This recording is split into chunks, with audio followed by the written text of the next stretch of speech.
evening and welcome. I'm the Proxy, and I'll be leading you today. What can I get for you? A phone?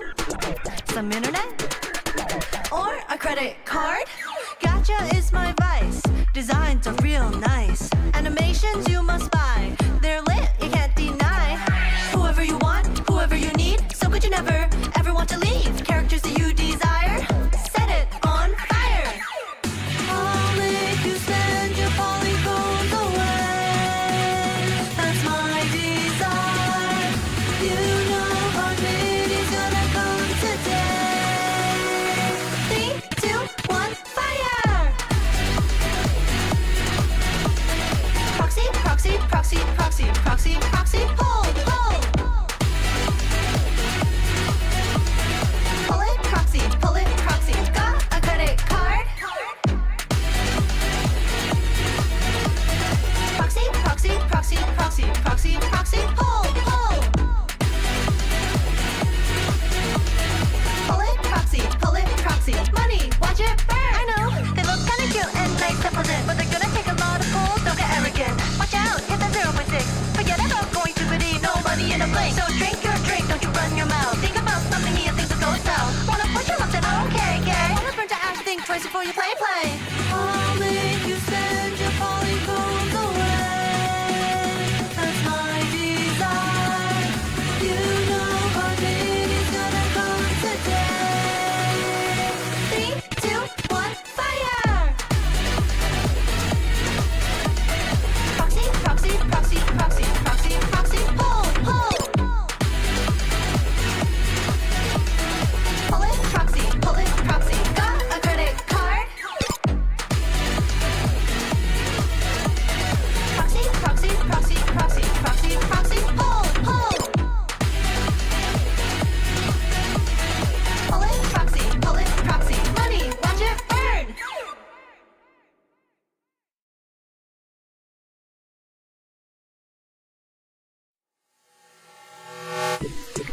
Good evening and welcome. I'm the Proxy, and I'll be leading you today. What can I get for you? A phone? Some internet? Or a credit card? Gotcha is my vice. Designs are real nice. Animations you must buy. They're lit, you can't deny. Whoever you want, whoever you need. So good you never, ever want to leave. Characters that you desire, set it on fire. I'll make you spend your polygons away. That's my desire. You know heartbeat is gonna come today. 3, 2, 1, fire! Proxy, proxy, proxy, proxy, proxy, proxy, hold, hold. Pull it, proxy, got a credit card? Proxy, proxy, proxy, proxy, proxy, proxy, hold, hold. Pull it, proxy, money, watch it burn. I know, they look kinda cute and nice and pleasant, but they're gonna take a lot of pull, don't get arrogant. Watch out, hit that 0.6. Forget about going to biddy, no money in a blink. So drink your drink, don't you run your mouth. Think about something here, things will go south. Wanna push your luck, then okay, okay. Wanna burn to ash, think twice before you play. I'll make you spend your polygons away. That's my desire. You know heartbeat is gonna come today. 3, 2, 1, fire! Proxy, proxy, proxy, proxy, proxy, proxy, hold, hold. Pull it, proxy, got a credit card? Proxy, proxy, proxy, proxy, proxy, proxy, hold, hold. Pull it, proxy, money, watch it burn.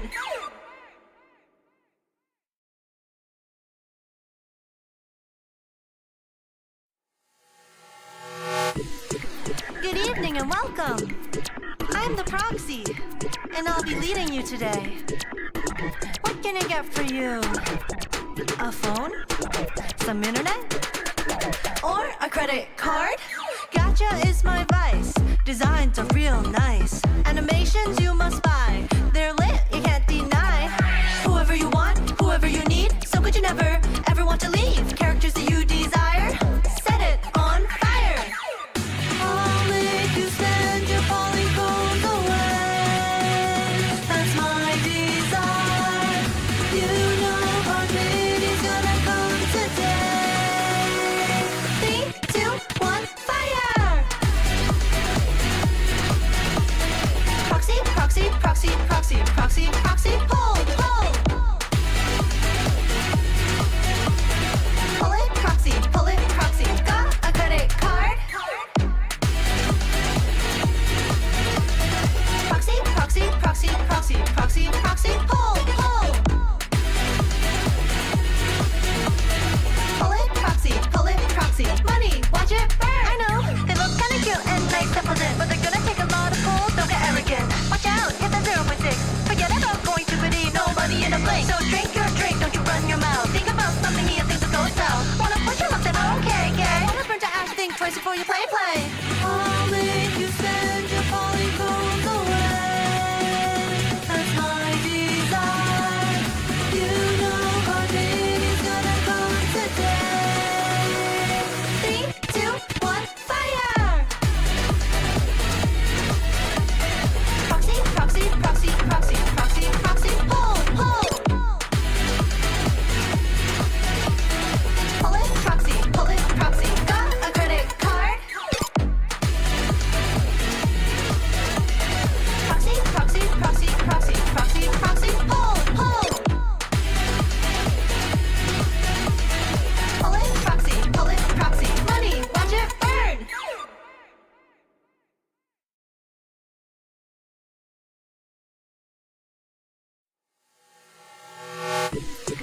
Good evening and welcome. I'm the Proxy, and I'll be leading you today. What can I get for you? A phone? Some internet? Or a credit card? Gotcha is my vice. Designs are real nice. Animations you must buy. They're lit, you can't deny. Whoever you want, whoever you need. So good you never, ever want to leave. Characters that you desire. Set it on fire. I'll make you spend your polygones away. That's my desire. You know our is gonna come today. 3, 2, 1, fire! Proxy, proxy, proxy, proxy, proxy, proxy, pull, pull. Pull it, proxy, got a credit card. Proxy, proxy, proxy, proxy, proxy, proxy, pull, pull. Pull it, proxy, money, watch it burn. I know, they look kinda cute and nice and pleasant, but they're gonna take a lot of pull, don't get arrogant. Watch out, hit that 0.6. Forget about going to biddy, no money in a blink. So drink your drink, don't you run your mouth. Think about something here, things will go south. Wanna push them up, then okay, gay. Wanna burn to ash, think twice before you play. I'll make you spend your polygones away. Hello? What's up, guys? Dude, I'm playing music, but it's not loading. YouTube, why? What's up, everyone? How's it going? Hello. What's up, Iron, Anthony, The Coon, Eddie, Lux, DMD, Eagles. How are you guys doing today? Mac Vegas. What's up, everyone? Why is YouTube not playing my music? Oh my god, this is rigged. Okay, there we go. Hello, everyone. How are you? How are you today? Happy Monday, or I guess not happy Monday because it's Monday, but what's up, everyone? How are your weekends? We hear it? Oh, it just started. It wasn't playing just now, but now it is. But yeah, what's up? What's up, Penguin? How you doing, Memory? Hello. Just starting the day at my work. It's Monday. Yeah, sometimes it do be like that. The fudging nerd. What's up, everyone? Hope you're doing better today, H. Oh yeah, I'm doing better. I mean, over the weekend, my stomach's been still kind of a little bit off, but Feeling better today. I'm being chilling, so, you know, hopefully it'll stay that way. But yeah, I mean, how were your guys' weekends? Anyone up to anything fun?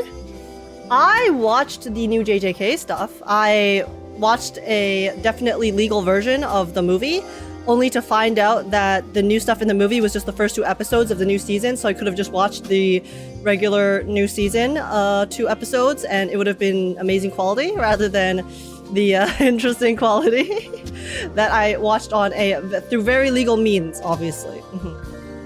For legal reasons, guys, for legal reasons, I obviously watched it on the official platforms, which is the theater.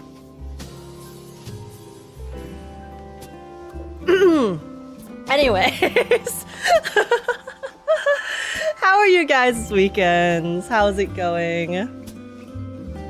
Oh, I was also watching there's this show on Netflix called Culinary Class Wars. They have their season 2 going on right now, and oh my god, the last few episodes were so good, actually. Like, the level of chefs this season is kind of crazy and it's so fun to watch. But then oh my god, it's so rude. They have 1 episode left that hasn't aired yet. It's airing tomorrow. It's the finale episode, and the cliffhanger that they leave you on is so annoying. These bastards. But yeah, Culinary Class Wars, it's a really good show. It's a Korean cooking show. But yeah, what's up, Akko? How you doing? I saw it at theaters and it was fun to watch on a big screen. Yeah, I mean, I did honestly find the movie a bit disappointing as a movie, especially finding out that the movie was literally the first 2 episodes of the new season. So, because the thing is, like, my opinion on anime movies that just have, you know, stuff from the anime season itself is I think that they should be very clear about what is in the movie, right? Like, if, for example, the Infinity Train movie was... There was a movie that was basically the Infinity Train saga for Demon Slayer, right? But they were upfront that it was like the Infinity Train section, so it's like the same as the season itself. I think no, not an Infinity Train. Sorry, just like Mugen Train. I just mixed up Infinity Castle. Sorry. Anyways, I know there's some Demon Slayer movies that are from like the season itself, but they are very clear that it's essentially like a summary of some of the stuff in the actual regular season of the anime. So I think it's fine, right? If you go into it with the expectation that's gonna be like that. But it's like, if you go into the movie expecting it to, I guess, I expected it to be a separate section. Like, they were gonna finish up some stuff in the movie and then move on to the Culling Game stuff, but then it was like the first 2 episodes of the new season anyways, and so I'm like, bro. Well, firstly, okay, I think that the structure of the movie was terrible. Like, the first half hour was summary, which I expected because people said that, you know, like, whatever. But then I expected the last half hour to be like really, really, really crazy good, I guess, but it was like, eh. Which is fine for the beginning of a season, but then I expected it to be like good, like in the movie. I don't know. I expected the movie to kind of be like JJK Zero, but then for a different section of the story, and it was not that. So I'm a little disappointed about that. But I mean, it had Yuta, and Yuta's my favorite character, so no some complaints, but you know, my bias wins out in the end. Infinity Train, is that just the Astral Express? Listen, guys, listen. I'm mixing up the arcs, okay? My bad. Yeah, movies are better than compilation pieces for sure. Chainsaw Man movie being its own set thing made it so much better than the 23 episodes together any day.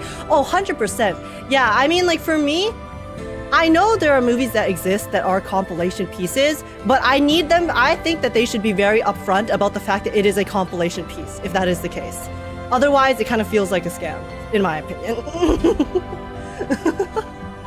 Like, if you expect it to be new content because they're not very clear about the fact that it's gonna be, like, new and stuff, I guess technically when the movie comes out, it's new content, but, like, if they just re-release the same thing for the first 2 episodes, then it leaves a sour taste in my mouth because I'm like, okay, so it was technically new content because the movie came first, but at the same time, this was originally planned to be the first 2 episodes in the new season anyways. So then it's like,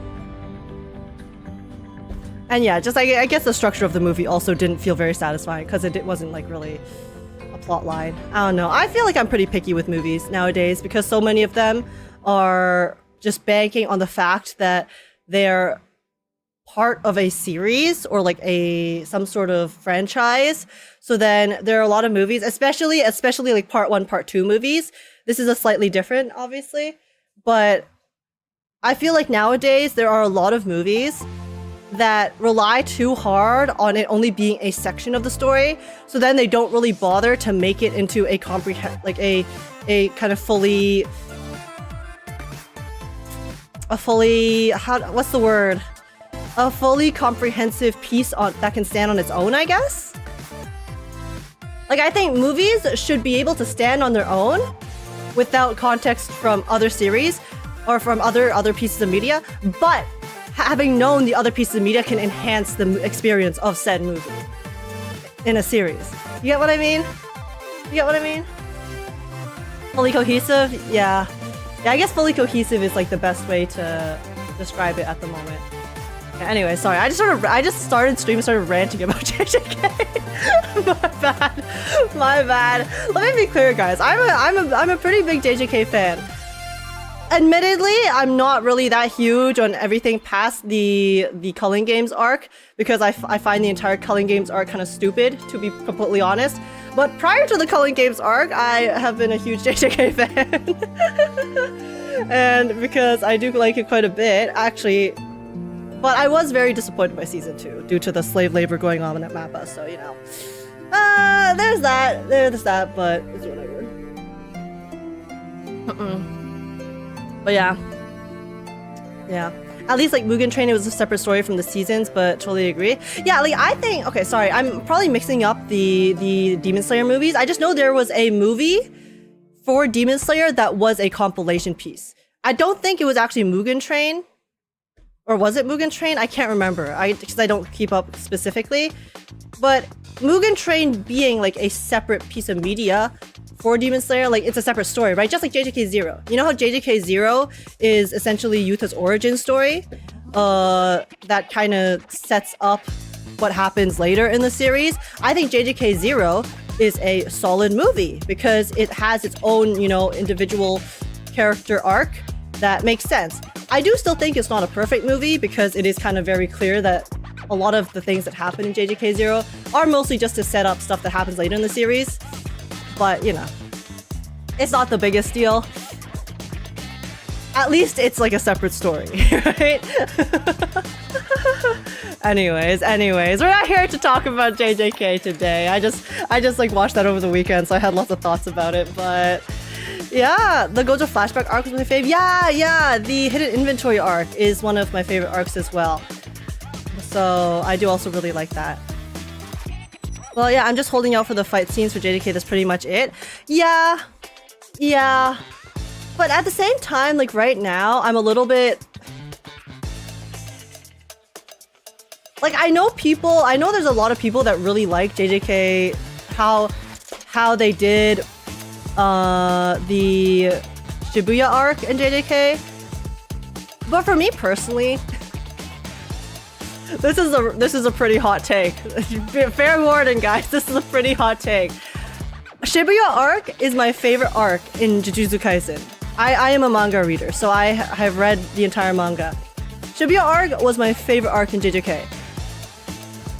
I think the anime version of the Shibuya arc was overall dog shit. Like, the pacing was all over the place. The storyline, the way that they wrote it was all over the place. There was no tension. There was no, like, the animation itself wasn't even that good. I don't know. I'm not a huge fan of the really messy animation style that they did with the entire Sukuna versus, oh, I forgot Volcano Head's name, fight. like, I don't know. I was really disappointed by the season 2 of JJK anime. And I know that it was because MAPPA was working their animators like slave labor, but it doesn't change the fact that the result was very disappointing for me. But then like people like were like glazing it. People still glaze it like crazy. So I'm just kind of like, okay. I don't see it, but I guess you do you. Oh, man. But yeah, anyways. So I'm like hoping that season 3 is better than season 2, but it's kind of off to a rough start if I'm being honest. There are some things in season 3 so far, the first 2 episodes, where I'm like, bro, what are we doing here? There's this one scene, this isn't even a spoiler, okay? Yuji is walking down some stairs while there is like dialogue going on. I kid you not, it repeats the exact same animation of Yuji walking down the stairs. Like, oh my god, I don't even know how to describe it to really get across the effect of how bad it is.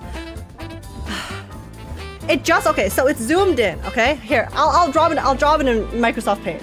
Sorry, I need to get this out. I need to get this out before we play Zenless, okay? We're playing Zenless today. We're gonna start the Shunguang story, but I need to get this out before we start. Otherwise, it's gonna bother me. Okay, so let's say this is the frame, okay? This is the frame. So we have like a scene where he's talking to someone. I'm not gonna specify who, so there's no spoilers.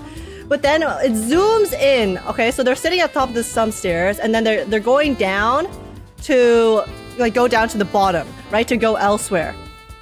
And then we have Yuji, who's like, you know, walking down the stairs. You know, it's animated, like the walking animation is animated fine. He's walking down the stairs, right?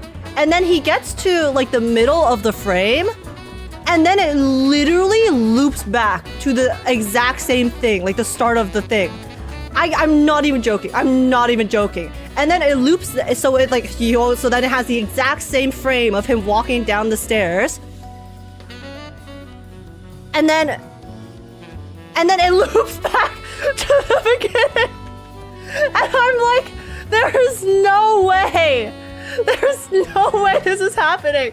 I thought the video was bugging out. I thought it was bugging out. It's not even like the issue of, you know, when you have like a character. It's not even when you have like a character like sitting there and then their hair is looping, right? You know, like it's whatever. You know, when you have a still frame and then the hair is like waving and that's a looping animation while they're talking. It's not that. It's literally, he's supposed to be walking down the stairs, but and then it's just the exact same frame. They don't, oh my god. I actually thought that my video was bugging out. And then I went and rewatched a different version of it. And it wasn't bugging out. That's just what they did. I was like,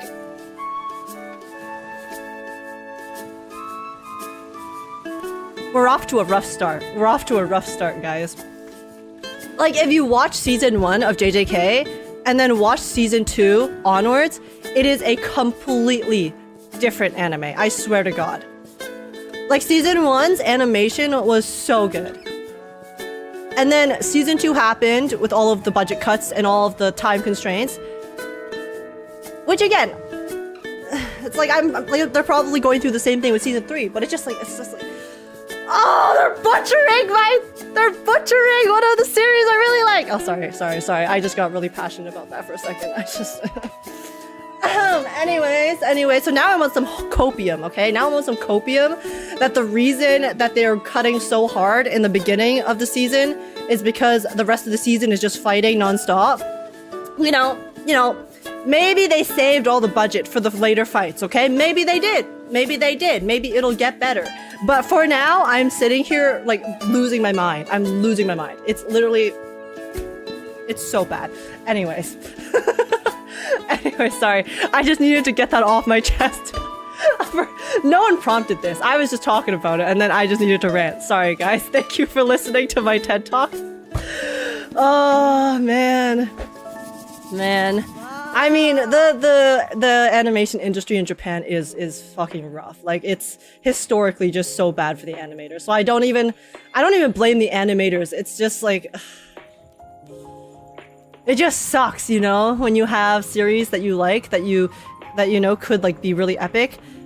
Like, here's the thing, okay? I harp on Chainsaw Man Season 1 anime for being terrible in terms of the like pacing experience as a non-manga reader. But at least the animation is nuts, okay? Like for me, Chainsaw Man Season 1 is all style and like not that much substance. But at least the style is there. Like JJK Season 2 onwards, to me, is like no style and also no substance. And it's so aggravating because I love I love the series, but it's so bad. Okay, sorry. Anyways. Okay. Anyway, that's all. I just needed to get that off my chest. We're good. I'm good, guys. I'm okay. I'm fine. I'm actually totally so fine. Don't worry. I've never been upset about anything before in my life. But, okay. But yeah, okay. Anyways, how are you guys doing? Hope everyone's weekend was good. Yes, I won the umage out of nowhere hamburger. That's because I'm the best, obviously. Sorry, now I'm channeling my inner Gojo right now. Jesus Christ. But yeah, I was surprised actually. It was really close. My Miwa, holy shit. My Biwa Hayahire barely won. It was like so split. It was like the last second distance between Special Week and Biwa. It was kind of nuts. It was very exciting. But yeah. Anyways, that is how my weekend was. Those are my feelings that I had pent up from watching JJK yesterday. So I don't know. I'm just hoping. I mean, I don't really have too much hope, to be honest. Like I watched the entirety of season 2 and I was left so disappointed. So I'm kind of expecting the same to happen in season 3, because the thing with season 3 is I'm like pretty uninterested in the story, in the entire arc, because I don't find it that interesting. And they introduce so many new characters I just do not give a shit about. So yeah, I'll still watch it, but they already butchered my favorite character's part, which is Yuta. Like, he has another part later, which, you know, hopefully it'll be cool, but I really wanted to see the beginning, like the current arc with really sick ass fights, and then anyways. That's all I have to say. We're moving on. But yeah, today we're playing some Zenless Zone Zero, guys. Let me open the game. Today we're gonna be playing some story that's hopefully a lot better. I mean, you guys have been saying that this story in particular is very, very necessary for 2.5, because a lot of people were saying that this story is actually better than the main story, which I can definitely see, since the main story was left a lot to be desired, personally.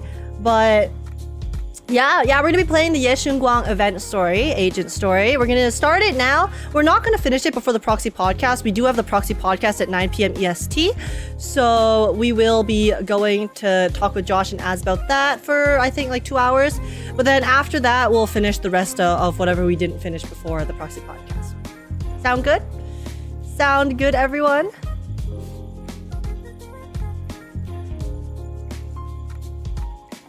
We strive for Yuta slander? No. Yuta's my favorite character. Get out of here, Senso. Get out of here. How dare you? Do not talk shit about my boy. My fucking goat. I will fight you, Senso. This is Age Channel Civil War. And what is your favorite character still, Camellia?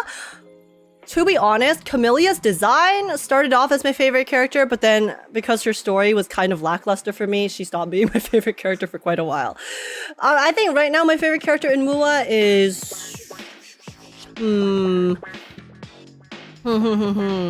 mean, I really like Branch because I'm a simp, but I also really like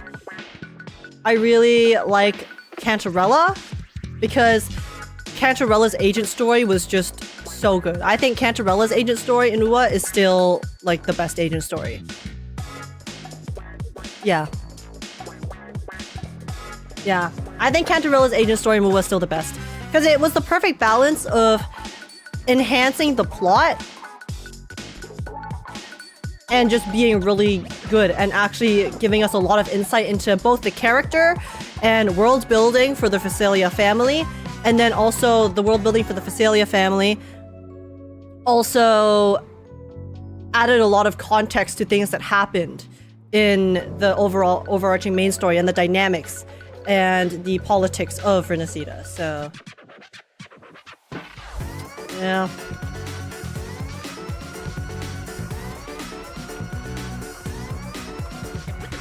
What about Zenless? Which agent story do you enjoy the most? For Zenless, which agent story do I enjoy the most? Ooh.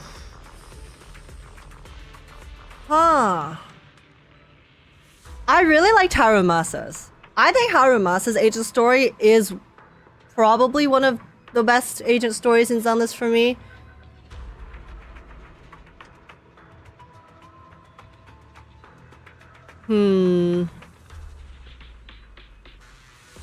Like, S&B's was also really good because it was, well, honestly, like, really dark. And it was nice to see the Zenless devs being unafraid to head in that direction of addressing really, like, serious and messed up themes in the story. But then they kind of, like, I expected them to go further with the, after seeing S&B's agent story.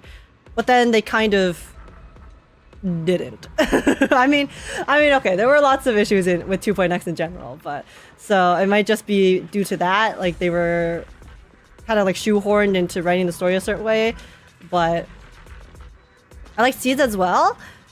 Oh, I mean, for Seeds, like, I enjoyed playing it, and okay, this opinion's gonna get me lynched. I told myself I wasn't ever going to say this publicly because it's going to get me lynched. But I feel like Seed's agent story is a little bit overhyped. Like, don't get me wrong. It's good and it's solid. But when I was playing it, it kind of felt like I was just playing the same agent story again. Like, I feel like Zenless has this issue where their stories, especially agent stories, start to get a little bit repetitive in terms of how they're trying to like tug at your heartstrings with the plots. Like, I think they had a decent execution with Seed's story, but the story itself was kind of like, okay, I feel like I've seen this before with like so many other different stories with regards to, you know, like, you know, fatherhood, lost parents, and then doing everything for their child. And it's emotional and it was nice, but people are like, are putting it on a pedestal like it's the second coming of Christ, and I was like, okay. I don't feel the same way. Like, it was solid, but I don't think it was like that crazy of a story, to be honest.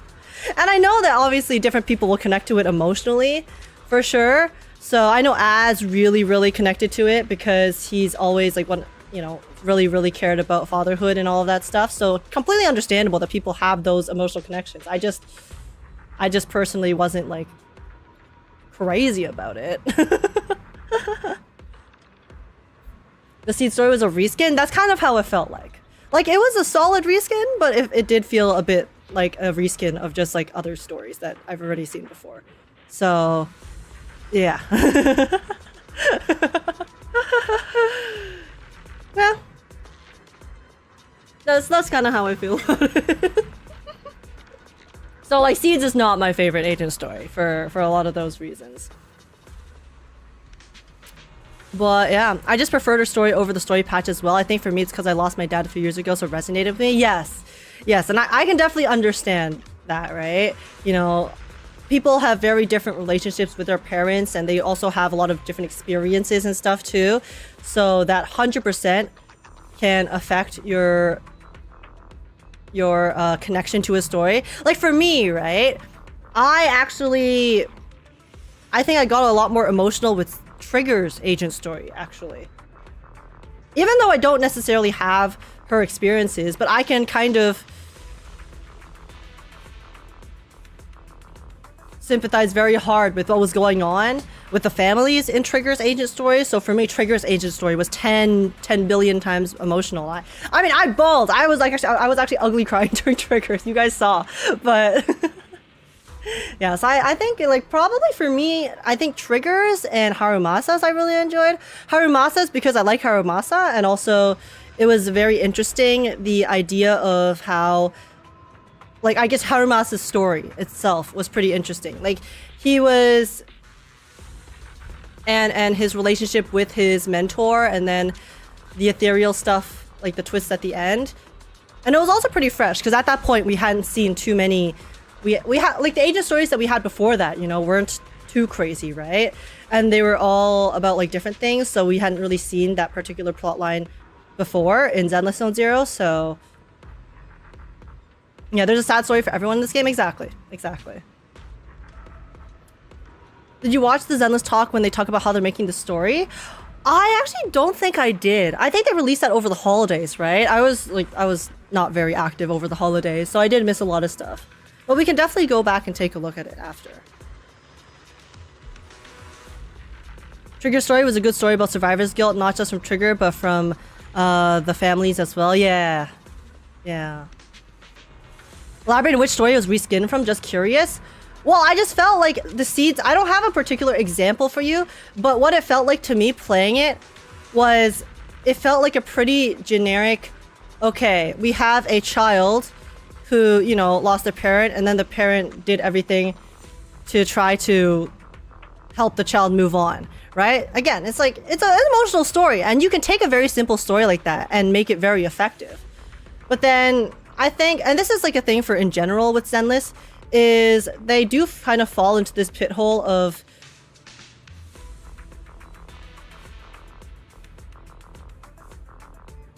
how do I describe it?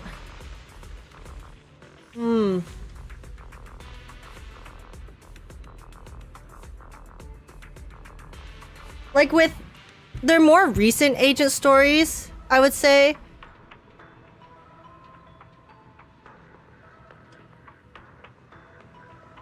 I don't know. Actually, I'm trying to like think of in Zenless in particular. Maybe not like comparing to Zenless, but just I don't know. Just as a whole, I just didn't really. I don't know how to describe it. I just didn't really find it that like crazy interesting. Like it's just okay. Parent cares a lot about their child and wants to help them move on, and then oh my god. And then here's the thing too. I think another thing about it was I also really liked the plot line in Seed's story where they connected her to Helios Academy, but then they did nothing with it as well. So that was like another factor in the story that kind of made me feel like, okay, like firstly, you know, you tell us like a touching story about a father and child and how, you know, like he saved her from the hollow. But then it's like randomly we're trying to connect it to lore as well without elaborating whatsoever. And like, sure, maybe we can elaborate in the future, but then it just kind of feels, I don't know. Oh no, it like made it feel a little bit shallow on that front. And I wasn't as big of a fan as a lot of other people is all. I mean, it was mainly repetitive because we had Alice with her dad, then 2.3 had Lucia with her dad, plus you'd Hari with her parents. Yeah, I mean, like, Seeds came out in 2.2, though, so Lucia's isn't necessarily a comparison. I think, okay, you know what it is for me? Okay, this is what it is. Seed's story, right? Usually in Zenless, they have, like, some sort of kind of, like, twist that comes with their like, emotional stories, right? Whether it was, like, in Anby's with how we saw... Oh, I forgot her name. The girl go off the deep end, and then we saw how like everything went wrong, and then with like sacrificing, but then it's like, oh, not all things good come out in the end. When I was playing Seed's story, not that there has to be a twist every single time, but I kind of expected there to be one, I guess. And then the entire thing just ended up being really predictable for me. So then I kind of felt like I was just playing a story. It's like, okay, it's like I kind of expected to go like this, and then it just went like that. And then I was like, okay. Cool.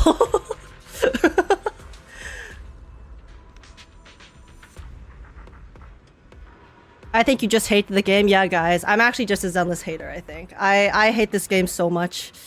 It's terrible. I'm a Kurobot, don't you know? Don't you know, guys? I am the #1 Kurobot on the internet.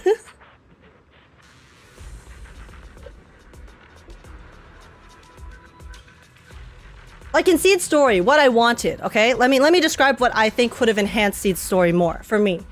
Is I would have liked them to elaborate more on her origin, right? Like her origin, like they mentioned she's from Helios Academy, she's connected to it somehow. So show us a bit more about how she ended up in that hollow alone. Show us a bit more about how she got there, what she went through before meeting Seed Senior, and why she is in the state that she is, like, you know, as a very traumatized child that's randomly in the hollow. Show us how she gets to that point, and then show us how Seed Senior, you know, helps her learn to love, right? So you see, you have like what's in the story already.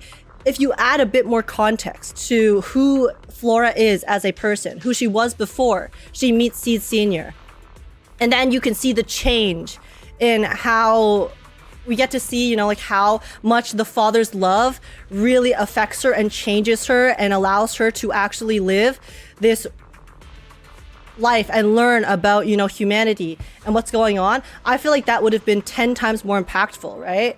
Rather than just showing us, okay, we just found this random girl in the hollow, and then, you know, we have Seed Senior who is able to use the power of his love for her to overcome his programming. So it's kind of like how they save each other, right? But I would just like to see a bit more context, maybe from Flora's POV, like how we see how Flora saves Seed Senior, which I think is very good. But show us a bit more about how Seed Senior also saved Flora, right? Make me care about her and like sympathize for her even more as a character before we even get to the whole, okay, they're the power of like family and the power of this love that a father has for his daughter, and how that kind of love you can find it, you know, in the most unlikely of situations, right? I think that would have been really, really impactful and would have been super, super cool. Because how it kind of feels for me is like, I don't care too much about Seed as a character because, to be frank, I really don't know anything about her. I know nothing about her origins. I know nothing about her outside of her relationship with Seed Senior. So,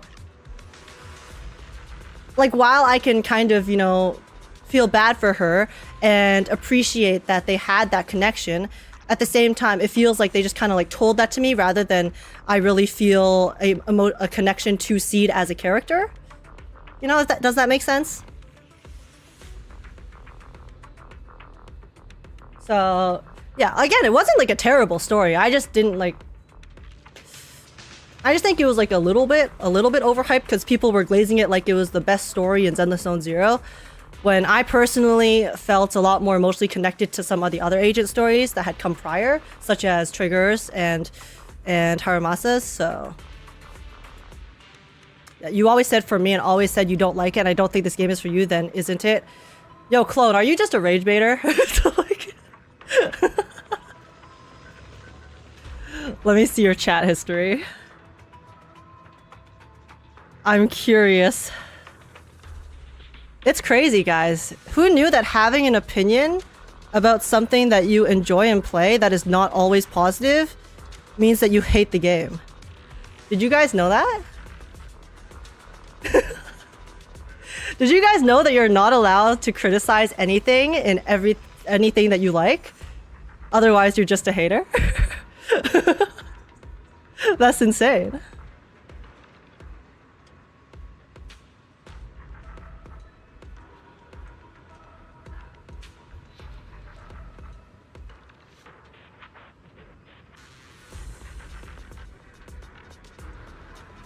Yeah, you know, like, forget everything I've ever said while praising this game, right? Forget every other story I just mentioned that I really, really liked. Nah, I don't like one thing and suddenly, guys, fuck this game, am I right?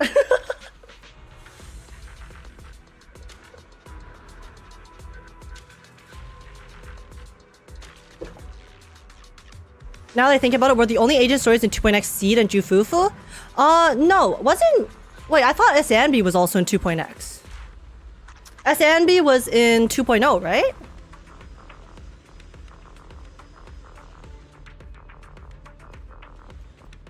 And it say you're a hater, you are not feeling it. Well, is it? Oh my gosh, English. Well, sorry. I mean, but I think you're basically saying I never said you were a hater. Okay, but if you look at your comment, you literally said, "Oh, if you don't like it, then this game isn't for you, bruh." Sanbi was like ladder 1.x. Oh really? Sanbi never had an agent story. It was in the main story. I'm pretty sure. No, Sanbi's was. Oh, true. I think Sanbi's was actually 1.4 because it was alongside the final story. Yeah. So, okay. So Sanbi was technically 1.4. No, and Sanbi's was an agent story. The main story was separate from Sanbi's agent story. Bro, you need 5 hours off someone else to fix the account. You think you like the game? Alrighty. I have had enough. Goodbye. I do not have time to do this. Sanbi was 1.6 with Trigger. That's the patch that had 2 agent stories. 1.6 was the first of... Oh, 1.6 was the second Mockingbird story, right?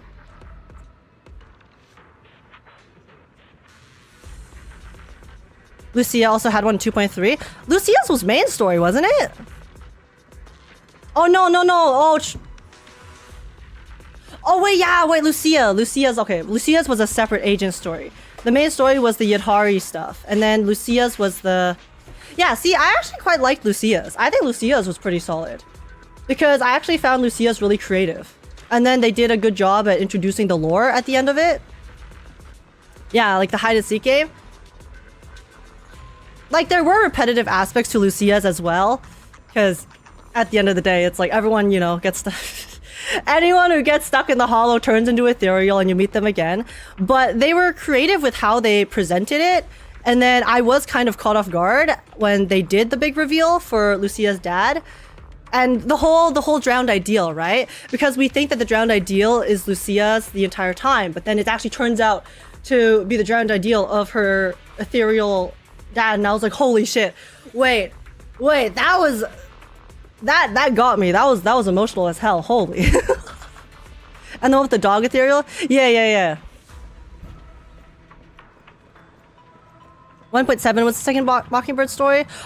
I forgot about 1.5. My bad. 1.5.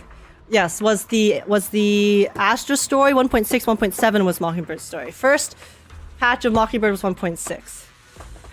Yeah. I gotcha. Average sentence at player memory? Nah, that's just my memory, bro.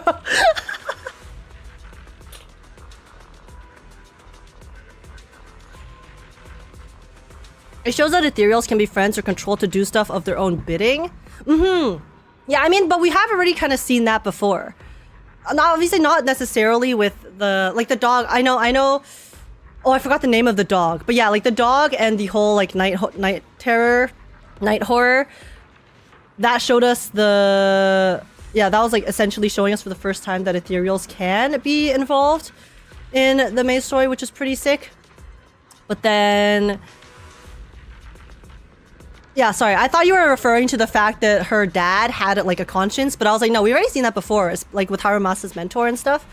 But yeah, the whole like the dog getting controlled by the night horror that exists in the hollow as some entity that we have yet to be seen, that we have yet to see. That was really, really cool. Hati, yeah. I was saying, I kept thinking Hyvatia, but I was like, that's the wrong game. I'll be disappointed if we never see Flora's Helios roots explored. I honestly think her constant "let's go see the mayor and do a crime" joke is not a joke. But she has beef with him over what happened to her.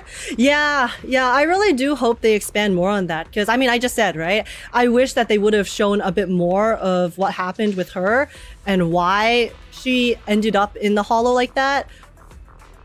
Because that would give us a lot more context about, you know, it would give us even more info on the type of person she was. And that could be a really good tie-in as well into some of the future plot lines too. So I wonder if they'll ever do that and like bring back Flora/Obel Squad. I think there's a possibility just because Obel Squad is a, you know, not the Black Ops squad, but they're one of like the top teams in the military. So it makes sense that they would get sent on missions everywhere, right? Like the reason they were in 2.x was because they were sent on a mission to the Wi-Fi Peninsula. So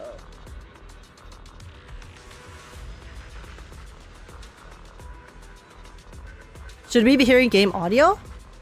Yeah? Wait, do you guys not hear it? Oh, the music sounded low, that's why I didn't hear it. Oh yeah, sorry, my game audio is a bit low because the stuff gets pretty loud later.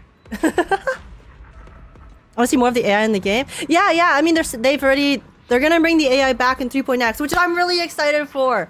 I'm really excited for what they've set up for 3.x. I just wish 2.x didn't feel kind of like filler. But whatever, we're past it. We finished 2.x. Hopefully 3.x we'll be back to the main happenings of everything that's going on. And we shall see. We shall see.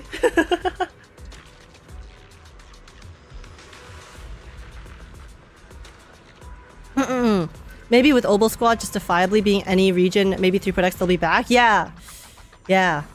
Maybe, but I don't know. I feel like sometimes with gacha games, the expectation is that they might not show up again unless it's in event stuff.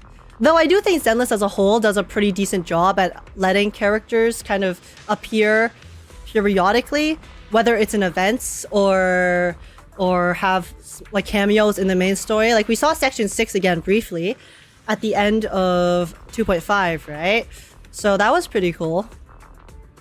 And there's a chance that we might see them more later too. And then we got to see a lot of the other... We got to see Sons of Caledon, Astra in the 2.1 event.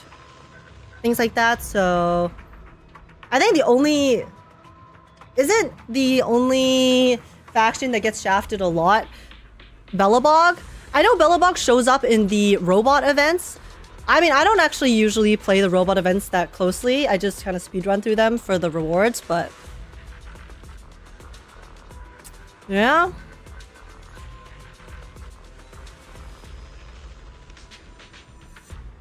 I think 3.0 will be similar to 2.x in that Joyous will be the Yishuan timing and Sunbringer will be main Void Hunter. See, I don't know if they're actually going to bring the Void Hunters back like that. Because right now they've teased that the Void Hunters were all doing something, right? In a bunch of the different hollows. I think we've seen two of them. We've seen Joyous and we've seen Sunbringer, who clearly had two things that they were doing in the big hollows. So then one of my guesses was that there's a possibility that all of the original Void Hunters, because there were 7, right? There were 7 original Void Hunters. There's 7 great hollows, including Hollow Zero. And then my theory is that now that it's not even a theory anymore. Now that we know that the power of the Qingming swords are connected to the creator, who seems to definitely have some sort of connection to the hollows and etheric matter as well, then I was thinking that what if there's a possibility that each of the hollows has one of the cursed objects or has some connection to a cursed object, and then the hollow is essentially a byproduct of the cursed object's power? Something like that. I thought that could be pretty cool. Which is why I'm not sure if we're gonna see the Void Hunters exactly like as people who are still alive. Because I feel like in a way they might have sacrificed their lives to like conduct some sort of experiment or some sort of ritual pertaining to the cursed objects to bind them to weapons or things like that. But I don't know. We don't have enough information yet, so this is all speculation.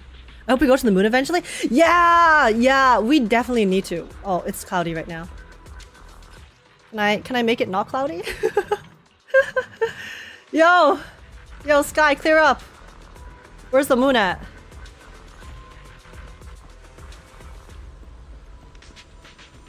Wait, I thought the moon showed up on this map. Or am I wrong? Or does it only show up sometimes?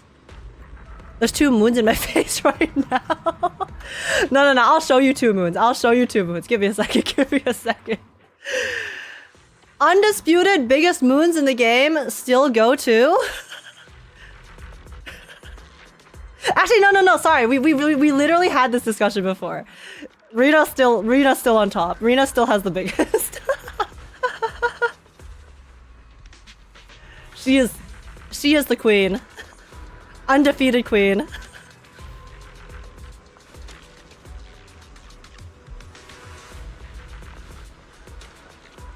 Yeah, I thought the moons were on this map. Maybe I'm misremembering.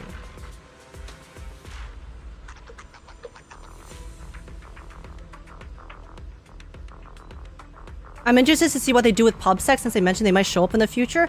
Yeah. That would be really intriguing, for sure. I know people are speculating it's going to be Seth's brother, who's going to be the next PubSec member, but it also could be just some random-ass new person. I wonder if they're just going to add one more new member, or if they're going to add even more new members to PubSec. I need Seth's brother. I mean, they've teased him a lot, so who knows? Because what would be cool is if they add maybe an entire new PubSec faction that is essentially functionally the same as Zhu Yuan's faction, but just a different team, right? Just like how we have Section 6, maybe we could see like Section 5 or Section 3 or like a different section in the future. I feel like that could be pretty cool because there are so many different so many squads in the organizations. So that could be a pretty interesting way to introduce more factions that also tie into older factions as well. Like maybe we have a team up between Zhu Yuan's PubSec faction with a different PubSec squad, right? How sick would that be? So we see the two squads work together, just like how, you know, teams will also work together in real life like that. Sometimes love team-ups.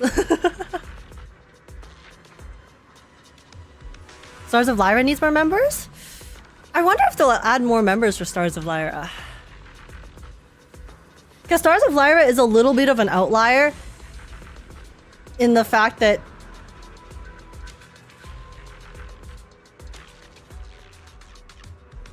Evelyn and Astra are very specifically just two people working together, also with that really close relationship. Kind of like how, I mean, I guess they're also like the music group, right? Stars of Lyra. Like, I feel like if they add more Stars of Lyra-esque characters, they would just be a different name. You know? Because Astra's a solo act, right? And then Evelyn is her one bodyguard that we have seen their relationship through. So then if they were to try to add in... Like, firstly, it couldn't be someone that they both already know, because then it would make no sense that they were never mentioned before. So it would have to be like a new person joining the two of them. But like, I feel like they would feel like an outlier because Evelyn and Astra have such a close relationship. So then the third person would be kind of third wheeling. Like, whether you think Evelyn and Astra are platonic or not, like the third character added to them would just be third wheeling. So because it's like there's no way that they would get as close to that third character just throughout the length of one or two stories like that. So I feel like they would, rather than adding a new member to Stars of Lyra, it would be another Stars of Lyra adjacent faction. You know? Historians say they were roommates. They were roommates. That is factual. Stars of Lyra could be the music label to expand it. But the thing is, now we are seeing a separate music label as well. Oh my god, sorry guys, I've just been yapping. Holy shit, we need to start the Shunguang story in a second. but because we're getting the idols, right? We don't know, or at least as I don't know, which label the idols are under of Angels of Delusion. If they are under the same label as Astra, or if they're under a different label, like a rivaling label. I'm not too sure.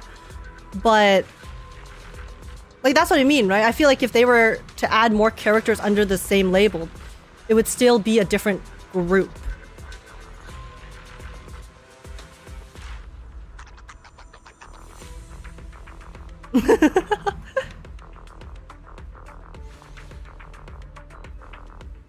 I see like Astra's for everyone and Eve has worked so many jobs, it makes sense why they don't need another teammate.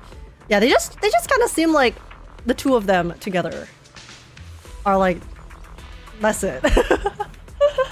But hey, who knows? Who knows? I'm not the Zenless dev, so. Got any predictions for the end of season 2?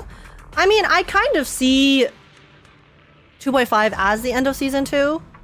So I don't really have predictions for it because I see like the current state as the finale.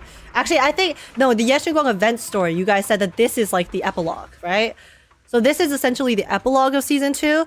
So then I think that the Angels of Delusion patches, because there's going to be 2.6 and 2.7. I think my prediction is that they're going to be a bit more like the Astra patch, where it's a bit more of an isolated story that might offer some insight into some of the other organizations or parties in terms of like whether it's tops or like the, you know, just the people in power in New Eridu.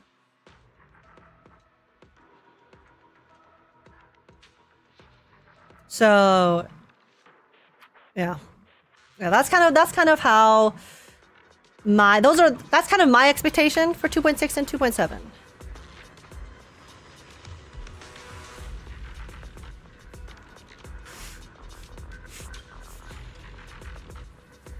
I pray the cinema date event reruns. I mean, they've already they've already rerun it once, so I'm sure they'll bring it back. I'm sure they'll bring it back with other characters. You think we're getting a 2.8? 100%. There's 3 idols, guys. There's 3 idols. So that means there's gonna be 2 patches. There's gonna be 2 patches of idol pulls. Of Angels of Delusion pulls. So yeah, I think we're getting 2.7, 2.8. Which is going to function the same as Astra / Mockingbird, I guess. Where it's a bit of a interlude story that will probably connect the 2.5 story and lead us into 3.x, but not be like crazy connected to exactly the Yunhui Summit plotline.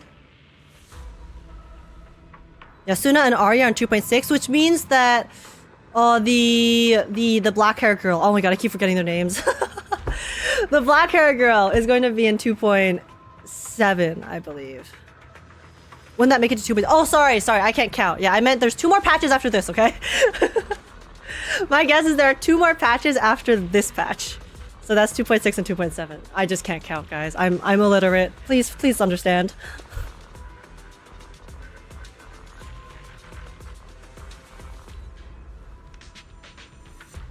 What's up, Isaiah? Do you think we're getting a 2.8?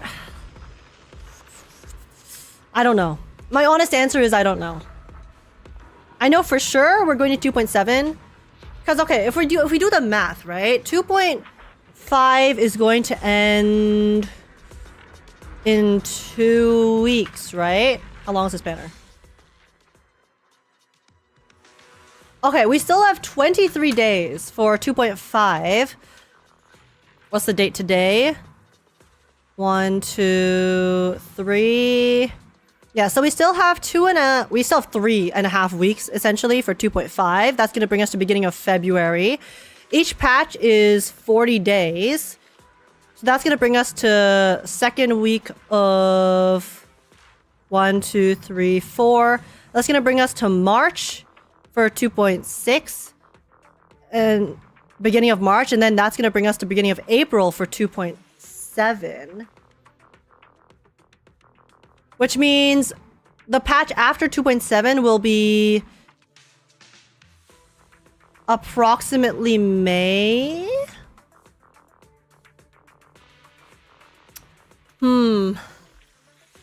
There's 2 scenarios. 1, they extend the length of the 2.6 and 2.7 so that it lines up that 3.x comes out near the anniversary. Or B, they have 1 extra patch in between that's shorter, like they did with 2.4. Because yeah, they do like to line up the patches with the anniversary and things like that. So Timeline-wise, I think they're going to try to push 3.x by the anniversary of the game.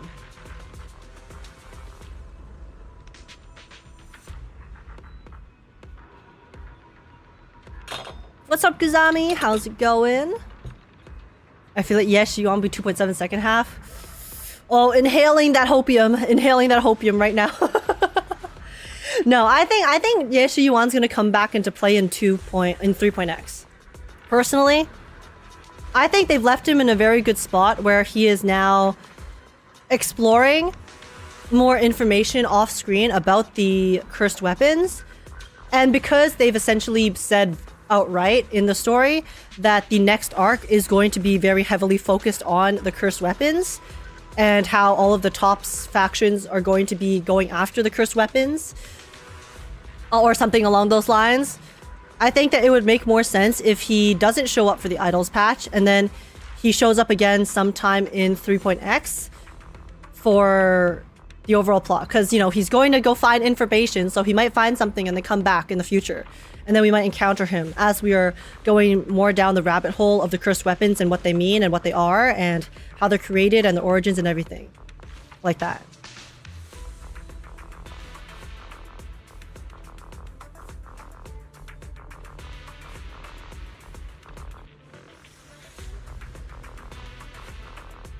Maybe when he comes back, he'll carry a Void Hunter level weapon. Yo, the first Void Hunter sibling duo in Zenless Zone Zero? Yes, Shunguang and yes, Yuan. Crazy work. Crazy work, guys. Alright, Zenless. Let's see it. Let's see it. Let's see the cinema.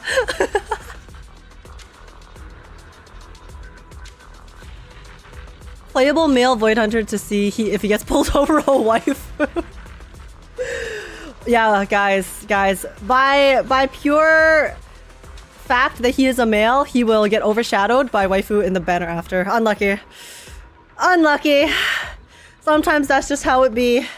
Banyue lynched into oblivion for Shunguang. Haramasa lighter lynched for Miyabi. Though to be fair, lighter is very good because lighter, you know, is at the time was Miyabi's best support. I don't know if she still is because I don't keep up with meta, but get cursed mech to give it to Grace, making SS Grace. Grace just becomes a Gundam. She becomes a Gundam, straight up. That would be hilarious. Okay, guys, we've stalled enough. We've been yapping for too long. Let's get started on the Shunguang story. Okay, guys, we're gonna be playing the event story today. We're again not gonna finish this before the Proxy Podcast, but we can just play as much as we can, and then we'll finish whatever is left after the podcast. Okay? Sound good? Sound good? Yeah, I've been really excited to play this personally because you guys, a lot of people on both Twitter and you guys as well in chat were saying that this is honestly better than the main story, because this is actually where we get a bunch of the Qingming lore, because that's one of the things about the main story that I was very unhappy with, was how they just brushed off the Qingming stuff basically and didn't really elaborate on anything after the main story. So at least we'll get it here, hopefully. And yeah, let's take a look. Apparently this is also pretty long, which is kind of wild. So, oh my god, Cap. Thank you so much for the raid. Hello, Cap. Hello, Raiders. What's up? You've caught us at the perfect time. We were just about to start the Shunguang event story, which is apparently better than the main story. So there's that. But yeah, welcome in everyone. Lovely to meet you. My name is Age. I'm a variety streamer, gacha gamer. I play lots of Zenless Zone Zero, Wuthering Waves, Honkai Star Rail, Reverse 1999, and I post reactions and also sing sometimes on YouTube. Lovely to meet you guys. How's it going?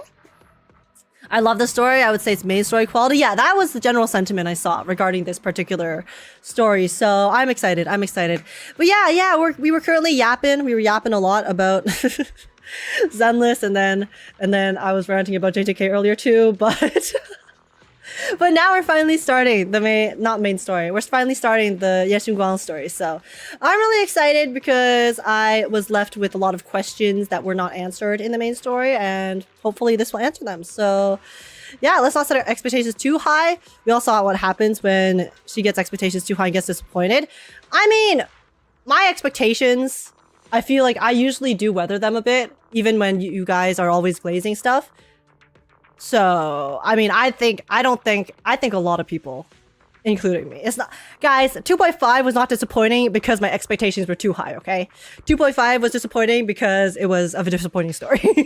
Let's keep it a stack. But hopefully this one will be worth it. So let's do it. Let's do it, guys. Here we go. Sword Seeker Chronicles. In the myriad of reflections, a heart sharp as a blade reveals itself. Yeah, so you guys said this is kind of like an epilogue to the main story that's going to explain a lot of the Qingming stuff and give us more lore for the cursed weapons. So you guys know me. I love me some lore, so let's do it. Also, what's up, Josh? How are your errands? How's it going, Josh? Joshy Poo. But yeah, Cap, thanks so much for the raid. I really, really appreciate it. I know it's really late for you right now, so please go get lots of rest, bestie. And I hope you had a really fun stream. Take care. And I'll catch you later. Chat with Xiaoguang, who's back in the room. Okay. So yeah, while 2.5 story left off, Xiaoguang, like, they basically just said, okay, she's fine now. She's basically been reverted back to the state she was in before the events of 2.5 in terms of her side effects, where she's like kind of struggling with her loss of senses / memory, but it's not that bad yet. So that's kind of where I'm expecting it to be right now. They were kind of unclear, if we're being completely honest. They were like, yeah, the symptoms could come back at any time, but like she's chilling for now. So that is where I am assuming our state of Ye Shunguang is at the moment. Also, what's up, Shakespeare? How's it going? Wait, is this event story voiced, guys? Nice. Good. Nothing unusual for now. Xiaoguang, you're back. Yeah, because she left off to do her first Void Hunter mission. Shunguang, when did you get back? How was your first mission as a Void Hunter? Oh, okay, that's cool. So this is literally directly after the main story. Why are you being chronologically so secretive? Oh, right. Why Senior Fufu and Senior Inhu are still out taking care of things around Phylum Heights. I'll go fetch them. Just wait a sec. Huh?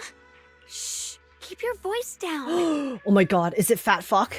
Is the Fat Fuck cat here? Sorry, Junior. I guess I don't know my own strength now.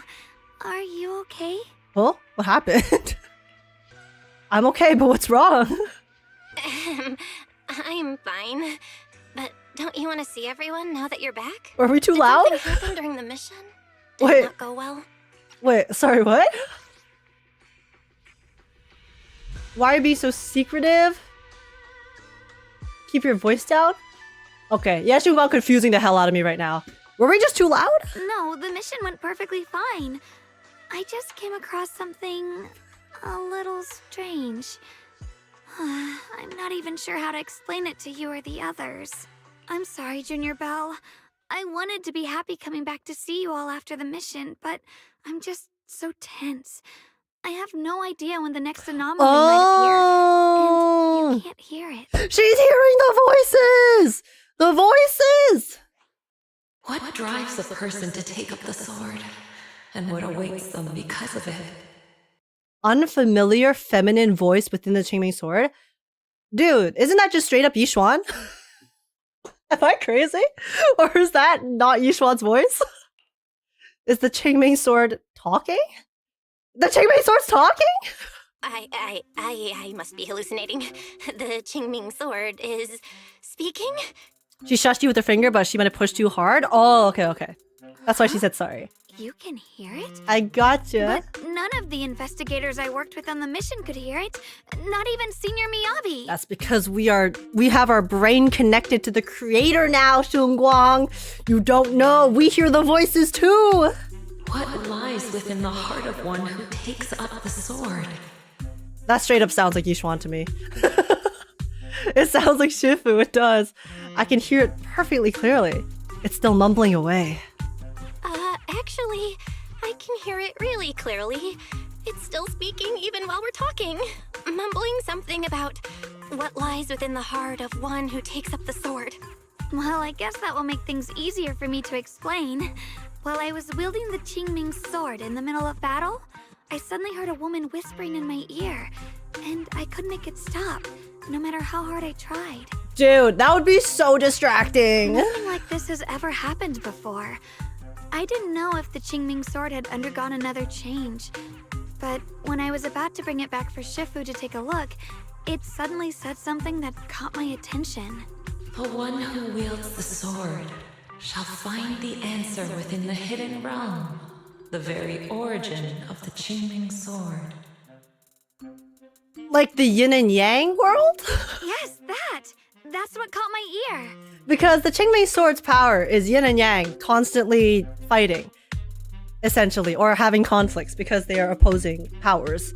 And then the sword keeper is the mediator, obviously, and the powers sap away at their life strength. So then if they're talking about like the inner hidden realm of the sword, then I assume that's kind of essentially where the two powers exist? A hidden realm? The origin of the Qingming sword. What's that supposed to be?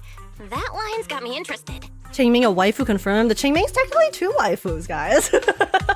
There's two. And they're constantly bickering. I'm not sure how much of what it says can be trusted.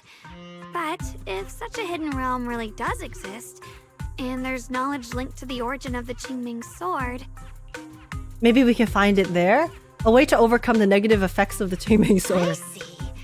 So if that voice isn't lying, we should be able to find a way to overcome the Qingming sword's negative effects by going to that hidden realm.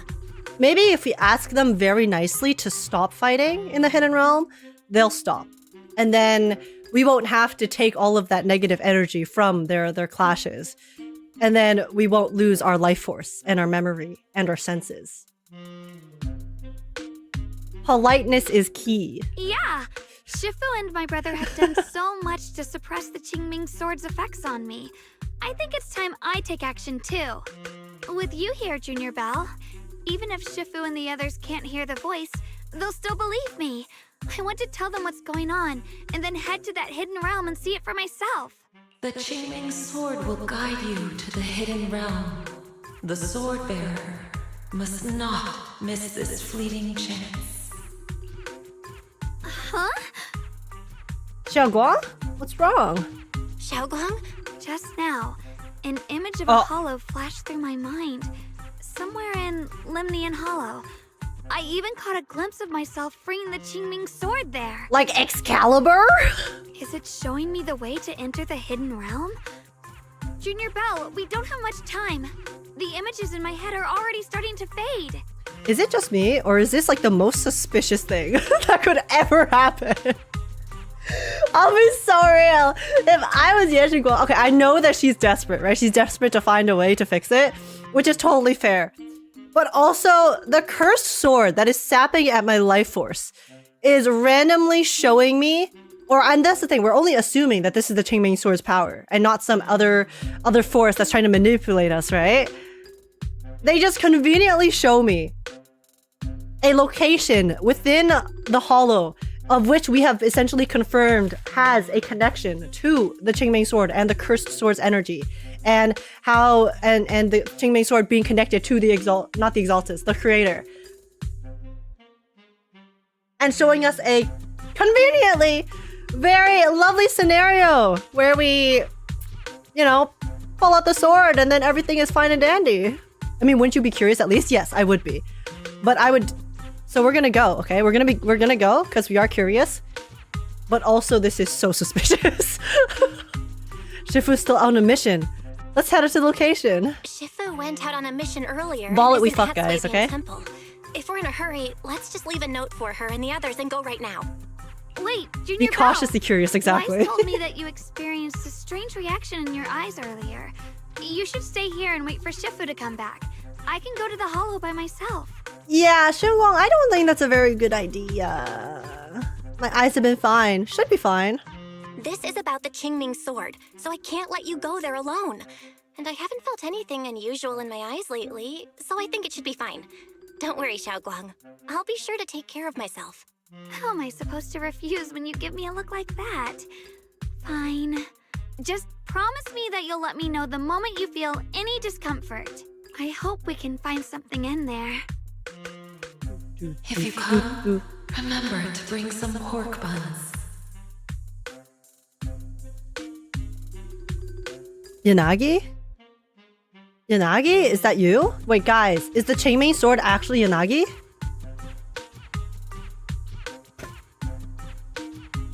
That's insane. Yo, Section 6 cameo? Do you think we'll really find anything? Yanagi is red bean buns. Listen, buns are buns, okay? I'll eat them all up. I wanted to wait for Shifu to return before making plans, but it seems like we don't have any time. Should we head to Lemnian Hollow right away? Sure. Nothing's stopping us. When's the Proxy Podcast? It's at 9 EST, so it's in around an hour and a half. You go into the Lemnian Hollow with Shunguang and rush to the coordinates she sensed. No matter how you look at it, this is just an ordinary corner of the hollow. There's no realm at all. Just as you were thinking that, Shunguang suddenly unleashes the Qingming sword. Tens of thousands of sword formations shoot into the air and scatter around. And then, the terrain itself begins to change in unbelievable ways. There's been more than one person that has been shown to like pork buns. Including me. Dude, barbecue pork buns are so good. They're my favorite. I literally had one last week and I know that it was so delicious.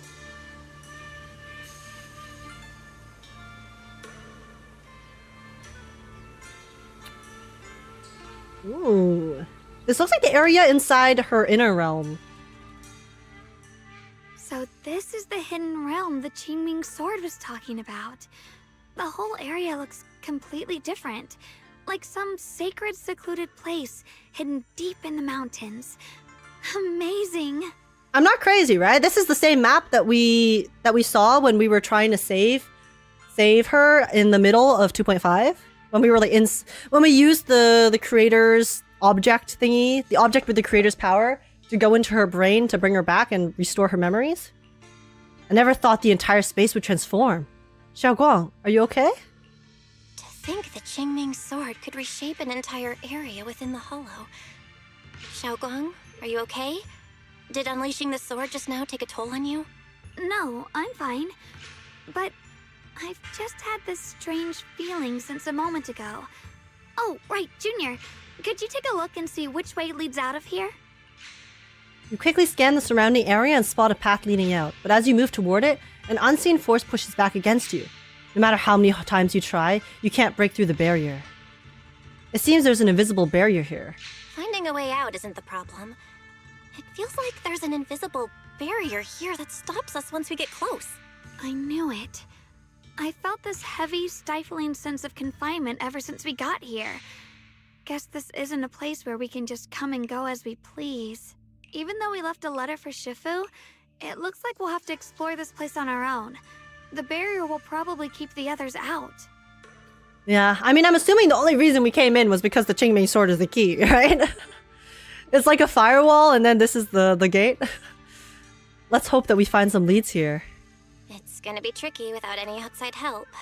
Still, hopefully we can explore without any trouble and find something that'll help with your recovery. Strange. The Qingming sword feels more active than ever. This place must be hiding something really important. Come on, let's keep going. I'm sure I can cut right through whatever stands in our way. Okay. Ooh! Ethereals? Even in this realm? Wait, Let this me take staircase care looks of really them. cool. This feeling, it's... Okay, it's not the What is exact it, same, Shunguang? but it's like the same aesthetic area. What is The this? Qingming sword seems so restless. What the? If I use it now, it might awaken an entirely new power. Making sure I don't miss The dialogue. Qingming sword's new ability? Sword mastery. Wait, what? Yes, Oh, the sword feels amplified in this area. Let's keep going and clear out every ethereal here. Fisher beacon. The gate is right up ahead. Okay. Wait, why is there an abandoned sword altar here?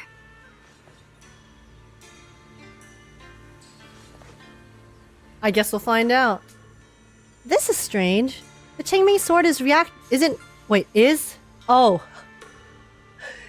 This is strange. The Qingming sword is reacting to this sword altar. When I bring it closer, I get this feeling that my mind is syncing with the whole space. Can you sense the place better? Not exactly. It's more like the space is sharpening my vision.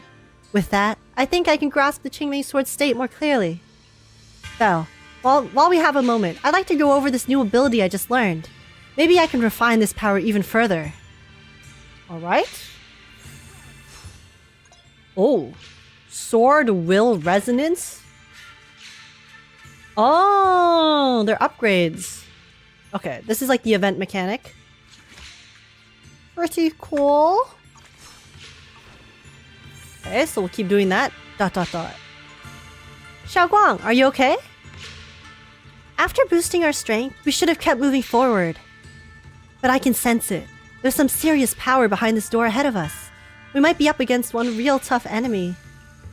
Junior, once the door opens, stay right behind me. Let me handle this one. Alright. More ethereals incoming. Use the sword's new power to take them out. Yo, hydrogen bomb versus coughing baby?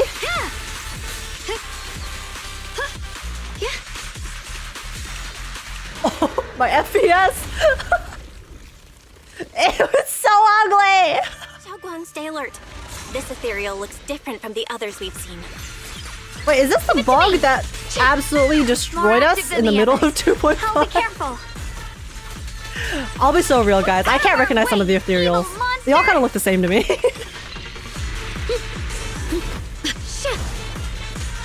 Or is this a new enemy? I'm here to help.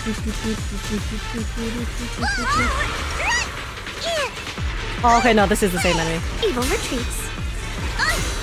This is the same guy. Dude, farming this guy's skill material is so annoying. Darkness.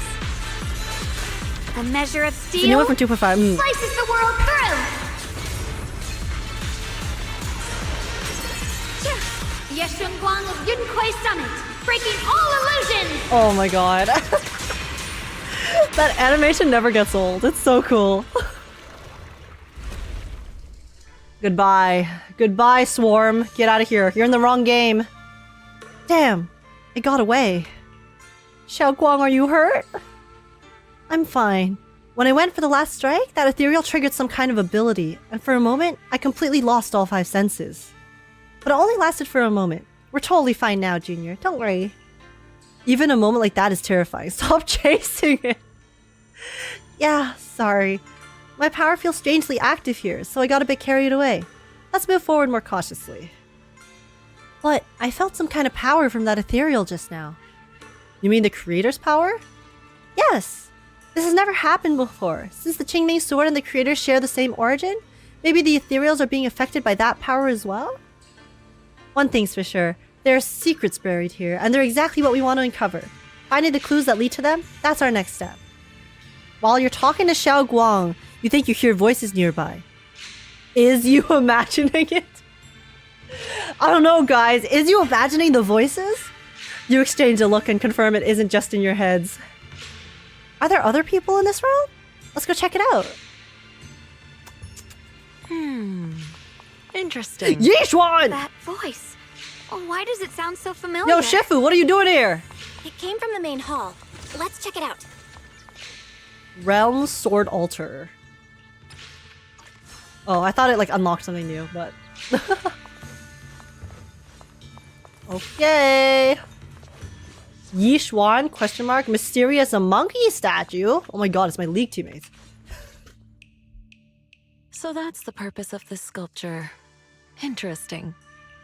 Shifu? Huh? Shifu? What are you doing here? Isn't there supposed to be a barrier around the hidden realm? Was your mission nearby and we somehow pulled you in too? Hold on, Junior Belle. She might look like Shifu, but something's not right. The way she moves, the tone of her voice, something just feels off. Shifu? Mission? I don't remember having any important matters to attend to, nor do I remember ever taking you as disciples. Who are you? Hold on. You there. Is that the Qingming sword in your hand? I see. I think I understand what's going on now. See, I was wondering if this Yixuan is essentially the sword using a familiar visage from Ye Shunguang's memories to project itself or whatever like entity this is. But it's literally, it seems to be acting like Yixuan prior to even knowing us, which is not a Yixuan that Ye Shunguang would have encountered, right? You came from outside the Hidden Realm, and you're the current keeper of the Qingming sword, aren't you? That's right. My name's Ye Shunguang. Wait! And you are? Wait! Because the previous wielder of the Qingming sword was Yixuan's sister, right? So what if this is some sort of memory that was left behind from Yixuan's sister? Because the Qingming sword obviously sort of collects and absorbs the memories. So then this might be from her sister. It's a long story. Which is why she doesn't know us, because that was before our time. I'm not the Shifu you're talking about. Just think of me as a native of this hidden realm. This Mm. low-lying area acts like a furnace, the encircling mountains trapping the energy within. An ideal site for enhancing the Qingming sword's power. When that power is unleashed here, it can reshape the hollow itself, creating what's known as the Qingming realm.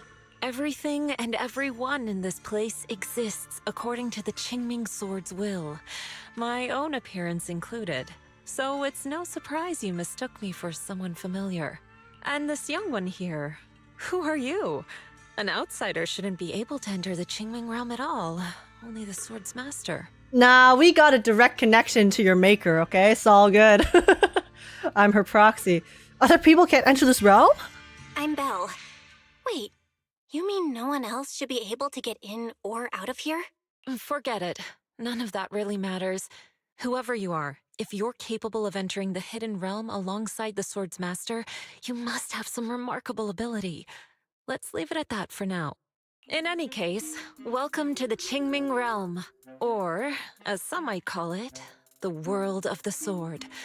By the way, about those pork buns I mentioned earlier, did you bring them? I didn't bring any pork buns, but we brought a different type of buns. You know, they're right here. My camera's blocking them, actually. I'll move my camera for you. Yeah, the other buns are right there. They're not as big as yours, though, unfortunately. I brought some from the kitchen. Senior Yin who made them. I grabbed some pork buns from the kitchen. Senior Yin who steamed them this morning. Wait a second. You're the voice we heard inside the Qingming sword? So you're the one who brought us here? These pork buns aren't bad. I've actually been trying to communicate with you for some time, Ye Shunguang, but you never responded. The fact that you're here now means your control over the Qingming sword has reached new levels. You must learn more about the weapon. The voice acting there is so funny. I'm sure you've been wanting to know more about the Qingming sword, whether it be for your own reasons or for your companions. Exactly! If this hidden realm really hides the Qingming sword's origin, then please tell me, Shifu. Tell me how to suppress the effects of the sword. Sorry. You just look exactly like my Shifu. I didn't mean to call you that. No worries.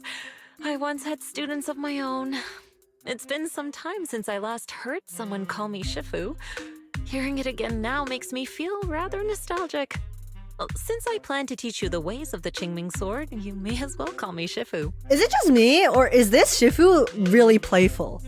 Like, the way that her voice actor is acting here, the Yixuan that we have heard thus far, even when she's being a bit playful, we only really see very brief moments of it in the middle of her phrases. But here overall, she's like so much more lighthearted, so much so much less heavy, you know, a lot less traumatized is how it feels. Which would be interesting, because if she is actually some sort of reflection of her sister's memory of her, right? That would mean, because the reason that this Shifu is like this is because this is the little sister that she remembers, because Yixuan used to be so much more playful, so much happier before she had to be, you know, all of that trauma, all of that responsibility was dumped onto her shoulders, which is why we have the super serious Shifu, because she has to be, right? She has to be the serious and reliable leader of Yunkwei Summit for the sake of everyone. And then, oh, that would be so sad, bro. Back to the matter at hand. The means of Back when she was just whimsy, she was just whimsical. But it won't be easy to claim. Remember what I said earlier? This is the world of the sword. You'll understand what that truly means soon enough. Yixuan used to be so full of whimsy, guys. Scattered throughout this hidden realm are countless nameless, masterless swords. Seek out the 3 most extraordinary among them, then return to me. Do that, and the Qingming sword's secret will reveal itself. What does that mean? How are we supposed to know where to look? We follow the quest markers, Belle. What do you mean by extraordinary? And how are we supposed to find them? Words alone can't explain everything. Get moving, and you'll figure things out as you go. Come back once you've found the first sword. Now then, I'll be here, waiting for your good news. Who made these pork buns? They're much better than what I used to eat back when I trained at the mountain sect. Very impressive. Yo, she's living her best life, and I love that for her. She really is different from the real Shifu, but there's still something about her that feels reassuring. This Shifu isn't quite like the Yixuan Shifu we know. She's more impatient, but somehow she still has that same calm and comforting vibe about her. Loss does that to a person. Man! By the way, Shifu, what were you looking at earlier? Ah, nothing too serious. Did you see the statue in front of me? Yeah, it looks unfinished. The sculpture on the pedestal is just a rough outline, but you can't tell what it's supposed to be. But it feels oddly familiar. Same here. I'm certain I've seen a statue like this somewhere, but right now I can't remember a thing. Is there something wrong with it? Well, it's missing 3 monkeys, okay? So we gotta find the monkeys. So why don't we just queue up for some League of Legends? Nothing. Judging by your reactions, it's not time yet. Forget what I said. If you explored the area before entering the main hall, you would have noticed that all the other doors are sealed with barriers you can't break. Since I told you to retrieve the sword, I should at least open the path for you. Come with me. I'll break the seal on the first area. Yo, thank you, ma'am. Appreciate the assistance. Why do I have notification here? Oh, it's for the quest, okay. It's just tracking the quest now. TY.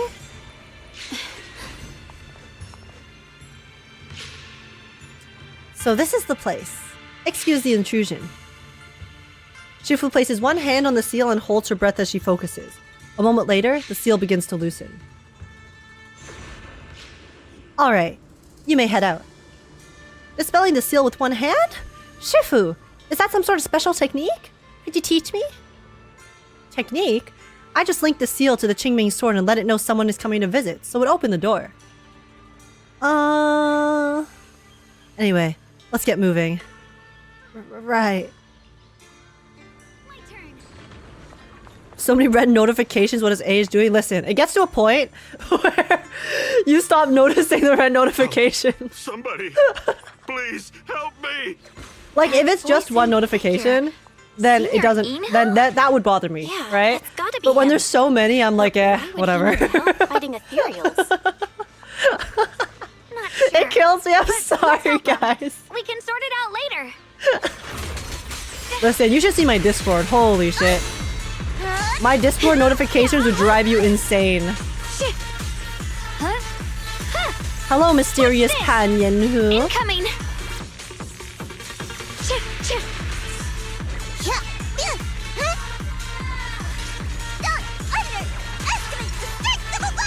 Yo, how did Zhao get in here, guys?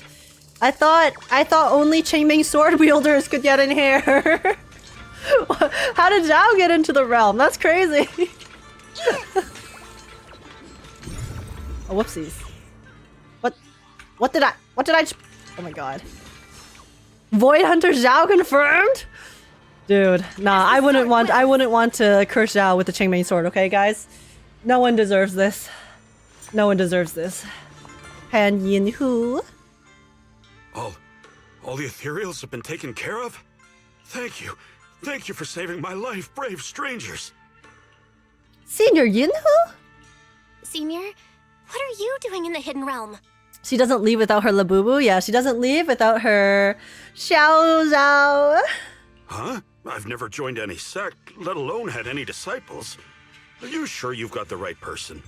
Junior Bell, there's something about him that's not quite the same as Senior Inhu. Sorry, we mistook you for someone else. Sorry, I mistook you for someone else. You look just like a friend of ours. So, who are you? I'm a mercenary. They call me Big Pan. I'm a part of the Melt Iron Mercenaries. The Melt Iron Mercenaries? That sounds familiar. But mercenary groups nowadays generally have a pretty loose structure. There aren't many stable, organized groups. What's that supposed to mean? It doesn't matter. I can see you two are really strong. Please, help save my comrades. Your comrades? You mean there are others here? Yes. Not long before, my mercenary friends and I came here with a mission from the Lords to help develop some new land, but we were ambushed by bandits. Big Pan. They came This is well name. prepared and hit us hard. We weren't ready, and we were defeated. We suffered heavy casualties, and the survivors are still trying their best to hold on. They sent me to find reinforcements, but soon after I set out, I got surrounded by those ethereals. Time's Ooh. ticking. Please, help me save my friends. I wonder if this is Pan's actual backstory. Will help. But were you really no match for those ethereals? Calm down, we'll help. But aren't you a mercenary? The ethereals that attacked you aren't that dangerous, so why didn't you fight them? I lost my sword back where we were ambushed, so I can't fight. Yo, use your hat, bro. I've seen you. Hey, Big Pan, I've seen how you fight. You use your fists, okay? Come on. Sword? Senior Yinhu should be able to fight them off with his bare fists. Sword?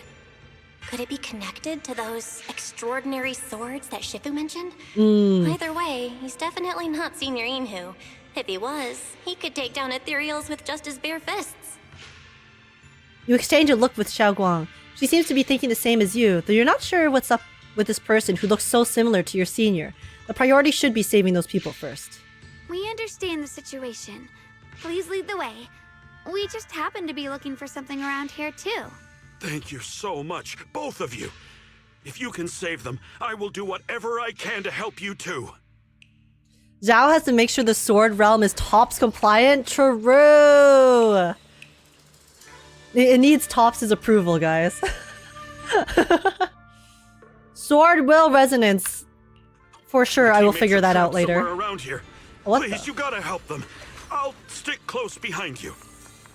Alrighty. Damn, these ethereals. Am I really gonna die here today?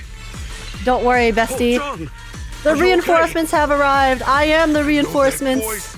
Big Pun! Finally, come on! Give me a hand here! We have Big Pan, we have Big Ben. Who's next? I believe Pan was a thief before coming to Yunquay, not a mercenary. Oh, really? Okay. Yeah, because I think that Shifu was maybe, Yishuan's sister's memory. But then I don't know who this would be. Maybe one of Pan's companions or someone from someone that he knew? I don't know. This does not line up with my theory. Ha ha! I'm finally saved! I thought I was dead for! Sorry for the delay. Are you all right? Wait, why are you the only one here? Where's everyone else? Delay? That's an understatement if I've ever heard one. We sent you to get reinforcements. Where did you go, Big Pun? We were at our wits' end here. I got separated from the main group. I don't know their status either. So, where are your reinforcements? Did the Lords not send anyone? What are we? Chopped liver? Mercenary. We're standing right here. What the hell? Well, I got these two to help us. Well, what? Are you for real? You think 2 people are gonna help? Listen, Big Pun. This is life or death! Yo, mercenary, you ungrateful bitch. Do you see anyone else in the vicinity? Huh? If you wanted more reinforcements, why didn't you go look for them, huh? Why you send Big Pan to go look and then complain when he brings back someone when you contributed nothing? What's up with that? There's no time to get more support. Even if it is just us, we gotta go back and save them. There's no running from this fight, Big Pun. You gotta fight. Me? I really can't. Big Pan lost his sword. Leave the fighting to us. Actually, Big Pan lost his sword back where you were ambushed. Just leave the fighting to us. Huh? Big Pun, you threw away the weapon that represents your dignity as a mercenary to get out of fighting? Oh, did he do it on purpose? Whatever. You will have to fight, even if you don't have your sword. Just use your powerful hand-to-hand combat skills to handle those looters. I really can't. Wait, what's going on? Hold up. Powerful hand-to-hand combat skills? I thought he was terrible at fighting. Just a moment ago, we found him completely helpless and surrounded by ethereals. You didn't know? He's not bad at fighting. He's just a coward. We would never recruit a weakling who can't even fight. Is this actually Pan? Is this Pan's origin story? He's way stronger than anyone in our group. We were hoping he'd become a powerful addition for fights. But after a few missions, he couldn't even hold his sword anymore. Because here's the thing, guys. Like, I know they deal with the idea of desertion and stuff in a lot of war stories, but I actually think it's a very interesting concept to have a character that's like supposedly, you know, on our side or like a good guy whose origin is where they started off as a just like straight up coward, right? Someone who was scared.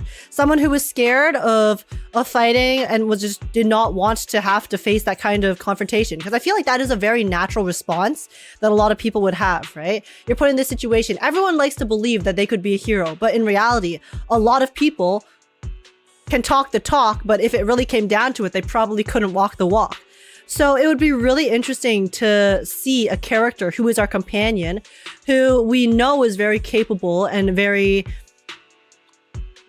strong in the present day, but then learn that they actually had to work really hard to get to that point of being able to overcome their fear and grow and develop the courage to be able to become someone who can be heroic, right? I think that would be like a crazy inspirational story.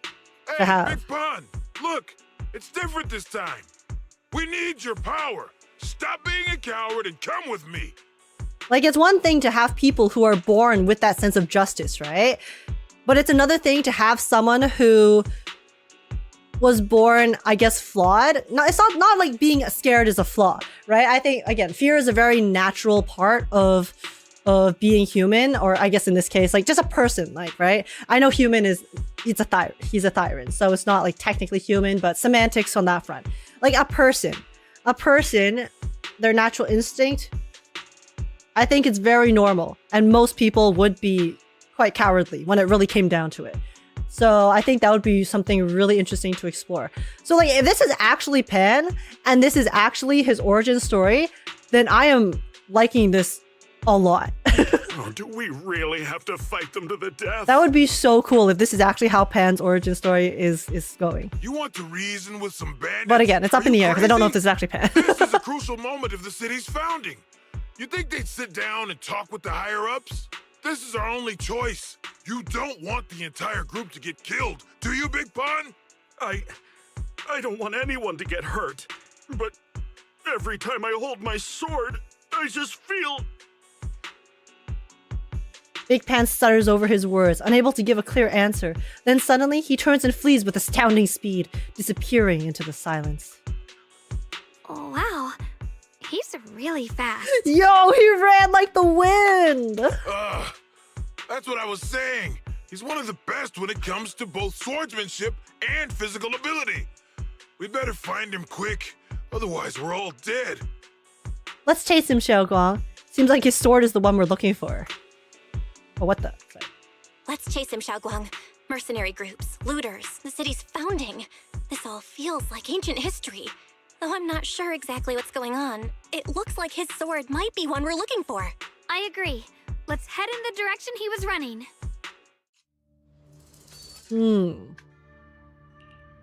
Or another scenario could be that this is actually another previous ancestor of the Qingming sword. Been through here. It has to be Big Pan. So like maybe Big Pan actually isn't If Pan that merc's Yinhu, telling the truth, and he's really that strong, but some then why other is he so skilled at Thyran combat? that wielded the sword in the past, and then this was that This guy's doesn't origin add up. story. Guess I'll have to ask him myself. Because I think that's actually another really interesting thing to explore with the Qingming sword, right?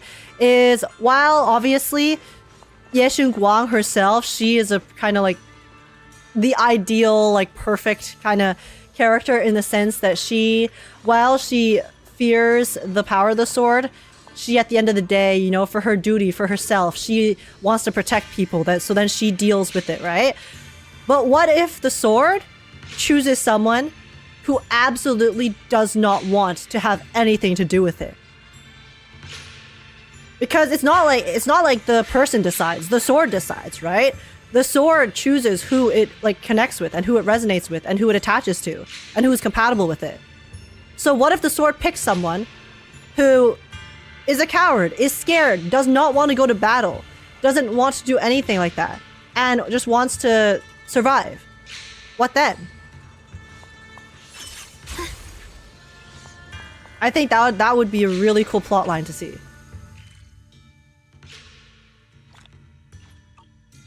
Maybe we're seeing that here. We'll find out. The blade knows my heart. Oh, whoopsies. Sorry, I keep pressing the wrong buttons. Okay. There's blood in the air. Signs of a fight. Sealed sword memory. What is this? A sword someone left here? Could it be the special sword we're looking for? Maybe it's the sword Big Pan dropped? Its size and number don't exactly add up, but there's something unusual about it. One thing's certain. This is no ordinary sword. Its power feels like it's being suppressed by something. Junior, let me take a closer look. It might help me figure out what it really is. A fight could break out. Oh, a fight will definitely break out. This is a fighting ring. Don't worry, I'm not planning on lingering here.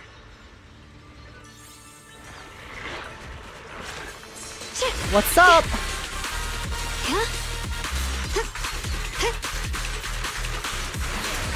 The battle music bangs though. That would be a good plot for the next Void Hunter. Yeah. Yeah, I really want to see that. A character who is like, I guess, inherently flawed in some way. Having some sort of arc where they can overcome that fear, overcome that struggle. That would be so inspirational because I think so many people would be able to relate to it. After we defeated those sudden ethereals, it feels completely different. Like its power has finally been released. But because of that, I don't think this is the special sword we're searching for. Why do you think so? Just a hunch. When it was released, its power rushed into me and I got a brief sense of its nature. It isn't unique. There seems to be many swords like this in this realm. If we run into more swords like it ahead, let's try releasing their power too. Even if they're not the one we want, I feel like their power helps clear my mind. But something else around here is bothering me.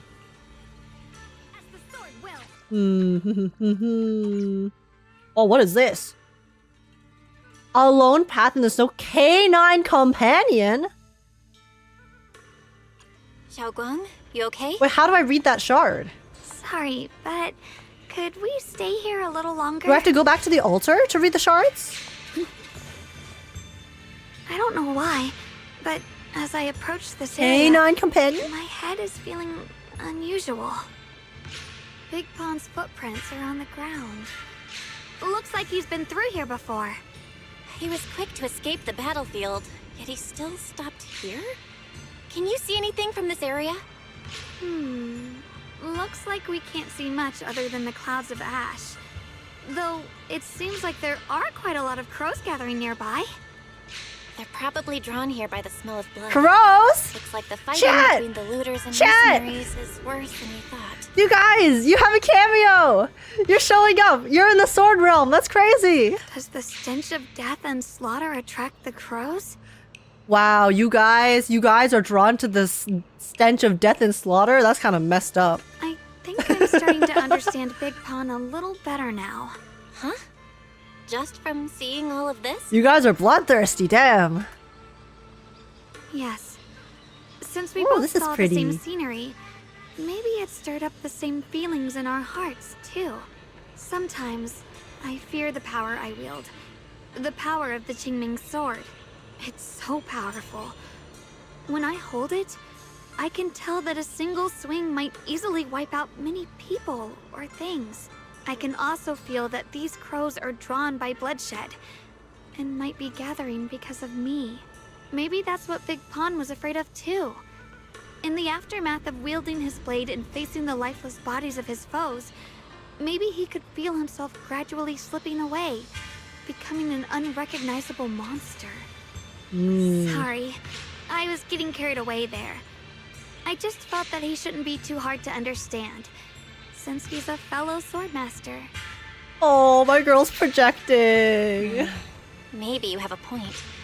I can tell that he doesn't like fighting, and deeply values his companions. Having to wield the very power he fears to protect people. It's no wonder he's so conflicted. I mean, you did call Banyue hotter when he was still a murder weapon.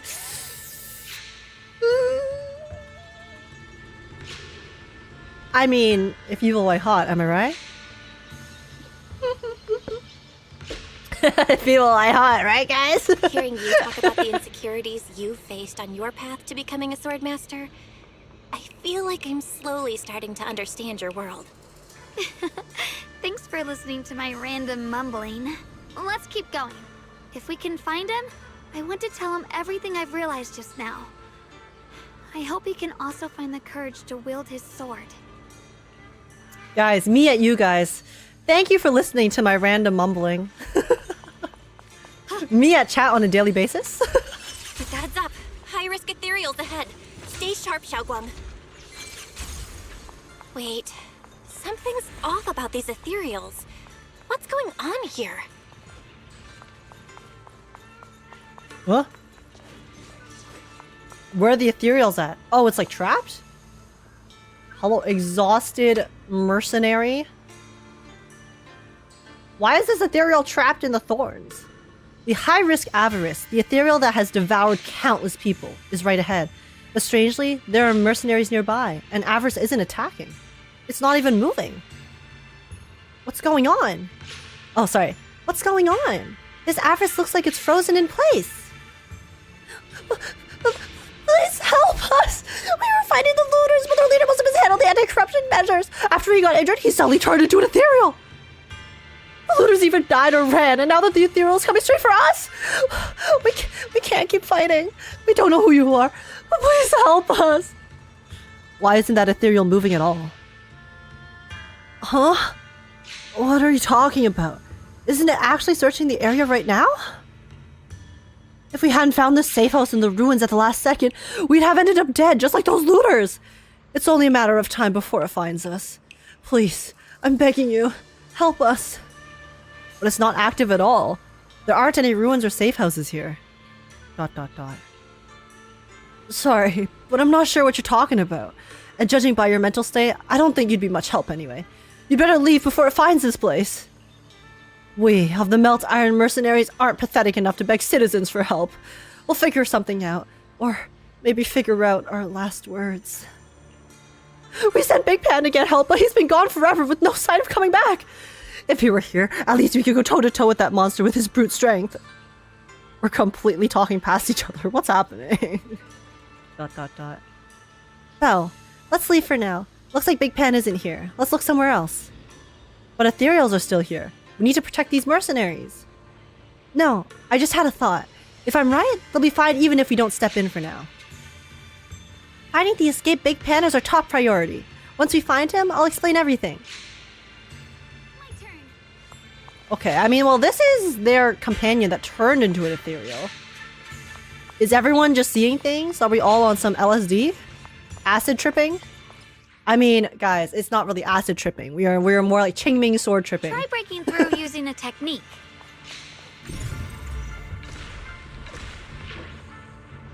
Oh, Now we can move forward. okay. Don't know what I really just did there, but I'll take it. I guess there's just two things to unlock. Another obstacle. Rapid flashes! 1 slash, 2 slash, 3! What's up, Red? How's it going? And also Knight.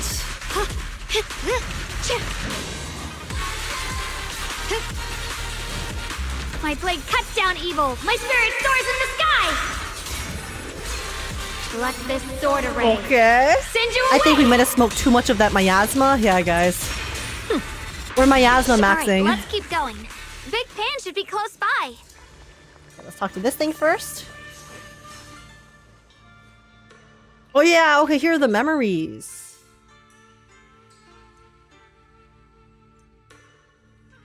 Oh, okay, so this is just a piece, so we need all 4. Okay. Alright, I gotcha. Wait, we could unlock something. We can upgrade our thing more. Very nice. Okay. Hello, Big Pan. We found you! I finally found Did you get your Silver Palace beta, by the way? Oh, no, I did not, because they opened it during the holiday season and I forgot to sign up, so I did not get my Silver Palace beta. But what's up, Red? Thanks so much for the Prime. I really appreciate it. How are you doing? Pan, your companions need you right now. We'll help you in battle. Let's Thank go you. and support them. Thank you, Red. No, I can't help you. When the looters came, I tried to wield my sword, but I immediately realized I was so scared that I couldn't even swing it. Oh. I'll only end up being more trouble for everyone. What use is someone with trembling hands on the battlefield? You don't want to save your friends? So you don't want to save your friends? You just want to hide here forever and let them die alone? Well, Big Pan, I understand what you're going through. You're afraid of getting hurt, afraid of the enemy's attacks. But what you're actually most afraid of is your own strength. You haven't learned how to properly control your strength yet. Every time you do something, you deal devastating damage to others. That's why you're afraid that you'll eventually turn into a thrall or a monster if you keep using this power. That is what's bothering you deep down inside, right? yes, that's right. When I first trained my swordsmanship, I never imagined that my sword could cut down an enemy so easily. Taking a life. Every time I fight, I'd always end up leaving a trail of bloodshed in my wake. I began to fear the sword in my hands, and I was also scared of the exhilaration I began to feel when fighting. Oh. I had a feeling that the sword would eventually Bro was like, turn oh my me God, the into a adrenaline. monster that only knows fighting. He was like, the adrenaline felt so good. You two are right. I can't just leave my friends. But please, tell me, how can I get rid of this fear? I want the courage to keep fighting. Here's the thing, Big Pan. That fear is actually the most important thing to have when you have great power. Because it's the moment that you have power with no fear of consequences of using it, that's when you turn into a monster. Because then you'll lack empathy. Then you won't realize or care about how much responsibility is on your shoulders with that power. So, if anything,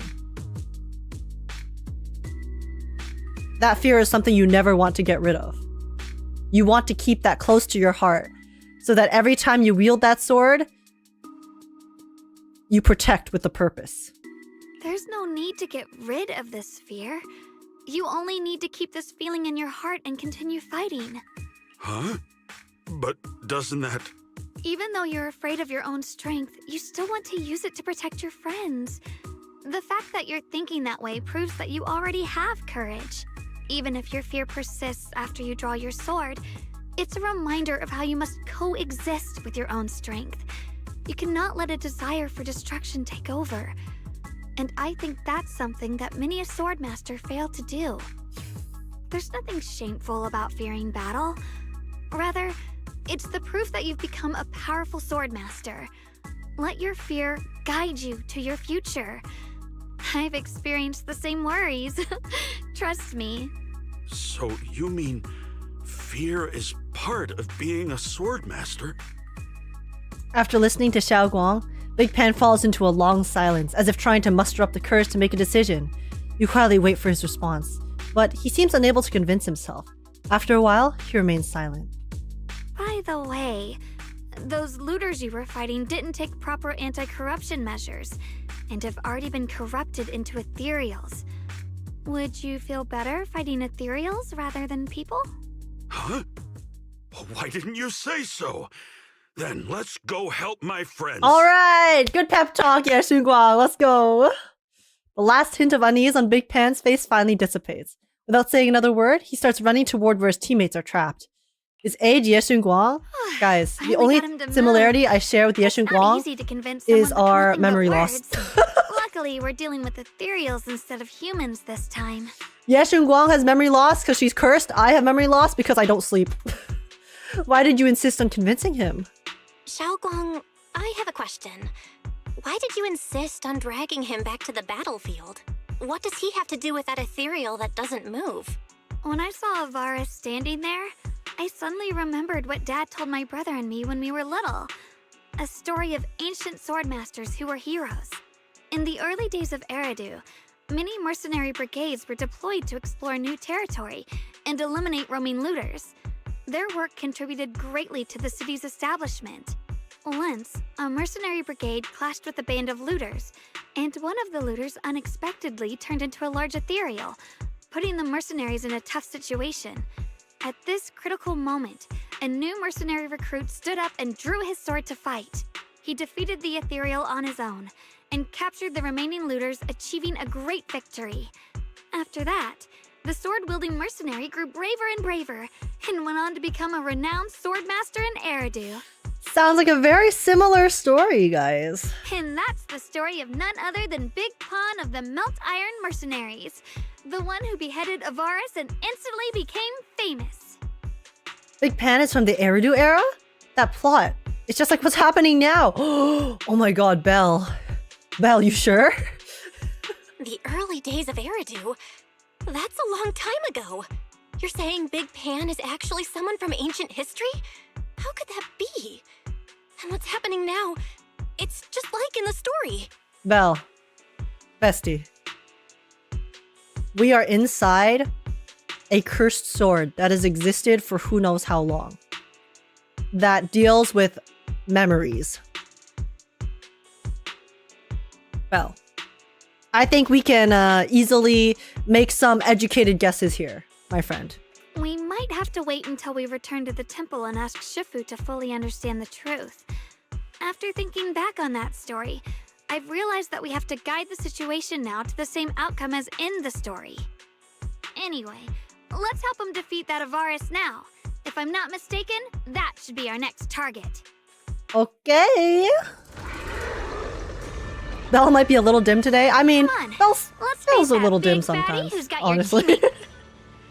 A formidable enemy lies ahead. I mean, sure, can we even enhance? Listen, sometimes the MCs have to be a little bit dumb so that they can, you know, explain everything for us. Because reading comprehension is a bit hard sometimes, even for me. So, I mean, in this case, you know, we got it, but... Honestly, in general, I'm shaking like a leaf. That's fine. We'll get there in the end, I'm I not believe. backing down. My fear points where my blade should strike, and my sword follows where my heart leads. Okay, Big Pan. Stand down. I, Big Pan, the Melt Iron Merc, am a swordsman who's sworn to protect my comrades. Okay. Souls twisted into ethereals. Forgive me for what I have to do. Yo! Oh my god, the voice acting's popping off. Alrighty.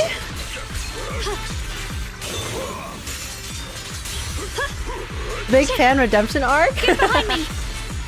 Watch this! A measure of steel slices the world. Yeah, okay, so I can only assume that Big Pan and his story, you know how I was mentioning how it's like he ends up actually fearing the power and then overcomes it in the end to become a hero? I would assume that the sword that Big Pan is referring to was the Qingming sword. So the scenario I crafted where he is a previous wielder is in fact correct. They obviously haven't confirmed it yet, but I'm guessing that is the case. Based off of what we've seen so far in here.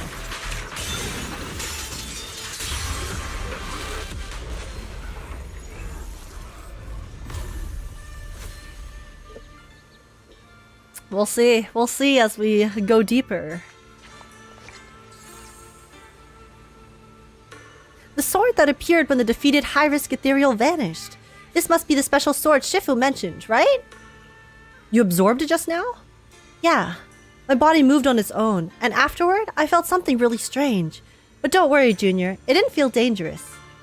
Thank you both so much. If not for you, I might never have found the courage to wield a sword again. I never imagined my cowardly blade could one day become strong enough to protect others. Oh, well, oh my god, sorry. I just read those all with Shunguang's voice. Yo, Big Pan's sounding a little different. My bad, my bad. That wasn't our doing. The moment you chose to lift your sword despite being afraid of it, you were already a sword master as good as anyone. I'll remember these words and keep swinging my sword with unwavering resolve. As long as my blade can still be of use, I'll keep fighting for my companions. You want to say more to Big Pan, but he suddenly freezes, and then he and the other mercenaries vanish in a burst of blinding light. The battlefield that had been so noisy just moments ago was now empty, leaving only the two of you. They vanished. What is going on with them? Big Pan's sword should be the one the Qingming sword absorbed earlier. It feels like we went on an adventure with him, yet we still don't understand what really happened. We'll have to ask Shifu about all of this. Let's head back now. Interesting. What's up, Shifu? We're back. Did you finish those pork buns? You're back. Yes, Shunguang. This aura you're giving off. Seems you found the first sword. Nicely done. Yes, Shunguang. Come closer. After absorbing that sword, you felt something strange in your body, didn't you? How do you know? You only retrieved the sword. It hasn't fully merged with you yet, or formed a sword will you can command. Simply put, you don't know how to refine it. Refining? Refining mentioned? They mentioned refining, guys?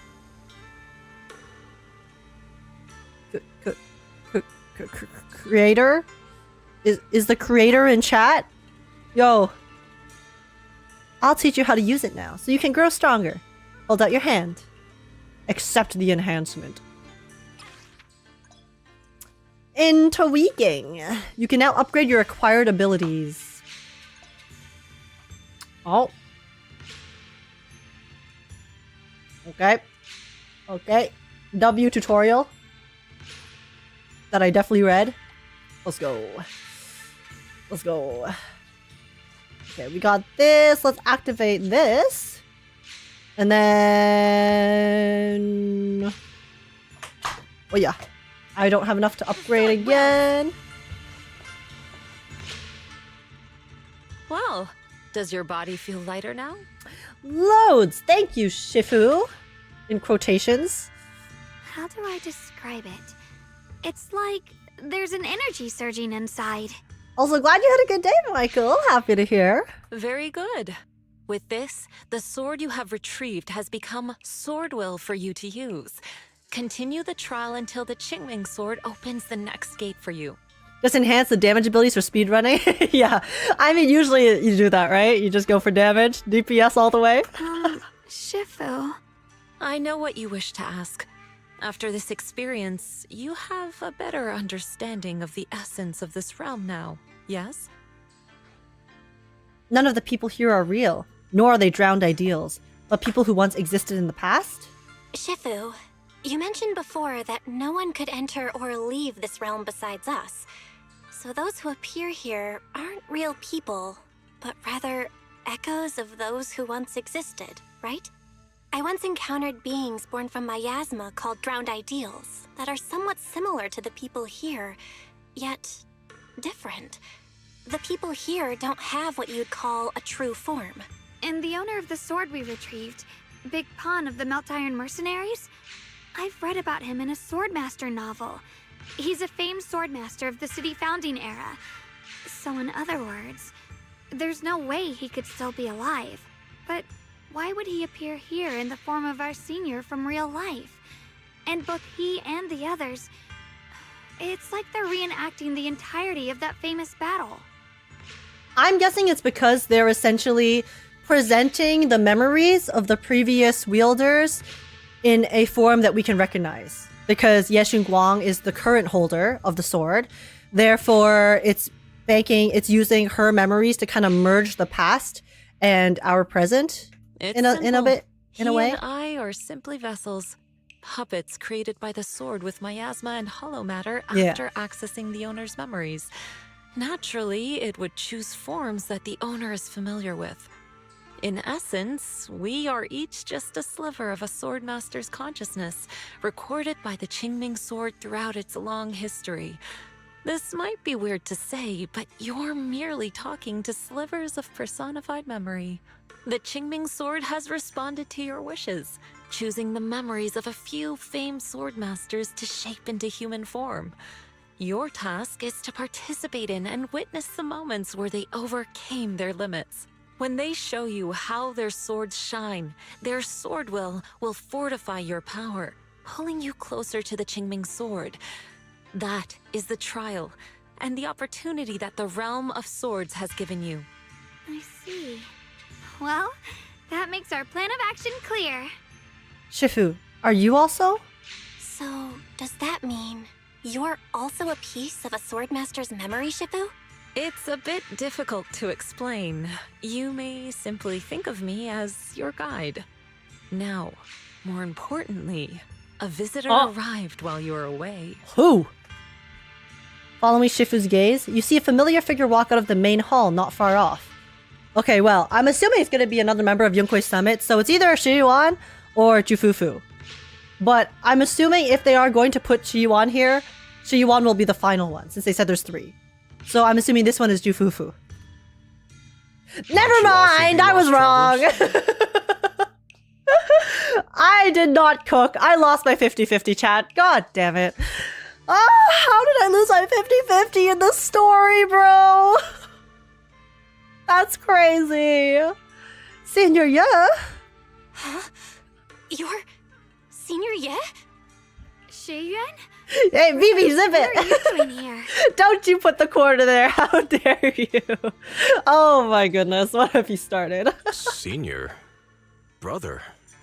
I'm sorry, but I think you must have mistaken me for someone else. Damn it, man. Well, Fry! 2 years UNCKK. When you retiring anyways, I locked myself out of my room and my friend told me how I got back in. I told him that I talked to the lock because communication is key. Man, Fry. Communication is key, so I shall communicate to you. Thank you very much for the 24 months. I really appreciate it, Fry. Thank you so much for the support. Thank you. How's it going? All hail the quarter. No. Enough, chat. We're stopping this right now. Future foreshadowing of H pulling on Shuyuan's banner. Guys, that's enough. Okay? No. This is not foreshadowing, okay? Sometimes you guess wrong. But coincidences don't exist. It'll be fine. We're gonna win our 50-50, and then this will have no connection. Easy peasy. By no context of the quarter, I am really good at losing the weapon banner. That is the context of the quarter jokes in my chat. I am very good at hitting the 25 out of 100%. That is the explanation. Why waste dev time if you can achieve the same story by reusing assets easy? Here's the thing, guys.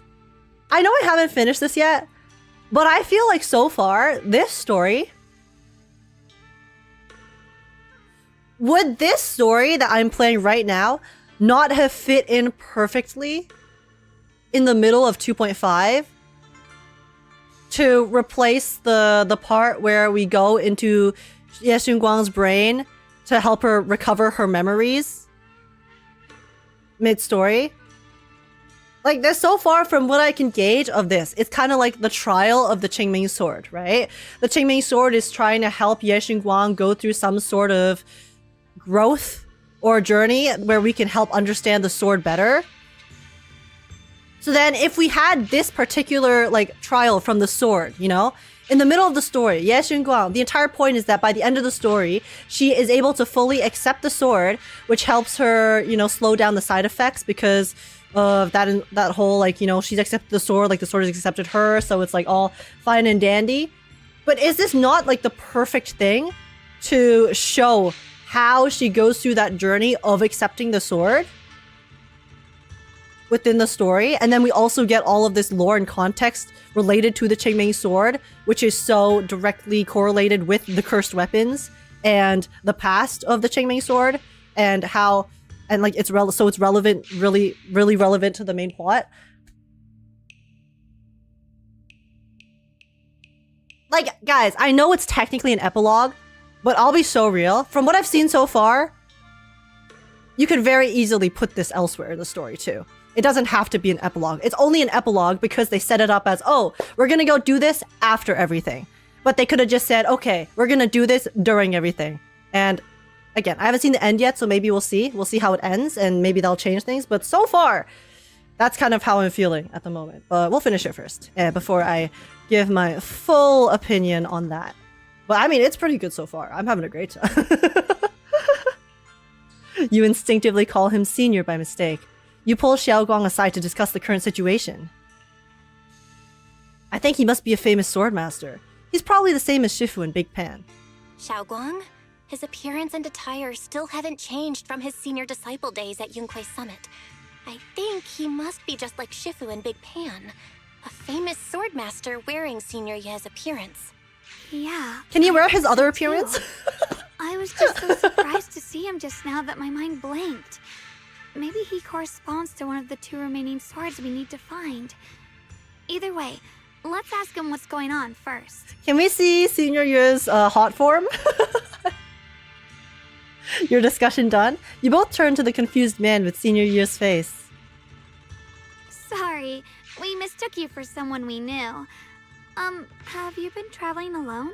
Oh, and how should we refer to you? It's a bit embarrassing, but I've forgotten my real name and identity. By the time I came to, I was already lost amidst the mountains in this realm. Thankfully, I ran into this Shifu and you two. Please, just call me Peregrine. Peregrine? If possible, would you allow me to lodge here for a while? Though my memories are hazy, I remember that I came here in search of something. Peregrine. I've heard that name before in the stories Mom used to tell me and Shiyuan. We were right. Okay, elaborate, girl. What are you two mumbling about? In any case, this place has not been maintained for a long time and isn't the most comfortable place to rest. So long as you don't mind, you may stay. You have my gratitude. I can tell you three have more to discuss, so I won't disturb you any further. I shall take my leave and look around a bit. Stop. He looks so happy. Look at his eyes smile. Seeing that Shifu still has more to say, the man calling him Peregrine leaves to give you privacy. The thing that hurts about this the most is that I know this is not Ye Shiyuan, but the fact that it looks like him and he's so happy hurts a lot because in the main story, we only really see him really stressed and depressed and angry because he is so stressed about Ye Xinguang and her situation. So seeing this different side to someone who resembles him, like, it's the contrast between the reality of Shiyuan and how happy the siblings could have been before everything. It hurts. Well then, since you found the first sword, before all the pain and tell you suffering. about the remaining 2. However, I imagine you've already guessed. The remaining 2 areas each hide an extraordinary sword. Man deserves to be happy for real. Yeah, everyone deserves to be happy. Except for the Lu guy from 2.5. Fuck him. The remaining 2 areas? Aren't they the only 2 areas in total? The remaining 2 areas? But apart from the one we just went to, isn't there only one other area? Do you recall the incomplete statue I pointed out to you in the main hall? Yep. I kept having this sense of deja vu. Deja like I had vu. seen that statue somewhere I've been before. to this place Is before. that so? That's not surprising. In any case, both the final area and the monster that gave you trouble before are hidden behind that statue. Behind the statue. So you mean, if we can break it, we can get to the 3rd area? It is not something that can be broken with brute force. Shunguang, an Don't ethereal worry. that can temporarily We'll summon steal your later. senses will certainly continue to cause you trouble. No. We're gonna summon the undefeated champion, my punching king. He is Void Hunter level, obviously. You know, he's undefeated, guys, which means that he can defeat Void Hunters too, right? Right? Or is he just street level? While exploring, you should contemplate how to gain passage from the statue. As someone who was recognized by the Qingming sword, I'm sure you will succeed. Moving on, the Qingming sword has sensed your growth. The seal for the 2nd area is likely to lift soon. It's getting late. Let's rest up and reconvene tomorrow. Okay, you said reconvene tomorrow. I'm reconvening now, bro. What's up, Shifu? Good night. Did you have a good rest? Actually, wait, let me check the... Knows my heart. Oh my god. Yo, I'm too fast. Alter. Am I up right here? No, I can't. Okay, it's just the quest. Alright. What's up, Shifu? Good sleep? I love this playful style of Shifu. Yeah, it's nice to see a different side to her. Like, for me, my interpretation of this Shifu is basically Shifu before all of the happenings with her sister. Because I'm still guessing that this Shifu is some sort of projection of her sister's memories of her little sis, which is Yishuan. You two, aren't you going to take a break? After a fight, you should focus on getting yourself sorted out. We still have the energy to explore this place, so we wanted to learn more about this mysterious realm. Shifu, what's this sword formation sculpture you're examining? I sensed an unfathomable power from within it. Were you talking about this? Come to think of it, it's time I explained what it does. The fact that you managed to get your first sword proves you have some serious talent. But this level of growth isn't enough for future battles. If you wish to journey to the world with the Qingming sword, you'll face many ridiculously powerful enemies. Without dedicated training, you're destined for defeat. Now back to business. This sword formation sculpture is an additional trial set up for you by the Qingming sword. Within this formation, the memories of every powerful foe encountered by Qingming sword wielders throughout history have been sealed. So, I need to resonate with this sculpture, face them head on, and defeat them? Oh my god. If you want to become stronger, this is what you have to experience. I was planning to tell you about this after you'd rested, but since you asked, there's no need to keep it from you. However, it is still your choice. If you lack the fervor for battle, neither I nor the Qingming sword will force you into it. Well then, if you're ready for battle, touch this sword formation. I'm quite eager to see just how far you've honed your martial arts.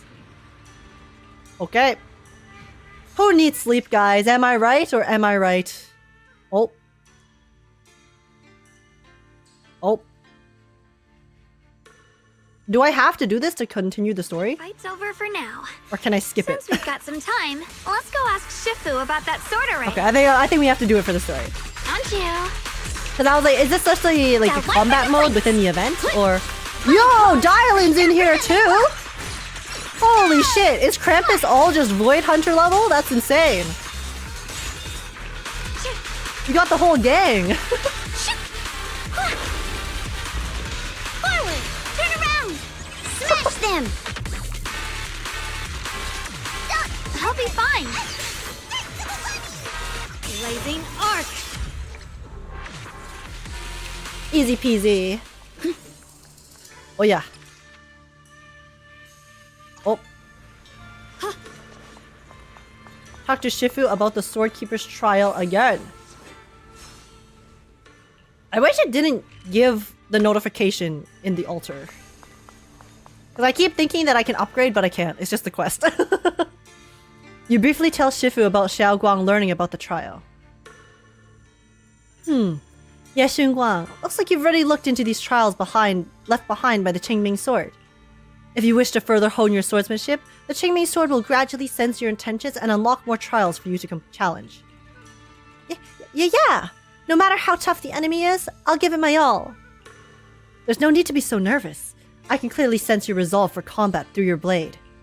In any case, you really need to take a break now. A balance of work and rest is vital even when it comes to combat. If there are changes to the Qingming sword, I'll let you know. Okay. Check on Peregrine's movements. Yo, big bro. Where you at, bestie? Sorry, not actually big bro who looks like big bro. Chest? W? We meet again. Did you rest well? It's quiet here, so it's really nice. Are you checking out the books? Yeah, it's much more quiet here compared to New Eridu. It's really nice to relax. So, Mr. Peregrine, are you looking through the books here? That's right. Though the study is covered in dust, there's a couple of ancient texts about swords. As I have nothing to do at the moment, I thought I might as well look through them. Perhaps they'll help jog my memory. OMG, the U2 from Age actually made me turn my head from my laundry because I thought it was Shifu. Really? I feel like my voice is so different from hers. So, are you two heading out today? There's an area here that was just unsealed, so we're heading over to explore it. I see. Truth be told, today I also plan to head to the area you previously explored. Earlier, I recalled what I was looking for. It was my sword that I've lost, though I know not where. If my lost sword is not there, I'll head to the area you're planning to explore today. If you require my help, please, just say the word. Yuan, forehead? Okay, thanks, Mr. Peregrine. I hope you remember who I am next time. Well then, good luck to all of us today. Just laying down watching you. Hey, hope you're relaxing nicely. We're getting some nice lore right now, actually. Okay, area 2.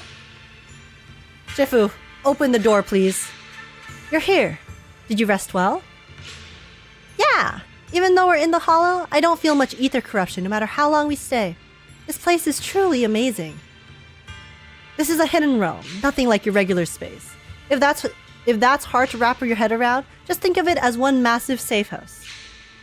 Back to business. As mentioned before, the seal in the second area of the hidden realm has already started to weaken. You can head to the second area to search for the next sword. Once you're ready, I'll break the seal. Yes, ma'am! You've got some real drive there. But heads up, the moment you step into a new area, unpredictable changes might kick in that no one can see coming. Watch yourselves. I was gonna say foreshadowing, but that's not subtle. She just came at us with a brick. She just said outright, by the way, shit's about to go down, so... Shifu raises her hand and dispels the seal. In an instant, the clear sky turns dark with heavy clouds, thunder and lightning crackles, and rain threatens to swallow the entire hidden realm. Ooh, spooky! Jufufu! Yo! Fufu! Come back! Not good enough. You should have trained harder. Again! That voice. And that tiny frame.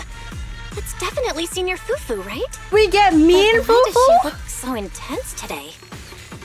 Let's hurry and see what's going on. I know it's not technically her, but it's her character and her voice actor. So this is mean Fufu. Whoa. Oh my god, I've never heard her speak like that. That's so cool. We're getting to see so many different sides. These are like alternate universe versions of them, which is so sick. Okay. Fufu is bullying people now? Oh no. You defeat the ethereals, go through the archway, and attempt to find the girl who looks like Jufufu. As you're looking around, sharp claws suddenly come pouncing towards you. Ah! Watch out, Belle! She's attacking us! Fufu, as she perceives herself, actually. Xiaoguang quickly activates the sword case, blocking the ambush.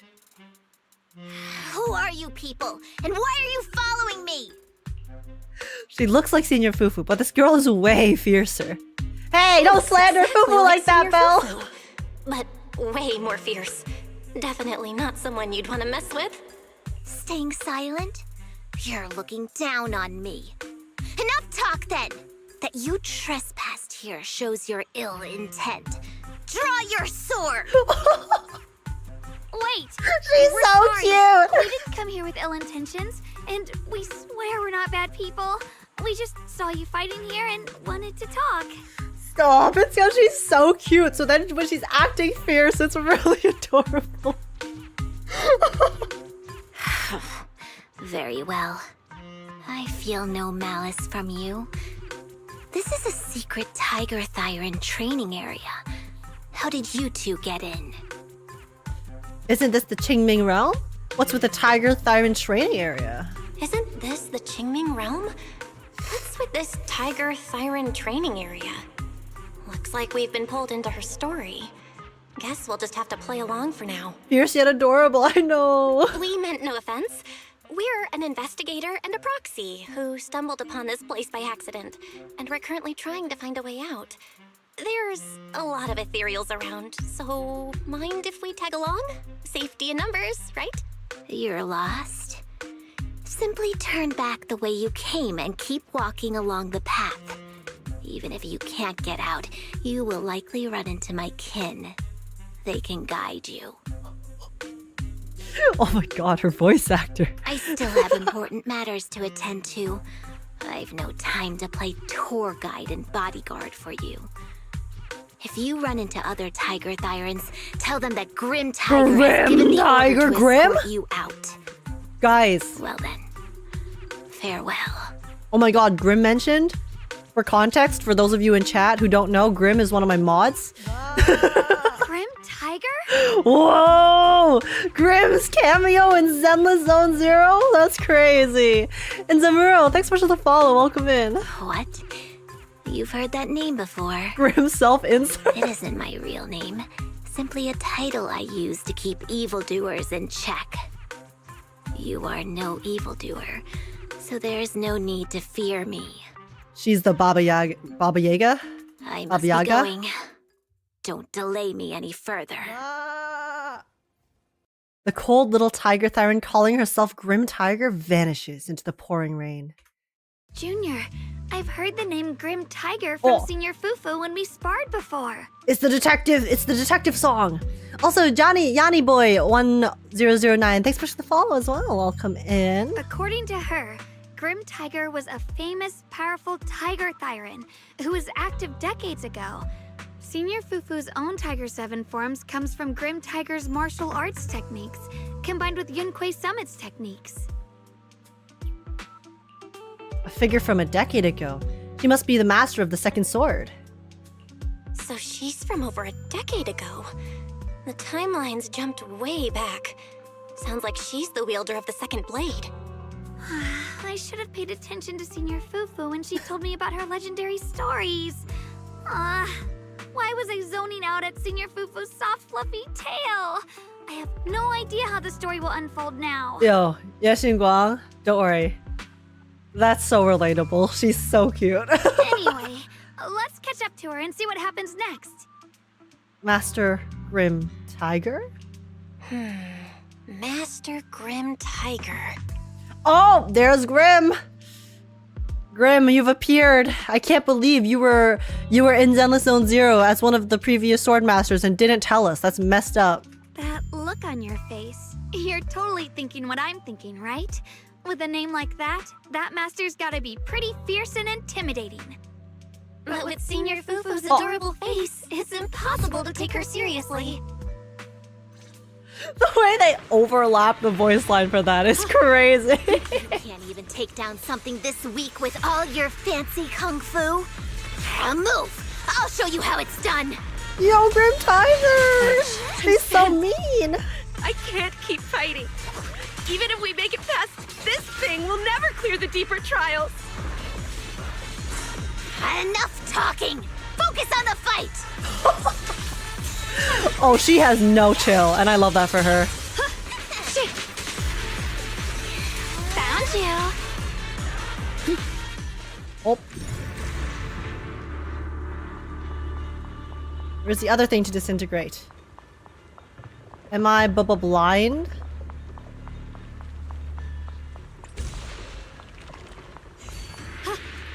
Chest!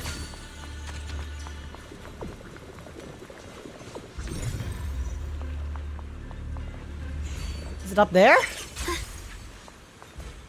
No! I want chest. How can I get chest? This is rigged. Oh. Let's go back to the ground. Mind and body as one. Lol, I unlocked it before we talked to Senior Fufu, but I'll talk to Senior Fufu. There's no way we can defeat it. Oh! Let's just give up. Wait, they made an NPC version of Fufu? That's so funny. They just copied and pasted Fufu's ears on her. That's insane. If you came all the way here just to whine, you might as well crawl back home and hide under your blanket. Get up. We're not done yet. No, that ethereal from earlier already broke one of my arms. I really can't keep Oh. fighting anymore. Look, the others are in bad shape too. It's not just I mean, a broken arm mid-fight is pretty rough, I do gotta say. That's what happens when you skip your training. Right now is when we decide the fate of our clan. Or do you plan to let those short-sighted fools run everything? Dollar store Fufu. No, guys, this is Fufu from Temu. But maybe they're right. If this is all the strength we'll ever get as Tiger Thyrans, maybe taking that power isn't so bad after all. Unless we can stay away from the hollows. Wait. Oh, is there no way to turn off the... Okay, I wanted to turn off the text so I can take a screenshot. It's fine. I'll just take a screenshot like this.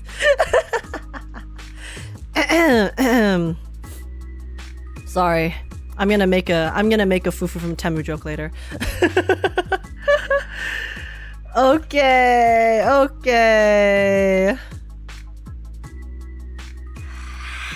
Coward. Backing down at a time like this? Look me in the eye and say that again! Stop it! No need to get violent! You should talk this out. Stop right there. I don't know what's going on, but you two need to calm down. You're You, the Temu? ones who were wandering around here earlier. Didn't I tell you not to get in my way? I already showed you the path out. Why are you still tailing me? Tailing? Tail? Tail mentioned? Your fluffy tail? Fluffy do Fufu tail? We're just a little worried about you. Would you mind telling us about what happened? Maybe we can help. This is an internal matter among our clan. It has nothing to do with you. Stop asking. The Tiger Bane Bell. It's all because of the Tiger Bane Bell. Hey, keep your mouth shut. She's like, stop exposing your secrets! Tiger Bane Bell. Senior Fufu mentioned it before. That's the Tiger Thyron's forbidden artifact. The Tiger Bane Bell? I've heard of that name from a Tiger Thyron I know. It's a forbidden artifact, one that gains power by devouring its own kin. From her character story right? in 2.x, right? So some big mouth just couldn't keep a secret? Even that information got out? The bell was made long ago by one of our ancestors. They were inspired by the Void Hunter's weapons and wanted to create something that could give our clan a power that could rival theirs. But for some reason, the finished bell carried a flaw none of the Void Hunter's weapons had. Although our numbers are growing, we still don't have enough power to fight against what's to come. So they are considering reactivating the Tiger Bane Bell. That's insane! What does that have to do with you being here? How can someone do that? But still, why do you have to come here to solve the problem? This is the training grounds for Tiger Thyrans, right? Do I really have to spell it out for you? Looking for a sacrifice, mayhaps? The ones who oppose the reactivation of the bell made a deal with the ones who want to use it. Oh, okay. We can prove the Tiger Thyrans can get stronger without the bell. They'll drop the whole idea. That's why we're taking on these trials. And that's why she's being so harsh, because the alternate, right, is that if they can't show up and if they can't show that they've made progress and have that strength, then yikes. But you keep fighting alone. You even threw your best sword into the deepest part of the training grounds. How are we supposed to beat that final ethereal without it? We have to shut those supporters up for good. If I used my sword or relied on anyone else, they'd find excuses to drag this out even longer. That makes sense. Because then the people who are trying to reactivate the bell or reuse the bell will be like, oh, it's just you just only beat this because of the power of the sword, so we still need the bell anyways, right? Because if you're not strong enough without the power of the Qingming sword, which means that we still need the power. Because you didn't prove yourself. You didn't prove your own strength. You were using the cursed weapon. But think about it. You're the strongest of us all. And even you failed 6 times. This is your 7th try. Just look at all of your injuries. Is it possible that we just don't have what it takes to protect ourselves without the help of something powerful like the bell? If you've come to think that as well, just take the intruders and leave. I can handle the fight on my own. A look of disappointment crosses Grim Tiger's face. Without a word, she turns around and runs into the distance, disappearing into the rain. Her fellow Tiger Thyran stands there in dejection, unsure what to do. 6, 7? Wait, was it 6 to 7 times? Did I gloss over it? Wait. Where was it? 6 times, 7 times. Oh my god. Guys, okay, listen. Clearly what this means is that the brain rot hasn't infected me on a molecular level yet, okay? I can still see the numbers 6 and 7 without thinking of the meme. Therefore, I am safe from the brain rot. Easy peasy. I mean, they definitely picked that number on purpose. I will say. I think the Zenless devs 100% knew what they were doing when they included those 2 numbers there. But I didn't fall for the brain rot. Therefore, I am still safe. I am still safe. I'm corrupted and I shall corrupt the rest of ages. The rest of ages, chat. No, guys, listen. We do see the meme sometimes, but clearly, there is still hope. There is still hope in this chat. Junior, did you hear Grim Tiger left her best sword in the deepest parts of this place? Maybe that's the sword we're looking for. Let's try to catch up to her. Okay. Goodbye, Tiger Thyran. I must become stronger. Wait, I get that you're desperate, but pushing yourself like this, it's too much. Okay. Let's absorb the memory. Since we're here, let's keep going. Wait, why is Explorer Boo here? The fuck? Tiger of the Mountain? I've got some amazing news to tell him, but where did everyone run off to? Hey there, brave one. Find my 3 subordinates? This feels oddly familiar. These 3 are my trusty sidekicks. If I'm the tiger, then they're the horse, the dragon, and the hero. You should be able to spot them right away. Thanks for your help. Is this a side quest? I'm assuming that bamboo thing is a side quest. Wait, let me get my... I want my chests. Okay. Let's continue onwards. Okay, the bamboo's a side quest. Alright. Could you just stop and talk to us for a minute? Maybe we can help you. No time for that. Besides, I've got to prove I can handle this on my own. I don't need anyone's help. Oh, dude, her voice actor's popping off. Hear us, split the heavens! Huh? My blade cuts down evil! My spirit soars in the sky! It's less of a quest, more like an unlock a chest? Oh, okay. Frost glistens! Split the heavens! I gotcha! Shunguang of Yunquai Summit! Breaking all illusions! Yo. The FPS goes hard whenever I play with the Shunguang. The line is drawn. Light brings the dawn. A measure of steel, slices the world through. The amount of effects on my screen with this character is insane. Send you away. I also feel like I'm getting constantly flashbanged. Because when she's in her other form, everything is so white and so bright.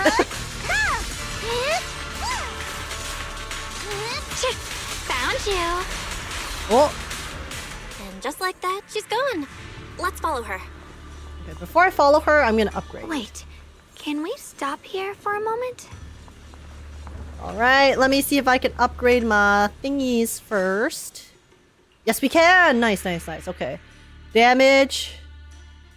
Activate. Damage. Activate. Lower defense is damage. Activate. I mean, all of these are damage, no? So... I guess I'll just upgrade everything as I go up the list. When Grim Tiger was fighting just now, I noticed her looking into the distance from time to time. It seems like she was keeping an eye on the weather and landscape. If what Shifu said is true, the weather here is a direct reflection of the Swordmaster's mood. Could there also be a storm in the heart of Grim Tiger? It's pretty cool how we can actually see the other areas from this cliff. She said if she couldn't gain her Which king's makes it feel like recognition, one cohesive then the map. Tigerbane Bell might be used again. No. What I'm sensing isn't just a grim mood. It's more of a darkness that is about to blur everyone's vision, causing her not to be able to see the goal ahead, where her companions are, and what's at the end of that road. I think she may have created this rain for herself, through her desire for power.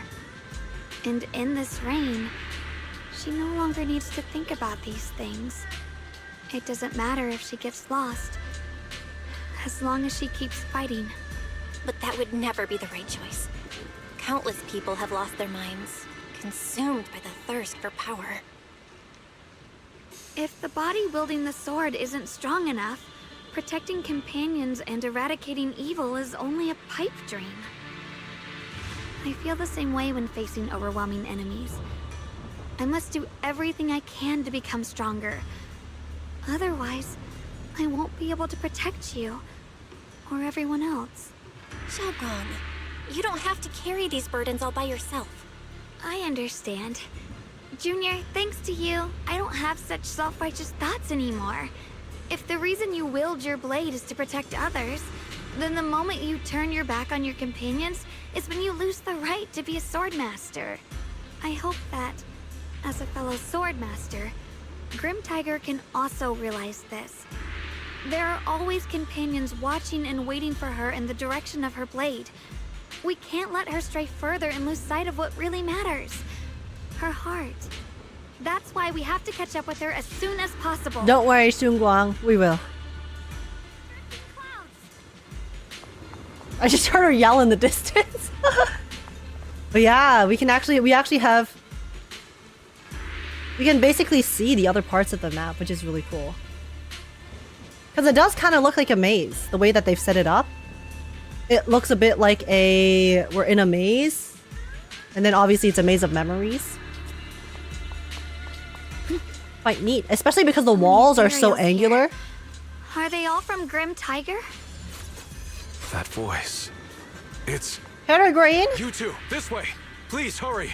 Ooh, I wonder how Peregrine is related to Grim Tiger. Because I'm assuming they are, since they're both in this thing. But, I mean, they could also be separate. Because Peregrine just said that he's coming with us into this memory to help. But, who knows? Maybe there's a lore connection.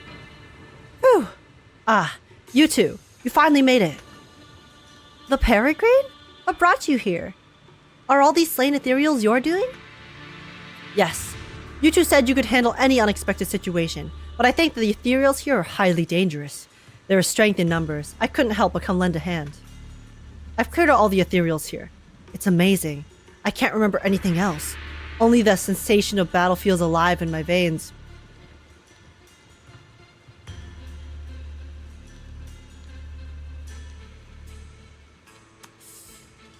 Interesting. Interesting indeed. Battle makes you feel alive, eh, Peregrine? Alright. I mean, that doesn't necessarily mean it's a bad thing. but slightly... There are suspicions at hand. If you don't mind, please allow me to tag along. After sitting in the study reading for so long, I could use a chance to move around.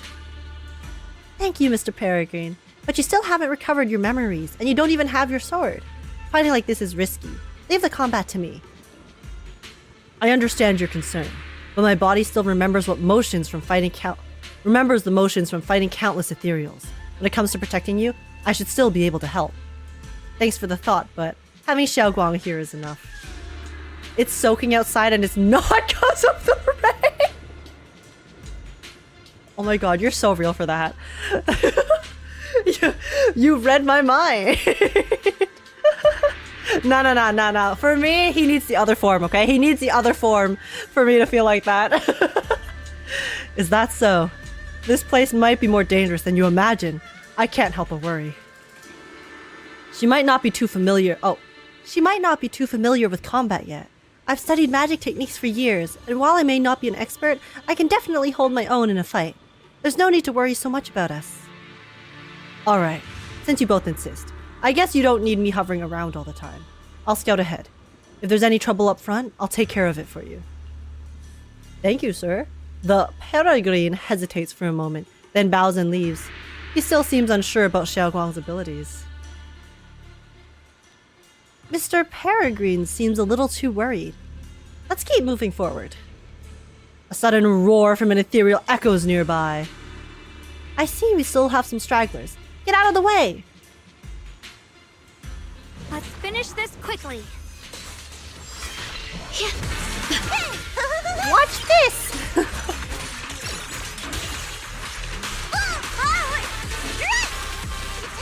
Icy edge.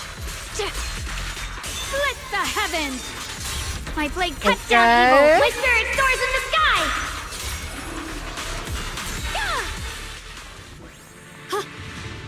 Alright, guys. Without a trace. Oh, it's dark. But I think it's just dark because of the, Looks like the path ahead form is effect, blocked. right? Like when we're in the white form, it does make the overall map darker. Oh, yeah, okay. It was fitting, though. It was fitting for the setting of the story right now. You two. I've been waiting here this whole time. Did something happen? H-Stream, is your account fixed, H? Yes, it is.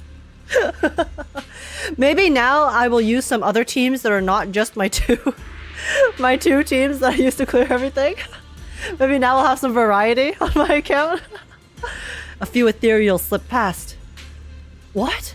I didn't clear out all the roaming threats? Were you caught by them?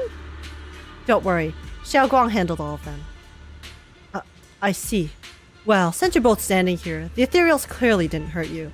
Looks like you weren't exaggerating. You really do have remarkable combat skills. But there are obstacles you can't overcome with strength alone.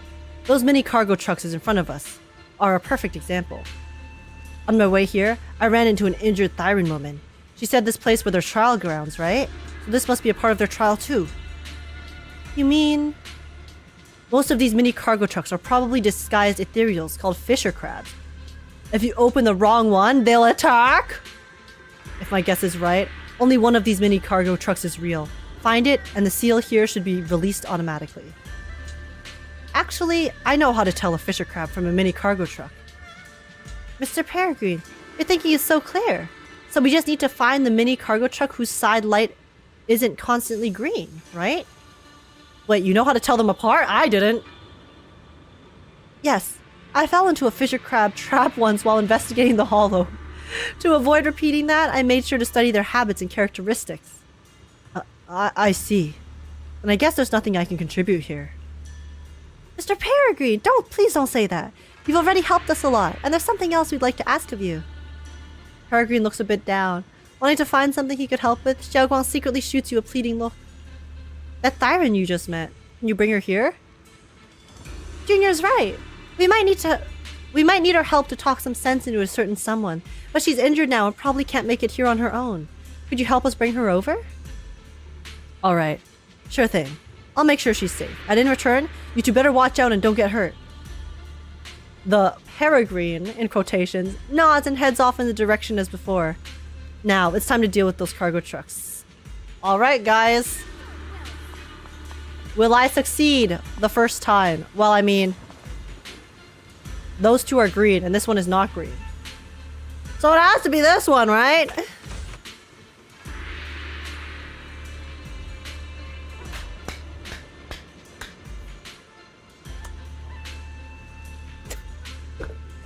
Yeah, guys. I, figured out the baby puzzle. Let's go. Let's go, chat. Pro gamer. Hell yeah. Perfect. The information I gathered was spot on. I was actually worried I'd make a fool of myself if I got it wrong. Anyway, let's keep moving forward. Imagine I can still open the other ones anyways. That would be pretty funny. The brain wrinkles are wrinkling. Exactly. Alright. Oh, this is like the side thing. Dude. I feel like I'm honestly pretty bad at this. Wait, how do I... Oh my god, I keep forgetting how I do those. I know the blue ones you just leave. But... the yellow ones, I forgot what button I'm supposed to press. Whoopsies. Doesn't matter, I fixed it.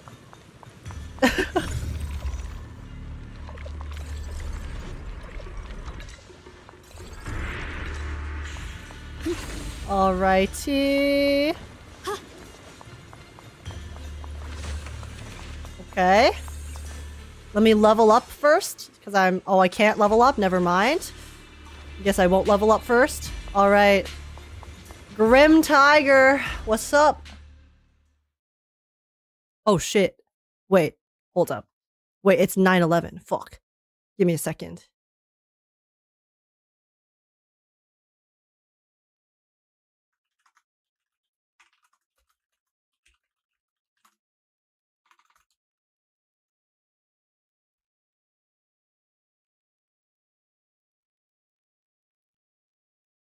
Wait. We might have the proxy pod first. Hold up.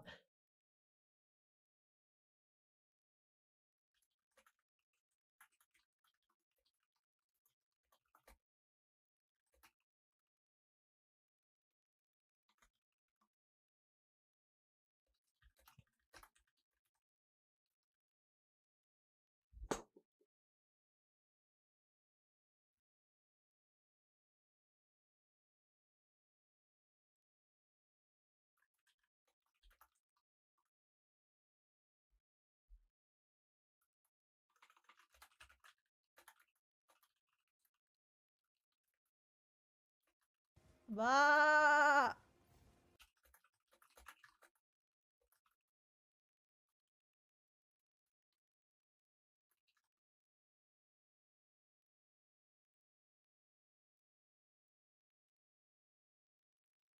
Give me a second. Her mic's muted now? No, sorry. My mic's not muted. I was typing a message.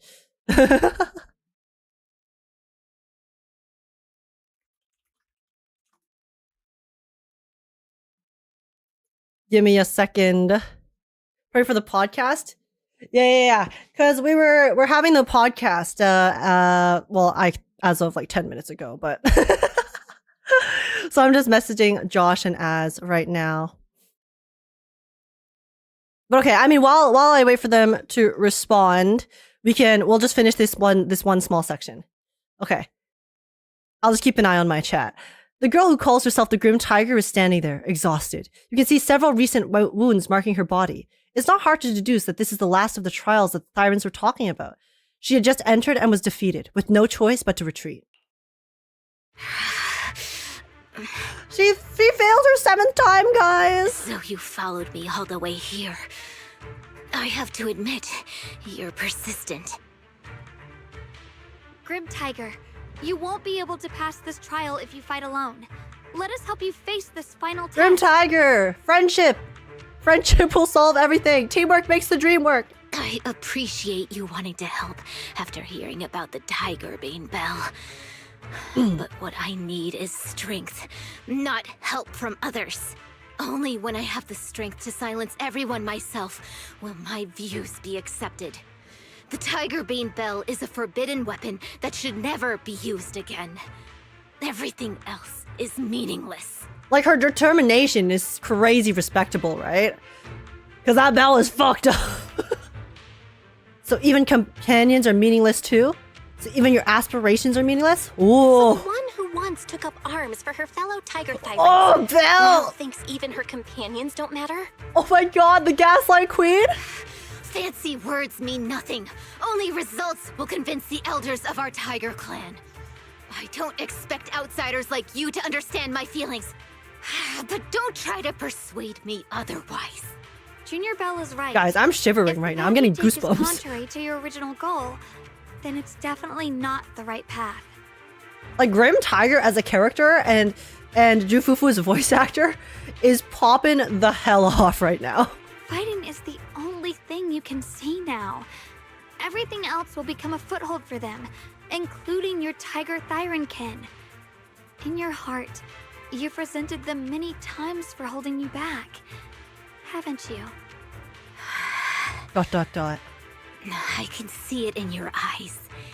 You crave strength just as much as I do. Since we're after the same thing, what's the point of all this talk? Yes, we are just like you. We all want to be stronger. Otherwise, you won't be able to protect the things you cherish, or your companions. Xiaoguang suddenly grabs your hand. You gently grip her hand in response. Hand holding! In my gacha game?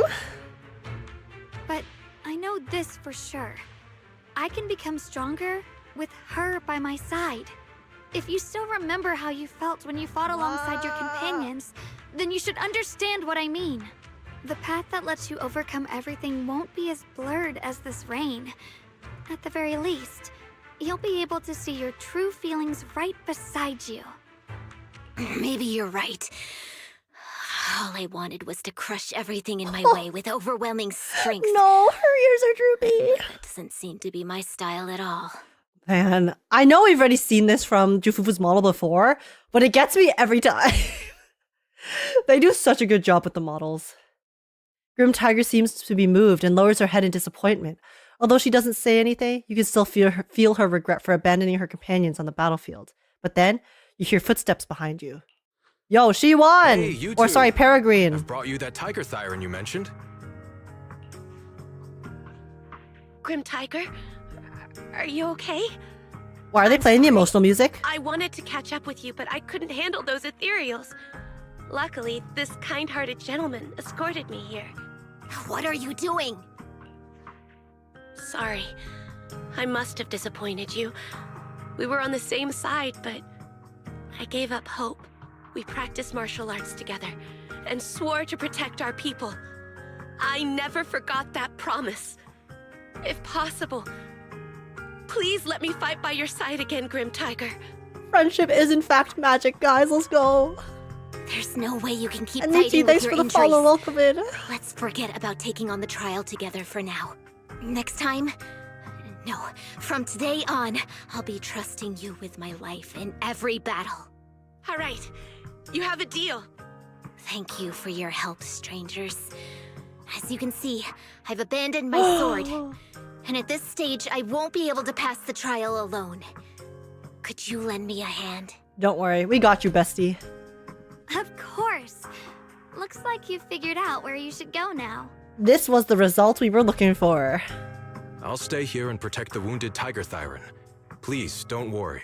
Just focus on the battle. To be honest, I'm not sure if this is the best for the future of our kin. But the moment I decided to fight alongside these companions of mine, I felt a lot better. Never forget what you're fighting for. Now, let's use this positive energy to teach that ethereal a lesson! Yes! We got this! Nah, I don't need to adjust, guys. Teaming up with others may not prove that I can handle these monsters alone.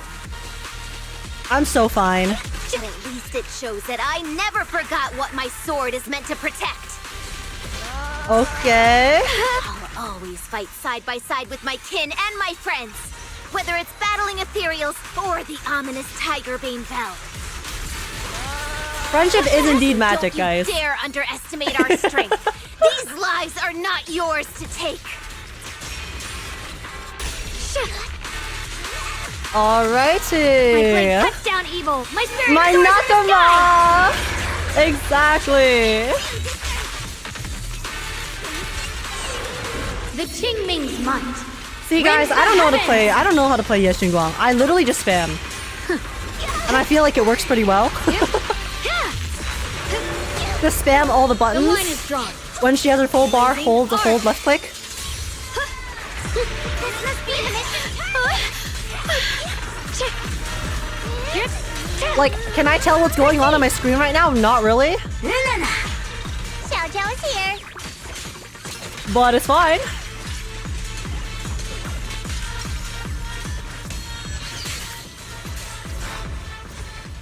Alright.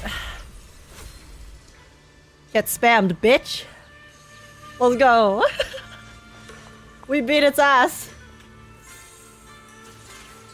After the ethereal falls and the second sword appears, Xiaoguang absorbs it without hesitation. Once the battle is over, everyone regroups. We did it. Grim Tiger, we've passed the trial. Keep your voices down. You're hurting my ears. But you're right. Now that the storm has cleared, we really did defeat that ethereal. Thank you. Without your help, I wouldn't have been able to do this on my own. We only gave you a little push. You've always known which way your sword should point and what you're fighting for. So I'm sure you can get through this trial. Don't make a big deal out of it. It's embarrassing. Anyway, now I can bargain with those who want to ring the Tigerbane bell. At least I've proved power doesn't have to come at others' expense. I'll go with you and talk to those stubborn old men too. Even if it means falling out with them, I'll stand by you. You're being melodramatic. Negotiations don't need to turn hostile. They want to protect their people. We want the same thing. By the way, what happened to that well-mannered man who brought you here? The fight is over. Where did he go? He watched the whole battle from the side, then slipped away quietly. He asked me to tell you that he'd returned to the main hall. Mr. Peregrine, did something urgent come up? Xiaoguang's question goes unanswered. Like Big Pan, Grim Tiger and her kin freeze mid-motion and vanish in a flash of light. They're gone too, so the Sword Master Grim Tiger's tale ends here for now. I want to know what happens next. Me too. I imagine she continued on as the Thyron's greatest warrior? I should have paid more attention when Senior Fufu told the story. Anyway, let's head back. I'm a bit worried about Mr. Peregrine. If we leave now, we might still catch up with him. Alright. Very cool. I mean, I assume there's one left. There's one left, right? Find the lone Peregrine. Okay. Though, we finished with this section. So we should do the Proxy Podcast first, y'all. We should do it first. And then we shall finish the last section after. I think there's like 1 hour left, right? Because I think each section is approximately 1 hour long. So we can just finish that after the podcast. And then we will be bing chilling.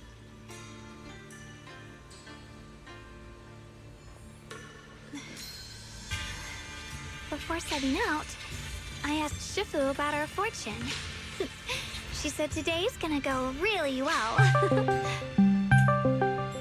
Oh, hello? Wait, I didn't forget to unmute you this time. Hello? What's up?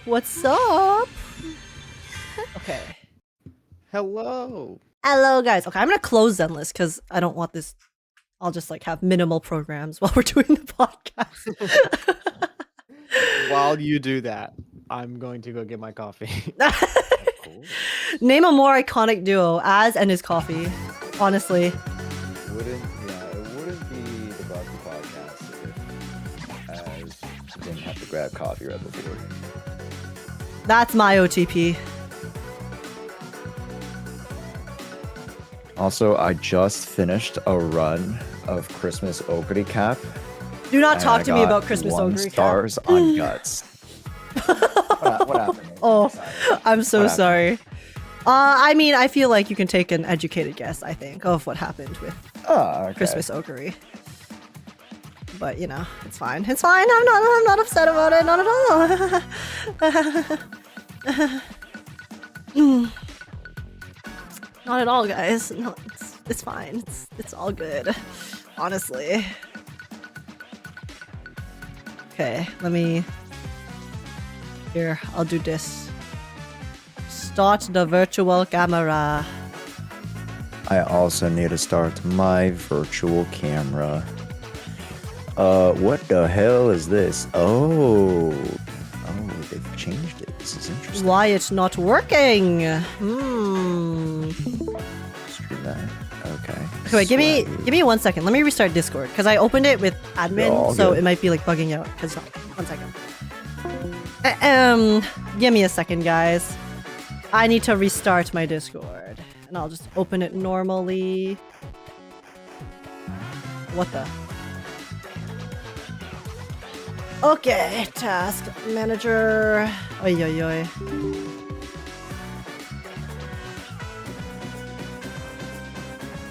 I got Ogre cap on the first 30. Do not speak to me ever again. Thank you very much. Oh, guys. Guys, I wanted her so bad, bro. I've only been watching Cinderella Grey. You should watch that. I've already seen Cinderella Grey. It's pretty good, pretty good. Though I think I still like season 2 the most so far. Hello, hello? What's good? Uh-oh. Okay, please tell me this work. Oh wait, I'm stupid. The reason it wasn't working is because I didn't press stream. It's been a year, you know? Yeah, that'll do it. It's fine, guys. It's so fine.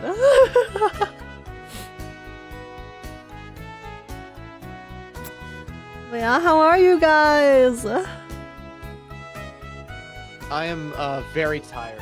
It has been a long day. Aw. Yeah? Yeah.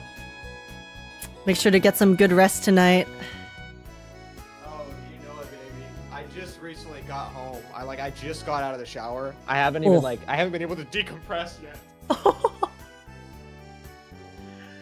And now we're gonna be yapping for an hour or two. Good luck, King. Don't worry, we can play a little co-op just to goof around. Yeah. Laugh around. I actually haven't tried the nightmare modes yet. I only completed the main story part of it. Okay, yeah. And then I went off on a yap sesh because all of the lore. I was there actually. I was playing with Nicole and Scotty. Yeah. And then we started yapping about the lore. It was nuts. That was fun. That was a good time. That was.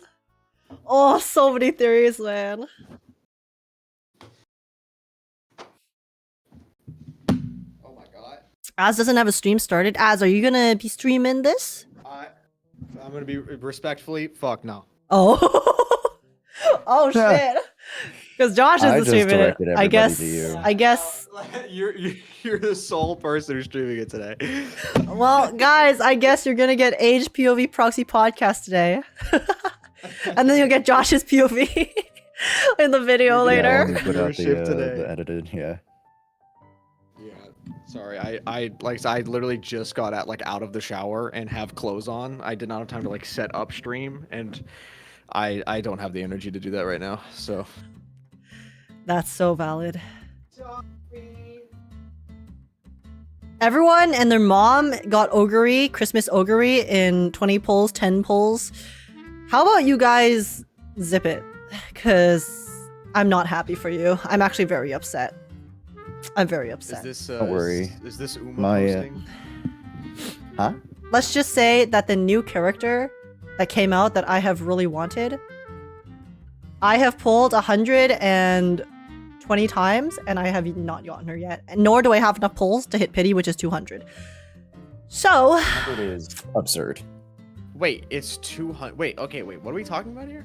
Uma Musume. Oh, okay. It is Uma. Okay, so Yeah. we are Uma posting. Okay. The pity's 200? Yeah, Japanese... Yes. I mean, Psy games. Japanese gachas, they do be like that, unfortunately.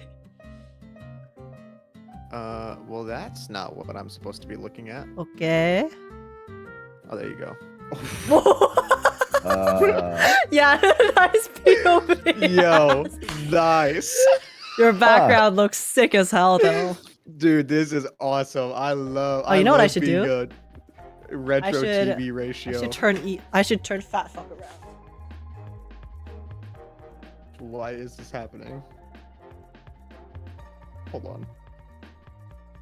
Now you can see I don't know what. fat fuck lurking. And we have bubbles lurking on my mic. I have so many plushies in my room right now. I'm still looking for a fucking bookshelf drawer thing that fits here, so I can put some in front of your bed. No, like over here, behind me, like to replace this one. Oh. I want to get like a drawer shelf situation, so like shelves on the top and then the drawers on the bottom, so I can keep my stuff there, but then also have stuff. And I also want to get another one here, like a small, like a narrower shelf, so I can just put merch on those. Shelf there would be sick. And they can stop sitting on the floor in my room. Me with a bunch of extra merch. I still have so much stuff on the floor that I haven't put up on the walls yet. Oops. And I'm gonna get more because I'm going to the WUA event at the end of the month, and then maybe the Angels of Delusion concert if we can get tickets with Josh. We'll talk about that. Yeah, I would. I would love to. I just don't know if I have the money yet. That's okay. That's okay. We'll get the tickets, and then I'm sure if it comes down to it, it'll be not that hard to resell the extra ticket. Yeah, I guess it depends on how they actually distribute the ticket. Because they might try to do it in like a haha you can't sell it way, but we'll see. We'll see. We'll see.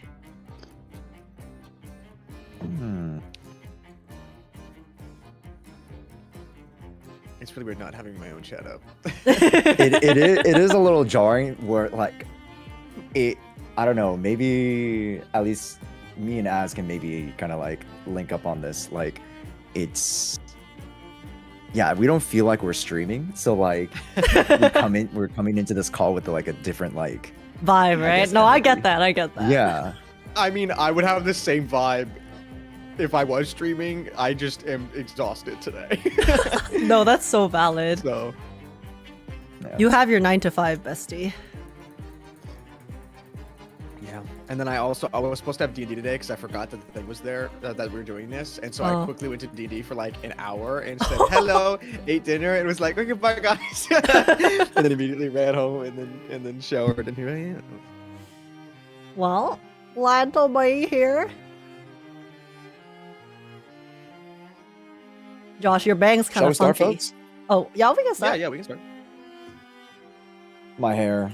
I just wasn't sure if you wanted to adjust your bang slightly. This is the Asian hair phenomena where it's like straight, flat, and like, looks very unappealing. If you have nothing in it. I feel that. When the hair gets greasy and then it gets really flat and you're like, oh, bruh.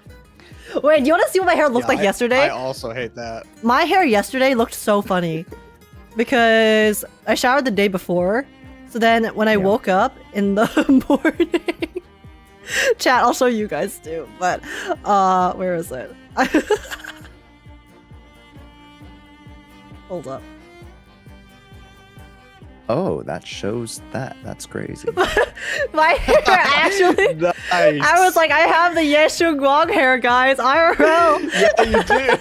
Yeah. with no hairspray. It's lit. That's so crazy. It's staying in place. It's like you just dropped a balloon on your head. Yeah, and then this picture it shows like I tried to tidy it up a little bit for the second picture. But it's like even the front had a sticking out part. That's really funny. My It kind of looks like you're looking cosplay. down. Was I looking down? Oh, No, it's just like it looks like you're doing like one of these. Oh yeah. Like one of those. Yeah. I just thought that was funny. So I know you didn't finish this event, the Shunguang event. So I do want to avoid talking about the ending, even though there was some cool things at the end, just because I don't want to spoil you. There's been so many times that I've like mentioned stuff that you haven't gotten to yet, and then chat's like, "Dude, what an idiot." So no, it's fine. I did not pick up on any of that. we'll forgo the events, but like even without the event, there's just so much. Yeah, like I mean, I finished the co-op event, and the thing is, from what I know of the Shunguang event, obviously I don't know the ending specifically, but I am aware that it is basically telling us a lot about like the Qingming sword and a lot of context and lore and stuff with regards to it and its powers. So like I do know that. So we could talk about it like generally if you still want to mention some stuff from the event. Yeah, we'll see. Yeah, we'll see how it comes. We'll see if we get there. Because I'll tend to forget where the information was told, and then I'll accidentally spoil you somehow. So. Okay. But yeah, Josh, you can start us off whenever you're ready and recording. I've always been recording. That's my secret, Cap. I'm always recording. Oh my goodness. Folks, welcome back to the Proxy Podcast, everybody. Hey! We made it another year around the sun. Oh yeah, I forget this is like the first one of 26. We haven't it's been a while since we did this. Yeah. We all got super busy end of last year. Stop. No dad jokes. But yes, it has been a busy year for sure. For I think literally everyone. I want to get to, some more general like New Year's stuff to kind of kick us off / like recapping last year. We haven't had a Proxy podcast since I think like early December. Yet we've kept up with each other's shenanigans. Yes. Which we've had a many. A many? I believe. A many. A many. Not a many. Some. No. When was the last time we had the podcast? I'm trying to think. I mean, I could go check my channel right now. When was the last Proxy podcast? It had to be like early December, I think. Let's say it's been like a full month. Story. Awards. It had to be Proxy Pod. Actually, 1 month ago. Surely it was almost 2 months ago, right? Let me check the last one date. that we did like with Nor. December 5th. And then that ended up just turning into December 5th. Okay. Oh no! That was the that was the TFT event. I thought it was a podcast, but then it was actually us playing the TFT event. So that wasn't actually a Proxy Pod. Okay, hold on. Let me keep scrolling. I didn't put out the video until early December. Oh. No, we did the TFT event December 5th. And then right. Oh wow, that's the last Proxy podcast. That's crazy, guys. This was not during 2.2 because I finished it late. November 10th. Yeah. November 10th is crazy, chat. Holy. That makes more sense. I was gonna say it has been a while.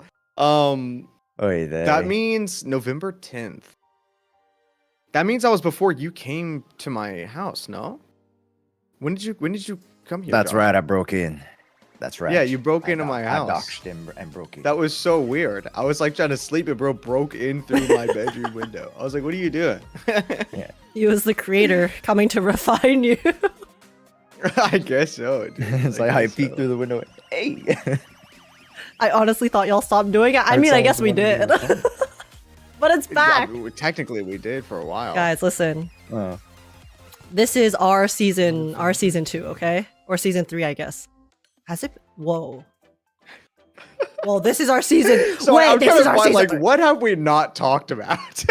We haven't talked about a lot. I think, should we start from the very beginning, or should we start with like more recent stuff and then kind of like backtrack? I feel like the more recent Honestly, stuff will tie just into the start beginning. talking. To be honest, Yeah, just start yapping. just start. Okay, I think since we introduced Anime Impulse, I think let's go all the way back to November. What even happened? And this in was November? this was right after, I guess, the last Proxy podcast. I was able to fly all the way over to the great state of Texas. Yes. And Yeehaw! go hang out with Az at Yeehaw. Anime Impulse Dallas. Yeah, we rode horses, taught them how to lasso. Classic Yeah. Texas things. Yeah. And I also got to go to Bucky's. Bucky's. Dude, Bucky's is I so know cool. you wanted to go to Bucky's, and I do. Did you actually go to Bucky's or no? No. Okay, I was gonna say, because I know you wanted to, and I didn't take you, and I guess I do apologize. No, because As- we only had like barely 2 days, 1.5. Yeah, and it days, was like 2 what, days. 40 minutes away? I think was the nearest Bucky's. Wait, 'Cause, is Bucky's I mean, only in it's- Texas? maybe. I thought Bucky's was believe just like in so. America in general. Because I like went to Bucky's once when I was in the US a month before your guys' thing. And I was like, whoa. No, but you were in Texas now. Most locations Yeah. are in Texas, but expanding across the southeast and into Colorado, with new stores Oh. opening in 26 in Ohio, Arizona, and more states. Oh, okay. Arizona. According to Google. And Google never lies. And Google never lies. There's It's never true. misinformation on Google ever, especially if you're reading off Google AI. Exactly. The summaries are impeccable, okay? Yes, of course. I have seen but like yeah, the all Google AI feature thing, like, which is, I don't know how it's different from just the regular Google search. you like the AI lens thing. Something like that, yeah. Yeah, I don't know what that is, and I will never push it. I've accidentally pressed it multiple times, and then it just confuses the shit out of me, and I leave. I've never pressed it, so I have no idea. Yeah, I did not press it intentionally. But yes, you flew into Texas, and then I housed you. I gave you sustenance and shelter, housing yes.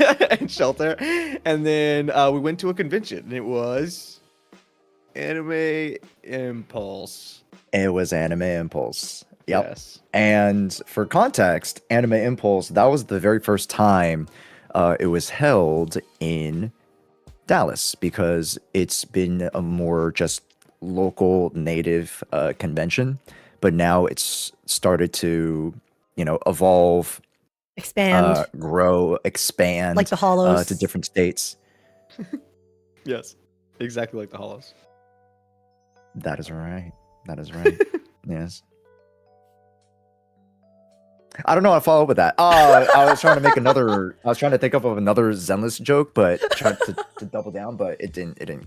Yeah. It's okay. It's okay. It was a bad joke but- anyways. I'm sorry. Yeah, I've been to, at least from last year in 2025, I went to all the Anime Impulses from LA to the Bay Area to Dallas. I'll mention it a little bit later, but I'm headed to the LA one in 4 days. They have AOD stuff there, right? Is that right? They do. Oh, That's right. really? Yeah, I was gonna say. Yes. I think they showed that they're gonna do some AOD merch there.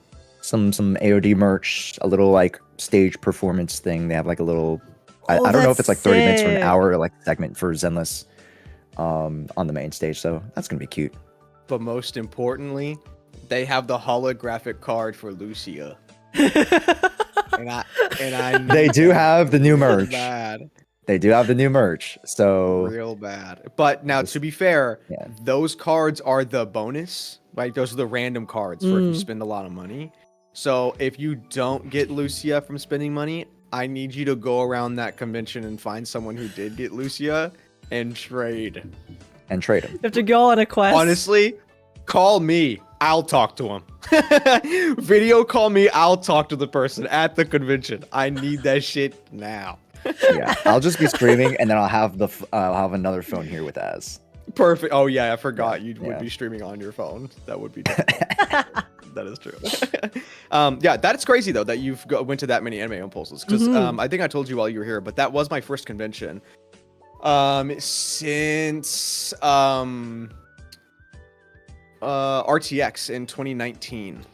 Yep. That was Rooster Teeth Expo. That doesn't Rooster exist Teeth. anymore. Rooster Teeth doesn't even exist anymore.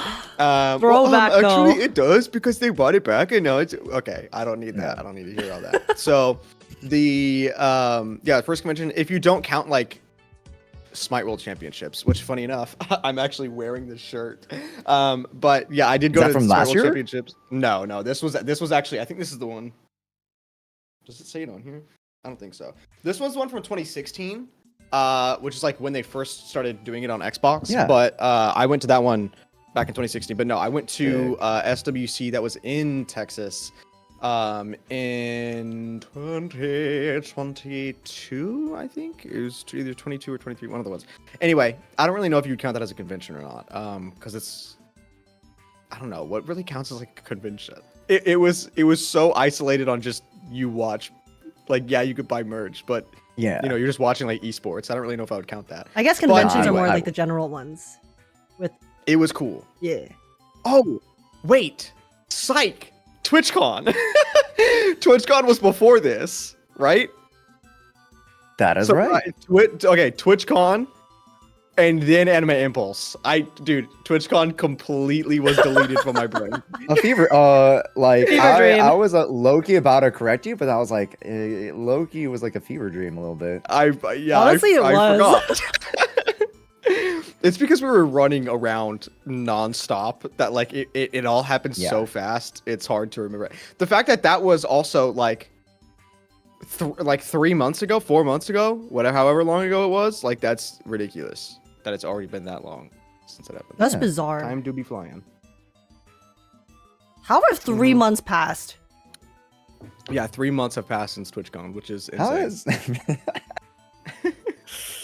And I still haven't put out my vlog. Oops. Do you still have the footage? Oh, no, I still haven't. Literally, Senso sent me the edited thing already. I just need to do like the voiceover, but I just haven't had a chance to. The easy part. You just need to do the easy part. Whoopsies. We're in 20. To be fair, I don't like voicing over as much as I like just like filming myself, like, you know, either doing it actively or like I don't know. Yeah.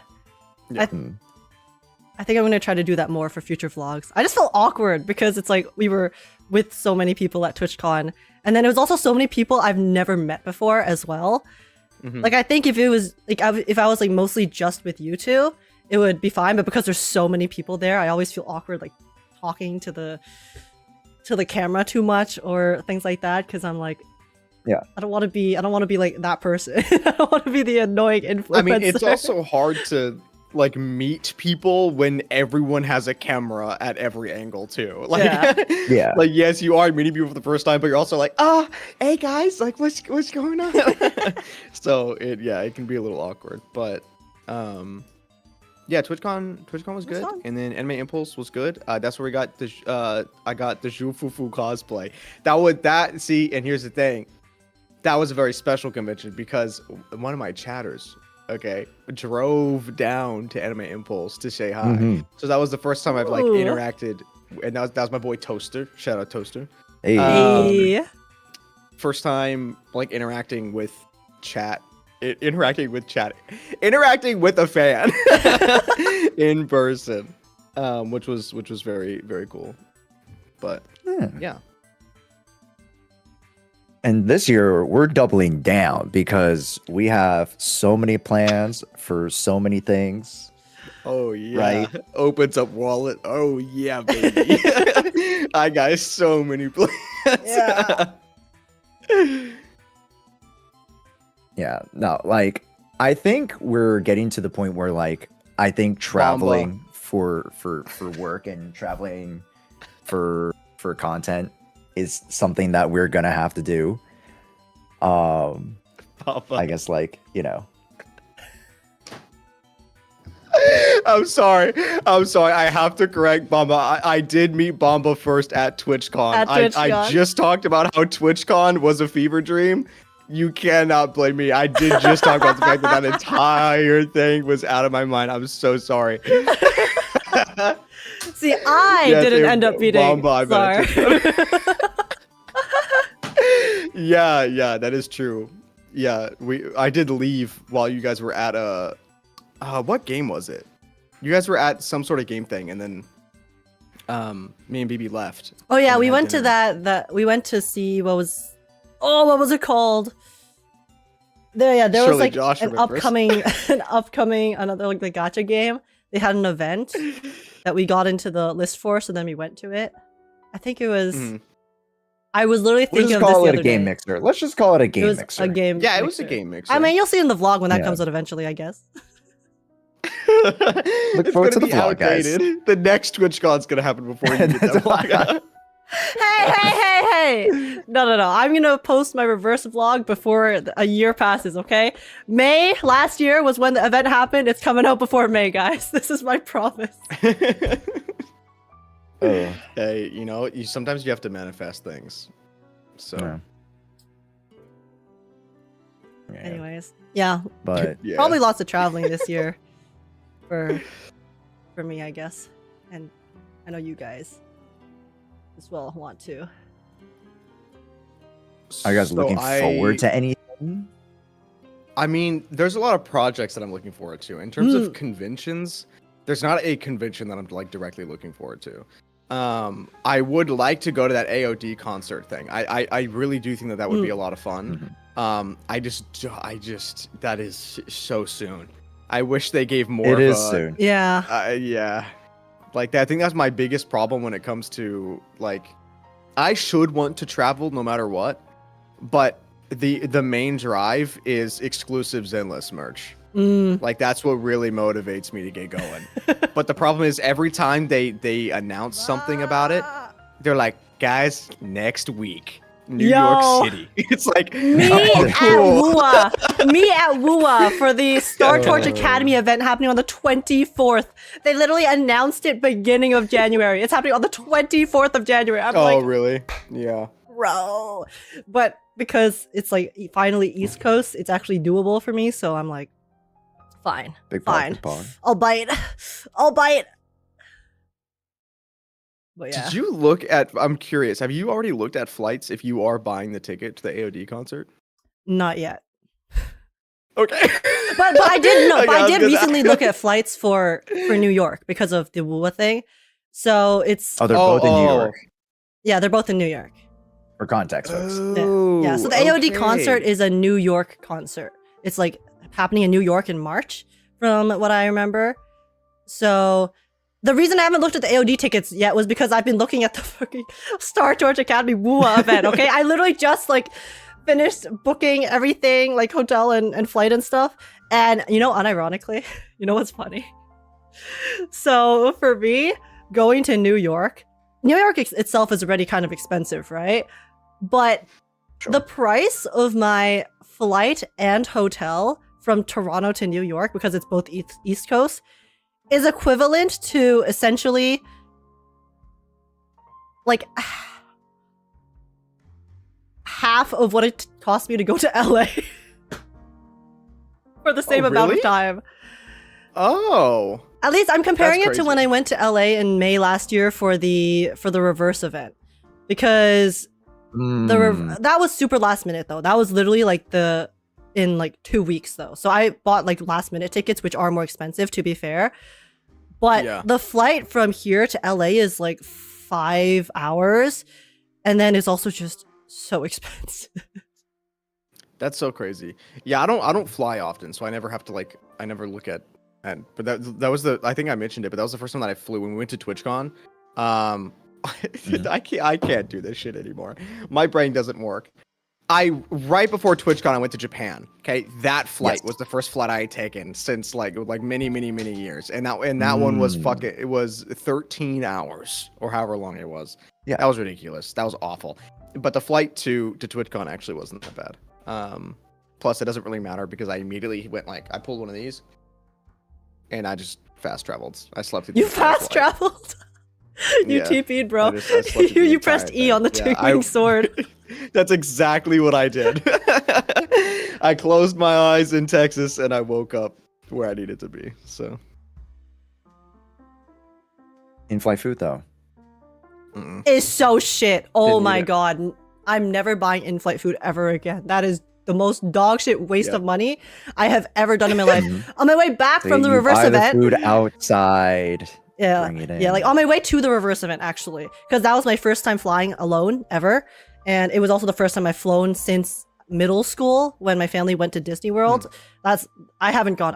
We don't really travel. My family doesn't really do that. So I was like, okay, let me try the in-flight food. So I got a slice of pizza. It was like this. It was like this. It was $10, or sorry, it was like $12 for this slice of pizza.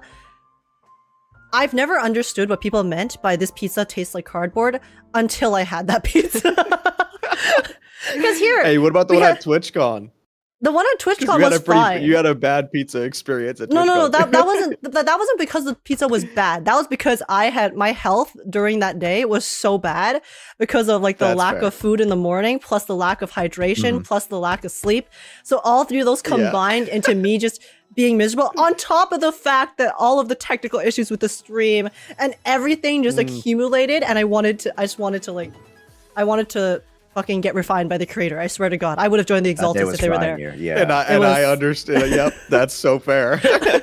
Yeah, being physically and mentally exhausted and then having to crash out on your tech is not not it.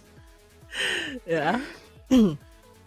But the pizza itself, it was expensive, but it was like fine. It was acceptable. It wasn't crazy terrible. But was it worth? What was it, $15? Probably not. But it's Nope. the convention tax, right? The best thing that best advice. Oh, BB's literally in chat right now. Baby. When I was going to Japan, BB was like, yo, literally just take like the ramen, like the what? Oh my god, it's a stroke.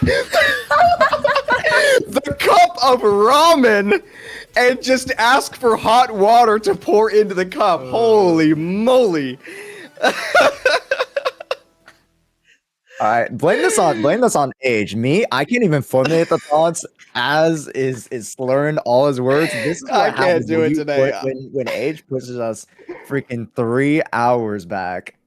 What? No, this has why nothing push to do 2 with age. hours No, back? don't 2 blame hours age. back. Age already feels bad every time because age is always doing a mission the where you need to do divine this. shall No. cannot Okay, do that is my this. fault. No, but I to want be this to fair. be clear, okay? I want this to be clear. Yeah. So Josh messaged us saying, "Oh guys, are we fine with the normal time, 4 p.m. PST, which is 6 p.m. EST?" So I was like, "Yeah, sure." Right? So then after like thinking about it for a bit, I was like, "Okay, actually, can we push it like 2 hours back if possible? Because sometimes we do a bit later. I know it's like the time zones and stuff are very tiring, but." So then you guys were like, okay. But then I realized, I was like, wait a second. Josh said, because EST to PST difference is not 2 hours. So then my brain was like, oh, okay, I need like extra time because like 6 PST is like a bit too early because I'm going to get home a bit late on the day of. So then I was like, okay, so like 8 PST is fine. But then it turned out to be 9 PST because I got confused, which is not even like necessarily on Josh. Like I should have just like checked. I should have double checked. So that is also partially on me. But also Josh confused the hell out of me. To be fair, we it's should because be we're using all three in stamp. different time zones. Yeah, that's what I'm saying. We should be using the stamp thing. I don't know why we don't. Whenever we're trying to talk about times, the site. I will send you the fucking Hammer site time, right hammer now. time. Just put it in the DMs. I'll put it in the DM. Put it in our group Bookmark this chat. thing. Bookmark Yeah. it, pin it, put it on a post-it note, and put it on your monitor. Like, Oh my god, I deadass want to buy Age sticky not notes. procrastinating is as rare as not snowing in There you go. Alaska. Sticky notes are pretty good. Last name, you bastard. Oh my god. How dare you donate that to me? How could you? How could you? Thank you for the prime, you bastard. Age not Let's go, we procrastinating is love as rare primes. as not snowing in Alaska. Say Canada. It's literally snowing here, and it's so stupid because it's all icy because it got warm and then it so like everything melted and then froze again. So now everything is ice, and you just Well, you like- guys gotta, cause Did you get hit by the same like cold front that Europe got hit by? I don't Was know. it the same one that like I'm not rolled sure. over like the higher like north end? I'm not too maybe? sure. I 'Cause- didn't look at the Europe weather, so it may just Yeah, be an 'cause Europe is like- isolated You don't cold look front. at the Europe weather? Why you, you not? you don't care about Europeans? Sorry, Come on, guys. what are you Other doing? people who don't exist on my side of the world just don't exist. Obviously, object permanence, right? Right, If they're not if Object they're across the permanence. ocean, there's nothing there. Exactly. I've never actually left North America. Wait, No, you go. What were you gonna say? no, because I was like thinking, I was like, oh, that does track. Oh, Why? Huh. Like I've never left North no, America. no. From the traveling. Bro that you- checks you- your entire log of your life. Yeah, Oh my that does god. track. Yeah, you're Where are right. the You've never been cameras, out. bro? Distant Yeah, no, passing, I distant haven't passing. either until Japan. That was the first time that I have been out of those states. So 2026, age to Japan. We'll see. I mean, we did mention here. what was Gamescom, but okay, Japan is actually so Tokyo. exciting. Oh, Gamescom for. Oh, we did for- talk yeah. about that. When for is that in the Europe. year? It's at the end of the year, right? No. Tokyo Game Show or what? Or Tokyo Game Show. Sorry, that's the one I was. Tokyo Game Show is end of the year. Okay. Gamescom. Is that also in summer. Japan? Is it? No, that is in Europe. That is in, I believe, Ooh. Germany. Oh, it is. Oh, yeah, because it was literally. Yeah, my brain's not working today. I just cried a little inside thinking of how expensive plane tickets from here to Japan are. Let alone Germany, which is even further actually from where I am. My goal, my New Year's resolution for all of us is that we will grind the shit out of content and we will become the best content creators ever and we will get sponsored Exactly. in I'm 6 to 8 not- months. It's 6 to 8 months. 6 to 8 Perfect. months. I No, like we got that time. Hey, it's timeline. not out, it's not Hey. now. We got time. Yeah, I we like gotta that timeline. get going.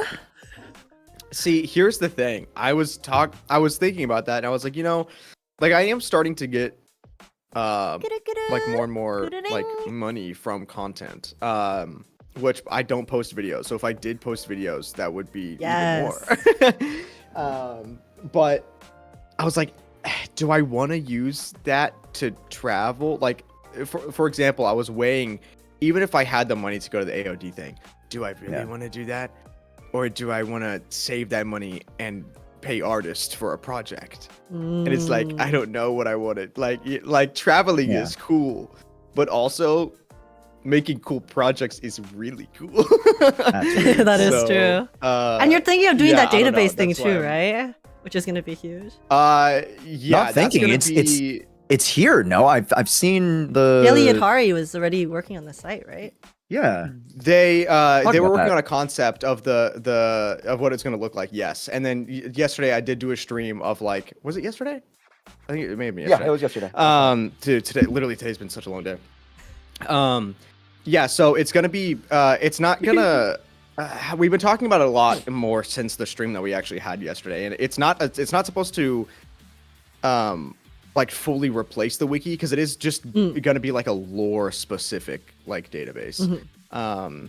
But yeah, it's I can't really talk about it too much right now because it's still, we're talking about a lot of ideas of how we're gonna like actually show it. But I did put out a form for if anyone has like a skill set, if they want to like try and help with the project, then to fill it out. Whether it be like graphic design, web dev, like whatever, data collection. That way you can just help like collect the stuff that we can put on the site. Then you could fill out the form. You have to do. And so yeah, that was yesterday. Timeline. You have to do like a timeline, yeah, like, of the quests. That'd be cool. So there is a timeline on the wiki, which like I think a lot of people don't realize is there. Oh. But after doing like what I realized is there are a lot of people that do know that the timeline is there, but what they want is an interactive timeline.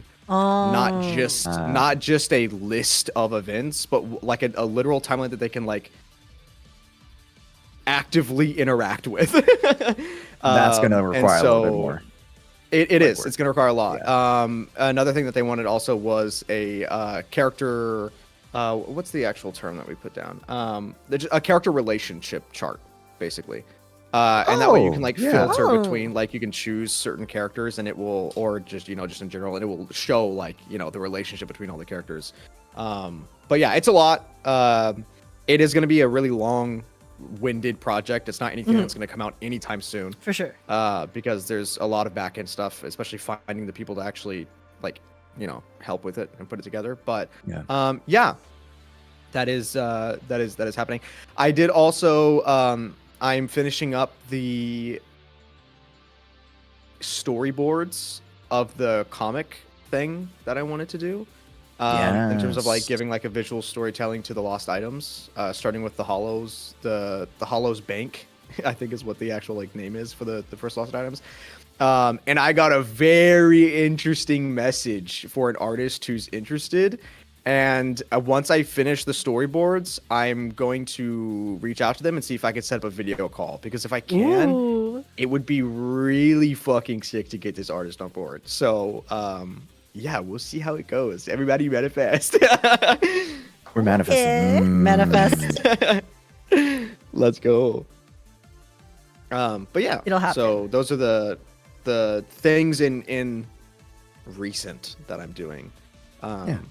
Which, by the way, chat, will mean right now, I think there may be a warning. I know this isn't, I'm not streaming. There will probably be a lack of streams from me this month and potentially next month, but more videos. Because guess what I got? Guess what I got, dude? I'll let you. I was gonna guess, but then I'll let you show it. Whoa! Dude, it's hydraulic. Yep. I don't know what that means. Yeah, like, I know what hydraulics are, but it means no matter what height I put it at, it stays. Oh, how do they do that? Hydraulics. Okay. Boom. Science. I'm not an engineer, okay? I don't know shit about how hydraulics work, but that's sick. Oh my god. So, you have to do like those the Necrit lore videos are so... That's exactly what it is, yeah, because I've done a few of those, and everyone seemed to love those, but the problem was with the reason why, because I had Rivenus actually message me, was like, dude, I also really liked like the fact that you're doing those video styles, but you're not moving, like you're not being emotive enough for it. And I was like, oh dude, I totally agree. And the reason why is because I don't have a real green screen. Like, because I didn't have one. And so I was using the like NVIDIA fake green screen thing. And so if I moved too fast, the background would just flash. And it would just like, it would show the whole thing. So I had to be like, hey guys, this is what this is today. But now that I have like a real green screen and I can like actually do it, I can like move around more and whatever. So that's gonna be so fun. Yeah. And then obviously, along with that, I got the other big thing that my chat wanted, which was the whiteboard. A whiteboard on wheels. So yeah, that's cool. Anyway, that's happened. Professor Az is on the case. Yeah. Father Zenless is now unleashing his full potential. Now someone else go. What's somebody else's projects or plans besides traveling? Plans. Age, what is something you're looking forward to? I mean, I've been kind of like saying this for the past few months, but I think it was a lot of hopium because I was kind of like struggling with burnout a lot last year as a whole, which is no excuse, I think, for not being diligent with content, but I was still like, I was slacking like crazy. But I've been saying for a while that I really want to branch out and start doing more types of videos that are not just the reactions. Like, I think for me, two big inspirations are Humax, Checo, who does reverse stuff. Checo does these really cool interviews with voice actors, and also like Josh, your interviews with the voice actors as well. So like, I kind of want to start doing those, but maybe in a bit more of a like casual style, so not as kind of more like a conversation with the voice actor, you know, just like kind of yapping. Yeah. And then we just yap about stuff because I think that's one of my strengths is yapping. So That's exactly why I structured mine like that, by the way. When I did the VA interviews, I also structured it as just like a conversation. yeah. So I want to do some of those because I am like friends with like some of them, and it's like really cool. And I just really, for me, I love hearing about the industry and how it works, and then the types of work that go into creating the games that I really enjoy playing. And I think it'd be really cool to be able to show that as well to you guys too, right? In like my own way. And also, even if it's not just the VAs, maybe I like if you know, it kind of takes off, then maybe I can get some of the people who work on, let's say, maybe like the voice directing, right? The directing of the stuff, or audio engineers, things like that, to come on and also maybe talk about the process or things that they think about when, like just the thoughts that behind the scenes that kind of like go into how they kind of decide stuff. I think that'd be really, really cool to showcase just, like the industry, I guess. And That'd be very sick. Yeah, and also I want to do, I really like Kumax's, like her mini games, her tier lists and stuff. They're so fun. So I thought that would also be really cool. And also one of my friends, Aflatus, who also does reverse content. Sorry. Yeah, he has this really funny series where he basically will dub over trailers and stuff, but like by himself. And I just thought that would also be really fun. Maybe I could try doing that for some, like in a very memey way for some of the games that I play as well. So I just have like various things I want to do. Obviously, I do also want to travel if I can and actually push out vlogs and things like that, show off events. Finally figure out how to do an IRL stream properly without being super scuffed, because the multiple times I've tried so far have been very scuffed. I mean, now I have 2 phones, so I can actually use one of the phones for streaming. Wow. And then just someone's fancy. Holy moly. No, because before... Yeah, I got 2 phones. I'm actually rich now. No. Alice with the watches, like, I got it. It's for the symmetry. No. The other phone was a gift because they bought it for someone, but then the other person got like a different phone. So then they're like, oh, okay, here, this can be like a really like collective gift. So anyways though, because before I was trying to use my camera, but honestly it's just a huge hassle. I'll just use my camera for like the vlogging, vlog and stuff, and then I'll just use the phone for streaming, and I'll buy an eSIM, and then that'll be my internet, and hopefully it'll work. But yeah. Anyways, there's just like, those are the things I have on my mind in particular that I really want to get going on. And yeah, just doing more things, because as much as I enjoy sitting here and playing the games and talking about them, I also want to, I just want to do stuff that's also, I want to do stuff that's not just playing the game, and like a bit more creative. That is right? so real. I want to be a bit more creative. I feel like for me, I have been kind of stagnant in terms of, okay, I'm just gonna like play the games, and then I'll do my commentary. I'll have fun, but at the same time, I feel like I've also been, for myself, being kind of lazy with, okay, like this is what I've been doing, and it's like, it's working so far and I'm having a good time. So then because it's working, I just kind of don't like try to really push myself to create better content and more creative content. So I really want to like do that and challenge myself to do more things as well. So that's my general goal for this year, is to branch out, do some of those, and we'll see. Hell yeah. Also, I will say, for me, don't be afraid to just start it, even if it's shit, and then make it good later. Because once you actually get started on it, then you'll continue with it. Like, because for, I haven't done one in a long time, but for example, the VA interviews, right? I wanted to do those for a really long time. And then I consistently did them for a while. Like I when I started them, I then had other VAs like reach out to me and was like, hey, I'd love to be on. And I will say, doing it that consistently, it's fucking exhausting. Oh, it for really sure. is. Trying to like plan everything out and then like try to keep everything going at the same time. It's a lot, which is why today was also exhausting, because I'm trying to do so many projects now at the same time, and then also literally just like started this other thing with the database. Like, it's a lot, but do it, because you can do it. And I want to see it happen. Okay, I will do my best. Oh, and then also just Health Arc. Health arc. Health arc as well. Eat healthy. I've been saying that for the past 10 years. I don't know. I've had enough. I'm buying sticky notes. I'm putting it on my monitor. Sleep before 2 a.m. Go to bed before 2 a.m. Even if I can't sleep right away, go to bed and don't sit here until 6 a.m. doom scrolling on my PC. Hell yeah.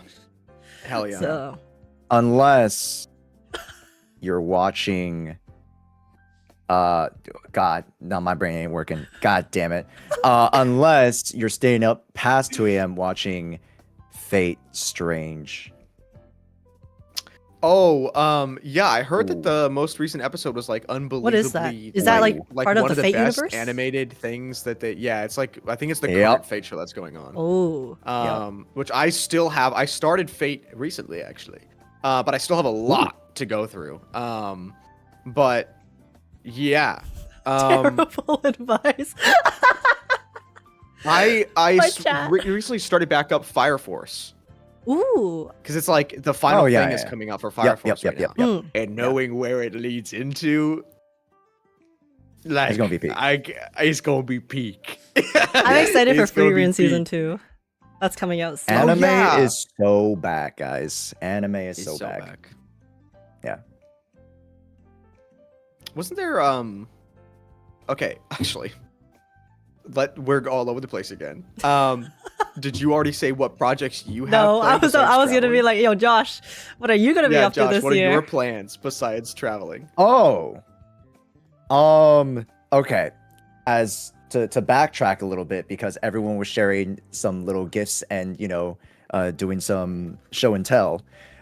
Remember how during our live stream when we were talking with Molly, right? Oh, we didn't talk about this. We didn't talk about this when we mentioned Anime Impulse. We got to we're terrible at podcasting.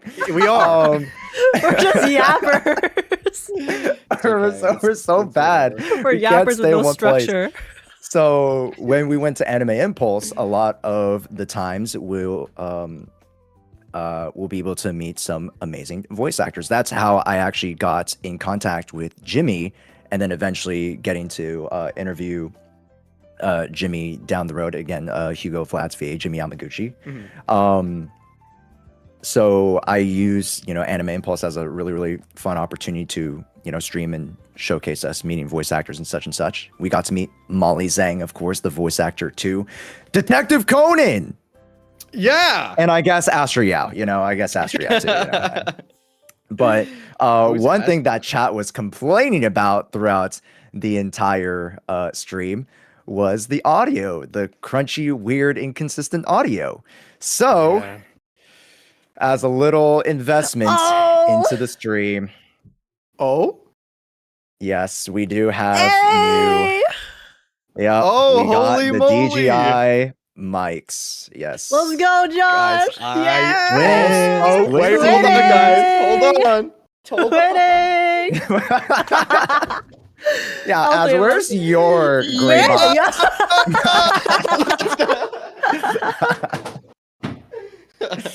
Wait, are those the ones you can attach the wireless mics to, or are those like actual like wireless? You talking about mine? just, like, No, they podcast? have Yeah. to. Those are the ones we use for our Oh, IRL the Proxy XLRs, Podcast. yeah. It's the ones that we use at TwitchCon, yeah. Hey. Yeah. But yeah, folks. So when we all get together, we'll find a way to get Az to the AOD concert. So when we all get together, when we stream, we will not have crunchy audio no more. Just use the Qingming bird and kidnap me. There you go. Use one of the summit techniques. Teleport me over there. Yeah, I'll get I'm sure Yishuan it's to not teach gonna it to me at SLR or night. something like that. In 10 minutes. Why Oh. at night? Why at night? Well, no, because that's when we learned it in 2.0. Remember? She taught us at Well, night. actually, We we went never with her learned for the some Oh night yeah, lessons. we did have some Yeah. special. And then, it late took night like 2 lessons. hours because That's we're true. in natural, okay? We're in natural at the Qingming sword or the Yunhui Summit Right. techniques. So it'll be easy peasy. Don't worry.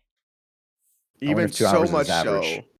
that we You dirty so minded much chat. so that we created our own perception technique. Yeah, so now that we've talked about us, I will say now we can get into Zenless.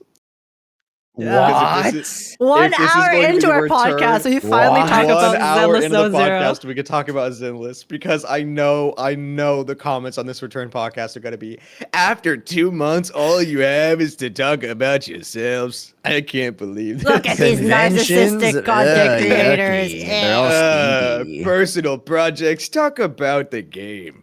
So yeah, let's talk about the game. I guess that there's been a lot that's happened since Across the our board. last podcast. So here's what we're gonna do. Fuck everything that's happened since the last podcast. We'll only talk about 2.5. Okay, all right. Sorry, folks. 2.4. Let's be honest. Okay, 2.4 was kind of like a Hey, little. 2.4 was peak. Good I break. love 2.4 is my favorite patch of this entire 2.x thing. I will. Really? Speak your truth. I'm surprised. standing on Speak your business. truth. I'm Yeah, you standing on can speak your business. 2.4, the story was my favorite story of all of 2.x. But Can we you can tell talk- me why? because I just really liked the writing for Banyue and Dialyn, and I really like Krampus as a whole, and I found them very Real? interesting. And Real. also learning about the organization and or just the dynamic between the Krampus members was something I think I really missed. And I like the idea that they are also, kind of just doing their job. Yeah. It gives me I the same. will It gives me agree. similar vibes to some of the 1.x factions again, and I really missed it. I also like their design, so maybe I'm biased, but The designs of Krampus is very good. I love Krampus as a faction. I do agree. I do think I can't okay. I like how do I say this? I think I like the characters of Spook Shack more, but I like the faction itself. Oh, of no, I get Krampus that. more.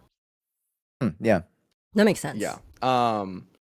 And only more so because I do agree. I do think Banyue's character was sick. So in 2.4, Banyue's like entire thing, baller.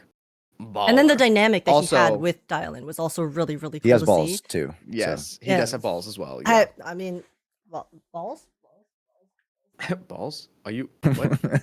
Just neurally activated getting age. balls? Balls? His balls? Oh, His- oh no! wait, you have the. Oh my god. Holy moly! They Holy jingle. balls. They jingle, guys. That's crazy. Oh, I my believe. God. I believe. But yeah. Yeah, and then Zhao in 2.5. Furthermore, Zhao is awesome. Not only because of her having one of the best EPs ever in the history of EPs. How are you doing on the dance, by the way? Debate. Oh, dude, I'm not gonna show you now, but I it's getting there. You know It's the getting there. dance. They posted the choreography, dude. I'm trying to learn the dance. Okay. I'll make it. yeah. I'll make it a TikTok. You guys should also learn the dance, and then we could all do it together. In fact, you should all learn the dance. Also get a green screen, and then do the dance with the camera at all different angles so that we can recreate the EP. Oh my god. Oh god. Oh god. I think it would be peak. Oh my. And then because Josh is the shortest, I think Josh, you can cosplay Zhao. Yes. I'll cosplay Damien. And then I'll be an NPC. Age can cosplay the NPC. Actually, if you want to do Damien, you can do Damien. I'll cosplay an NPC. Or we could both be Damien. Oh, perfect. Yeah, Actually, I just like both. that Yeah, idea. I mean they all That's kind of way wear. Alice would No, approve, no, no. okay? Because then it'll be symmetrical. Right. Yeah. Or better yet, we're all Zhao. We're all Zhao Zhao. Zhao. We all become the Labubu. Oops. All Did I show you guys the Zhao Boo Boo tattoo? Oh yes, you did. Yes, you did. You did. Yes, you did. Yeah. For context, because this didn't happen from the previous podcast, I got a Zhao tattoo where one of my community members drew like Zhao's outfit on a Labubu. So it was like a Labubu Zhao tattoo. And it was like one of those like month-long like temp tattoos. And you know, walking around the house, my mom's like, "Oh, what's that? So cute!" I'm like, yup, it's Labubu. You know that. She's like, oh yeah, so You know cute. that. She It doesn't took know. you a long time to say Timp tattoo. You said tattoo twice. Yeah, it was a Timp tattoo. Sorry, folks. Just Temp to tattoo. Temp clarify. tattoo. It is gone now. clarify, It to was clarify. all. It No. lasted pretty long though. Arguable. So if you want a temp tattoo, I'll have a link for you guys. It's pretty good. Amazing. Perfect. I actually was thinking about getting an actual Zenless tattoo. Damn. Okay. I don't know what of. Like it would be a pretty like generic one, not anything like Yeah, not yeah, of a character. But I mean, this Yeah. game has quite literally changed like the entire trajectory of my entire daily life. So also look at my fucking office. Yeah. Yeah. So looks you know, sick. I'm not opposed. I'm not opposed to getting a Zenless tattoo somewhere. I don't know what of. But All right, guys. We're all having donation and sub goals go up, so we can pay for ads to go to the concert. Exactly. Get a tattoo. There you go. And get a There it tattoo at the is. concert.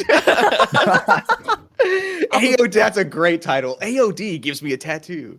Oh goodness gracious. No, wait. Like low key. Wait. Oh my god, While we're not we're making in a New tattoo York, get pact the right tattoo. here. Dude, No, wait, no. I would need more time to think of what I would want it to be. I do still. I'm getting a Child of Light tattoo. I think sometime soon. That'll be my first tattoo. I'm gonna get it right here. Oh, Because that's the game. For the reason why Yeah. I've mentioned it before. But oh my god, the what indie fuck? game, yeah. My first tattoo Well, is- indie is not correct. Oh, is it not an made indie by, game?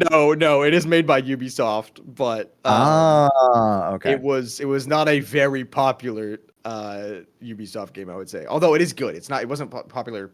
Not whatever. Fuck you. You know what I mean.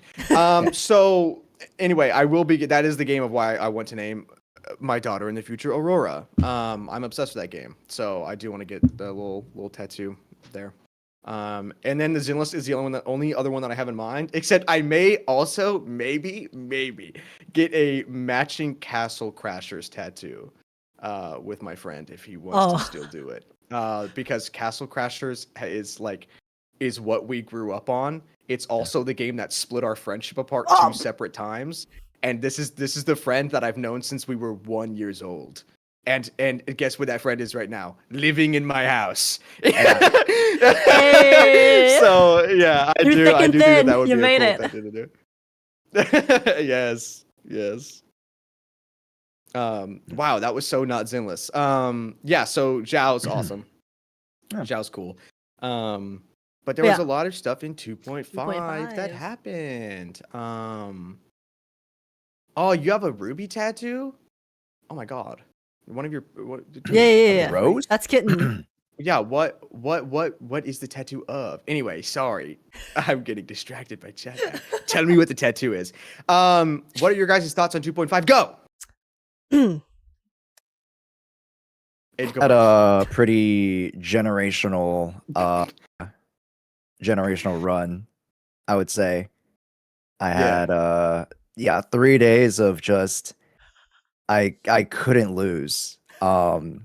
And you guys, as of this recording, you guys will see the video tomorrow of our week-long session of or collage of compilation of viewer polls. Mhm. I don't know the number, so I'll have my editor send that over to me, but I've done like at least 6. I don't want to say the other number. 7. Or 8. Oh, I see. Or 8 Mm. M6 accounts. Holy. And I then- only pulled one M6 for a viewer. Yeah. That's crazy. Yeah, me too. But to be fair, like this is like we M6. scheduled this. Like I had like a whole like Google Doc with like an Excel sheet with That everybody is planned for the whole week. crazy. That's insane. Yeah. Okay, Oh. so No, did I think you it's more like actually 6. not stop winning, or are you lying? I How do did have a they question actually go? though. Yeah. Did you ever go 1 for 6 or 1 for 8 on one of those accounts? Do you mean like I won 6 times No, And the other way around. oh, the other way around. I don't think I could say that. No. 1 for 8, including Zhao's banner. Inclusive of Zhao's banner. I don't think never, that ratio never popped up. No. That was just a hypothetical question, by the way. Hypothetical. Yeah, hypothetical. Yeah. I would feel really bad if that happened to me. I don't know about you guys. Yeah. I would have to agree. I think if that did happen, I would feel really bad. Yeah. Me as well. Good thing it's just hypothetical, guys, right? Hypotheticals, of course. Yes. We have no proof whatsoever if that may or may not have happened. Yeah. I think for my account, I went 6 for 1. I only lost to Nekomata the first time, and I went 6 in a row and won my W engine. But then I lost somebody's W engine to Steel Cushion. Imagine losing a W engine pull. Sorry, guys. Yeah. What a loser, honestly. We got a lot losing of the 75-25. That's crazy. What a loser. L. Oh, sorry, L. Nah, but yeah, those 3 days, I had never felt so much winning in my entire life. That's crazy. It was, I'm happy for you. Chat, if you guys were there for that whole week, it truly was a generational run. And then when we started slowing down, it felt like we were like losing so bad, but like we were just like, getting to 70 pity, winning some 50-50s. Like it was just some like average pulls, because like the pulls we had done in the first 3 days was like, I think we only lost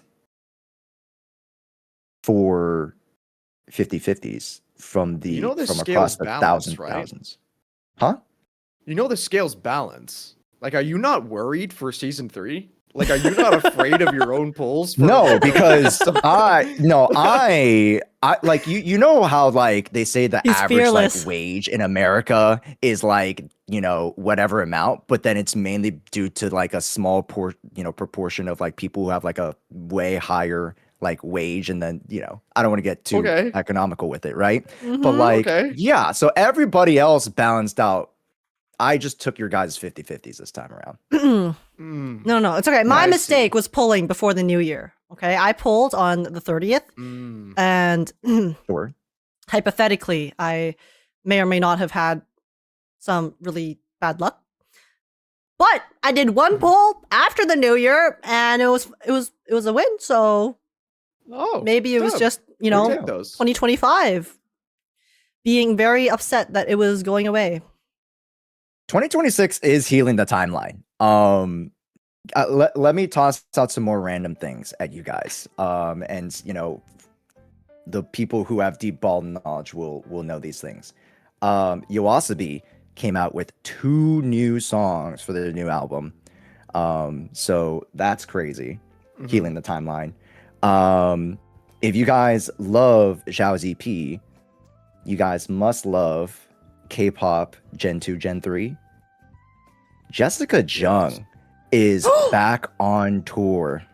Oh. And she recently made waves on Twitter for doing a collection of a mix of old Girls' Generation songs. And like I was like, the timeline, it's healing. It's healing. SNSD. She was doing the little GG, the little C-walk stuff. I was like, oh my god. 2014. I'm being brought back. 2014? 26, 14, 2014. 2014. Good year. Yeah. And then what else? Damn. Anime. Shit. 2025 had some good anime, but like to kick off 2026, like we were saying, free run, all that stuff. Yep. Crazy. Sorry, that was my one derail moment. Oh, you're good. We can have so many derail moments. I don't actually care if we talk about the game or not. Chat will riot though. I was trying to keep us on track. I genuinely could not care. But if we did want to talk about the game, that is also fine. Did you? Outside of polls, why don't we start with the story? Yeah. What about it? Give me a topic. Or general thoughts, I guess. You know what? Let's start with the little icebreaker. What was our rating for the story? Just 2.5. 2.5. You can go first, Stage, because I know you're gonna rate it lower than because you're gonna rate it lower than what I did. So we can do like you can. No, you you actually rated it lower than I did. Band-Aid on it. You lowered it. Did I really? Your initial rating was lower than mine. Really? Oh, okay. I gave this patch a 7, and then I gave overall season 2 like a 6. I think is the actual ratings that I gave. There was a point that was taken off completely because of the fact that there was no credit scenes at the end.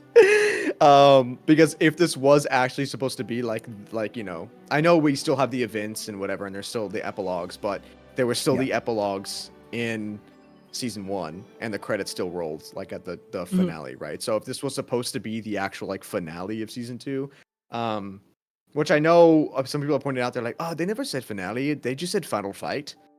Okay. But like that would have to still, it's a big moment. And so I took an entire point off because the credits weren't there. This was very long. It was very long. I put a whole thing out of like, I think I would have introduced Shunguang a little bit earlier in the story. Like the full thing of what I said, obviously you need to rework a lot of stuff, and this is surface level. This isn't like, oh, this is how you fix the story permanently. I thought that it would be cool if they introduced Shunguang in the Obel Squad patch, and then had her have to use the Qiming sword to like take the Isolde out of the Overseer state, and then had her mental deterioration start there. Which would then also allow them to showcase a little bit more of the dynamic between Yi Xuan wanting to stop Shunguang from using the sword, because she would have like failed to have stopped her from using the sword then. And then you still could have used that as a reason to give the interaction between Yi Xuan and Magus, because Yi Xuan was really there to incite the remembrance of Yi Zhang and using the Qingming blade to save Magus's life.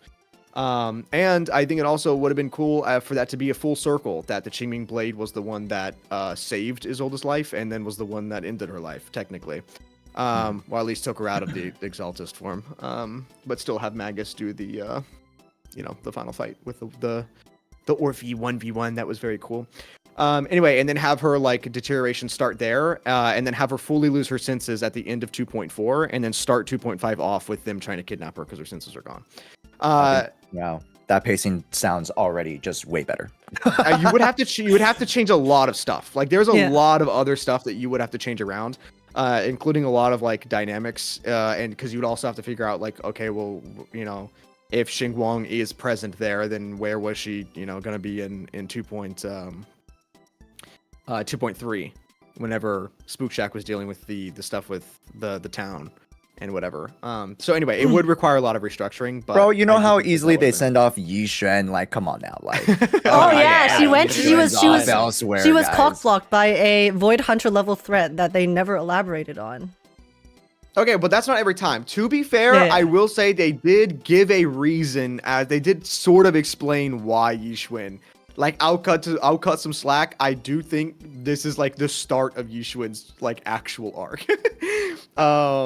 Because the mayor was sending her away so that Shunguang would have to like come in at some point. They didn't want Yi Xuan to do anything that would like be like, yes, let me offer you the title again, because he had his eyes on Shunguang, because the mayor is trying to get all of the whether he's trying to collect all of the Void Hunter weapons or have every forcefully have the wielders of the weapons become Void Hunters. We don't even know if all of them are We know Weapons. Void Hunter weapons is a thing now. We do not know if all of them are crafted. We don't know what all of them are. We don't know where they are. We don't know if anyone has the others or not. There's a lot of ooh. But that is the thing now, and I do think that's cool. I do think that the Void Hunter weapons concept is super sick. And I showed it to you when you were here at the house, because I had just made the video where I was like, talking about the fact that there may be, 7 cursed objects for the 7 hollows, and each one pertains to a certain hollow, which that seems to be the case that's actually happening here. And then I was like thinking of that after the Joyous story. I was like, wait a second, the connection. Yeah. I made that connection after the Joyous event. It's all coming together. But yeah, I do think that I'm very hyped for season 3. Is what I can say. That's basically what 2.5 really did. I did not like Shunguang's character before I played 2.5. I do like her character after 2.5. I do think and I know everyone has the same sentiment. I do think the girlfriend thing was laid on a little thick. A little? I think it was laid on a little too thick. Specifically when Freaky Guang said, "I'll need to find a way to repay you later," or like whatever the line was. I know it's cinema. I know it's cinema. But it did feel like it was a little intense. But yeah, I don't think it really that necessarily detracted anything from the story for me, but I did also take off a point because I wish Mr. Liu, I think is his name, I do wish that he was at least mentioned before. I know just so we're clear, right? They did say Mr. Liu was in charge whenever Yishuan's not at the summit. That does not mean at the temple. Mr. Liu was not at the temple. He was at the summit on the mountain. So we wouldn't visually see him at the temple. It's not that he was in control the entire time at the temple, but the summit itself. However, because Yishuan is never there, I would have at least liked to have heard his name beforehand, because everyone can agree the moment we met him, we knew it was going to be a twist, like villain, right? The way they did it, I think, was interesting. I do think it was cool. Also, I do love the fact that Xian had like a full-on emotional monologue. Let that boy have his moment. I think that was super sick. What else? A lot of ums. This is no longer my rating. I'm just talking about the story now, and I'm so sorry. Did you know that there was a floating utopia called Roskelifer above Eridu? No, the lore stuff was really cool. Everyone's like, "Oh my god, we're going to the floating islands next." I don't think we're going there for season 3. I'm gonna be so for real. But I posted my reaction alone to that because he said that he's like, "I'm from a floating island, but like a floating utopia above Eridu," and I said, "What the fuck?" And then I just sat there in silence for like a minute, being like, "This is real. I don't know if I'm being baited or not." But yeah, the fact that we're getting into Sunbringer, we're getting into Joyous, we're getting into all that stuff. I'm very, very excited for season 3. And rant. To kind of piggyback a little bit, Good rant. And multi-gacha Hoyo gamers, I like to, connect the dots quite a bit. And with Genshin in particular, as you guys could expect, oh, Utopia, huh? That's pretty Celestia-like. And vice versa. In the recent Luna 3 update, and this is kind of a spoiler to me because I haven't technically played it, but I watched somebody play it. Dottore, summoning those like dark hole things to consume, not cry. Very hollow like Arnold added me on Twitter and was like, dude, they added hollows into Genshin. And I saw that. They added hollows. I was like, yo, if these are actually hollows, you need to tell me immediately. Apparently they're not the way that they're not. work, or at least the idea of how it works. But yeah, visually, it's that. Mm-hmm. So I just like to make those little fun ones every now and then. What's your rating, Josh? Actually, no, I think Josh should go last. Because I think Josh's rating has the highest chance of being different from Az's and mine. Okay, please. Wow. Sorry, Josh. Sorry, Josh. No. No, I just think it'll flow better. Your guys' rating. Because then we can see both sides of it. Because for me, I am honestly, Az and I share most of the same sentiments. Like we've talked about this before in DMs and stuff. But initially, after playing 2.5, I gave it like a 7.5 for the main story. Because the thing that frustrates me the most about 2.5, and a lot of issues do stem from the whole fact that they obviously kind of wrote the story patch by patch. At least that's how it felt, rather than making it a bit more overarchingly cohesive when it came to the factions and characters. 2.5 itself, I think, was honestly, a lot of the plot lines were really solid. Like, I think the way they handled Shuyuan's character was fantastic. They developed, I think, his relationship and his entire, perspective on Ye Shunguang quite well. So I was actually really impressed by that. Like his emotional monologue, right?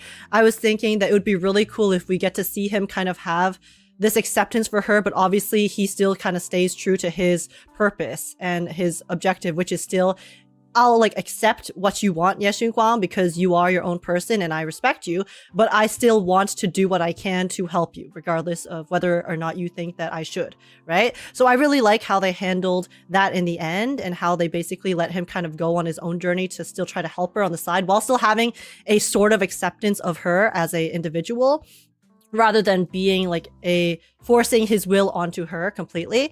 So I thought that was really well done. Zhao was really good as well. I really liked everything they did with Zhao's storyline. And it didn't feel like they really forced her into the story, in my opinion, because it does make sense that, Krampus is constantly sending their members to be nosy in these situations, right? They have their own motivations. And then we get to see them develop through their interactions with us, right? Because the Krampus members are all very traumatized and have their own issues. So then being able to experience true companionship through, the main characters and us, Faithin and our companions, I think is very powerful to see. And also the lore, the Sunbringer lore. I'm really glad they brought in a bunch of the notes and stuff. And the thing about Ye Shunguang is I actually also do quite like her character, but to me in 2.5, I feel like I didn't really learn anything about her that I didn't already know. Because I think actually, and this is going to sound crazy because she did not have too much screen time in 2.4, but I actually feel like I learned more about Ye Shunguang in 2.4 in that very short interaction we had on our date when we went to go, to have that meal, and then we talked to her about her kind of philosophies on her past and her brother and what was going on. I felt like that was super, super interesting and gave me really good insight into her character. And then in 2.5, she just kind of acted exactly like I would expect a kind of picture perfect paragon of justice human to act.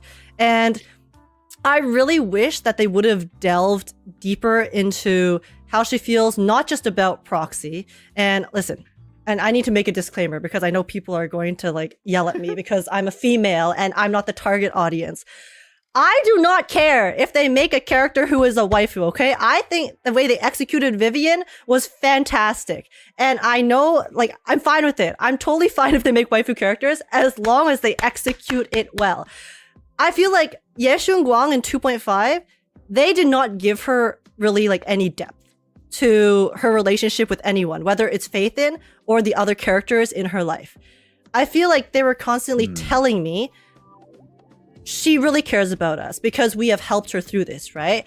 But again, I had already kind of seen that in 2.4. So I'm not learning anything new about her and her perception of us as Faithin and us as the proxies.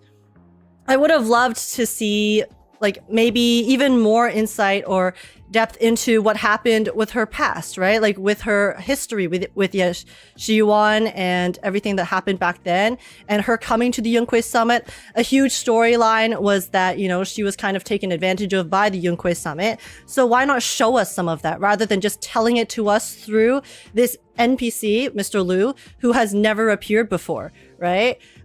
I wish it was a lot more like show, don't tell, because a lot of the plot lines with Shunguang were just super repetitive in 2.5, and I feel like most of her screen time boiled down to they repeated stuff with the osmanthus cake. They repeated stuff with the, oh, you know, like we are going to go, you're helping me like recover my memories, things like that. If you're going to repeat plot lines in a story, you need to offer new information when you repeat the plot line again. Otherwise, you are just being repetitive with no purpose. And then for me, that's what's frustrating. I really, really like the concept of Ye Xunguang, and I like her personality, but that's about it. It's like I like her because I don't really feel like she is a person, if that makes sense. Like I feel like she feels like a shallow character to me, and I wish they would have given her more depth to her character so that I can care about her more and just see more of those other sides to Ye Xunguang that would have made me care about her a lot. And again, a big fix for that would have been having her show up in the story earlier, right? Then it feels like a more natural progression of our relationship with her. And then we can actually see how we are slowly like through her struggles and being by her side, and slowly see how she is, you know, relying on us as Faithin, relying on us as the MCs, and then how she gets attached to us in that sense. We get to really see how she comes to care for us so much, and how much we have helped her throughout her journey. So yeah, that's like kind of how I feel. Because if the Ye Xunguang storyline in 2.5 was just done better, in my opinion, then I actually think 2.5 overall would have been crazy solid.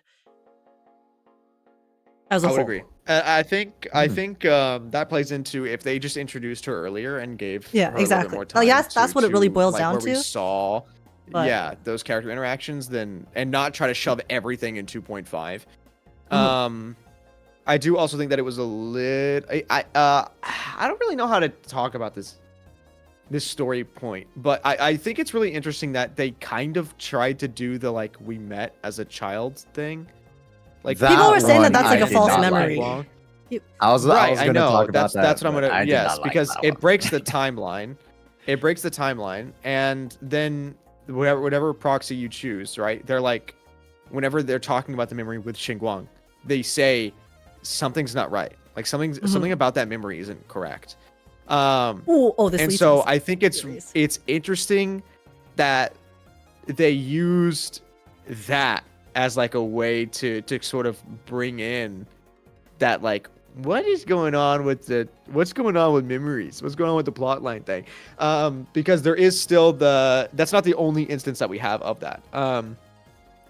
It's still weird with Sarah's backstory, where she seemingly believes that she was an HSO member when they have no recollection of her being an HSO member. And also, she was in civilian clothing, and there were no other people in that shot, like where in 2.4 in her backstory when she was in the rubble. There's no other members there, and if she was a part of HSO, she would be in some sort of HSO attire. They wouldn't just send her on a mission in civilian stuff. So that also doesn't make sense. So it could be that the creators like creating fake memories, implanting memories, and whatnot. But yeah, I think that was just. To me it was interesting because it felt like they were trying to do like the literally like girlfriend next door, like childhood friend type thing. But then if it's not real, then like why Like why use that as the moment? I feel like it's I don't mind. everything else probably made that scene feel even more awkward. Like I think had they not, pushed the GF agenda so hard during 2.5, that scene would have been a lot more easy to analyze as a, oh my god, is this like real or is this fake as a memory for the plot, right? But then because, at least from my perception, like when I got there, this actually does like kind of like lead me into one of the theories I have for the future story with regards to fake memories.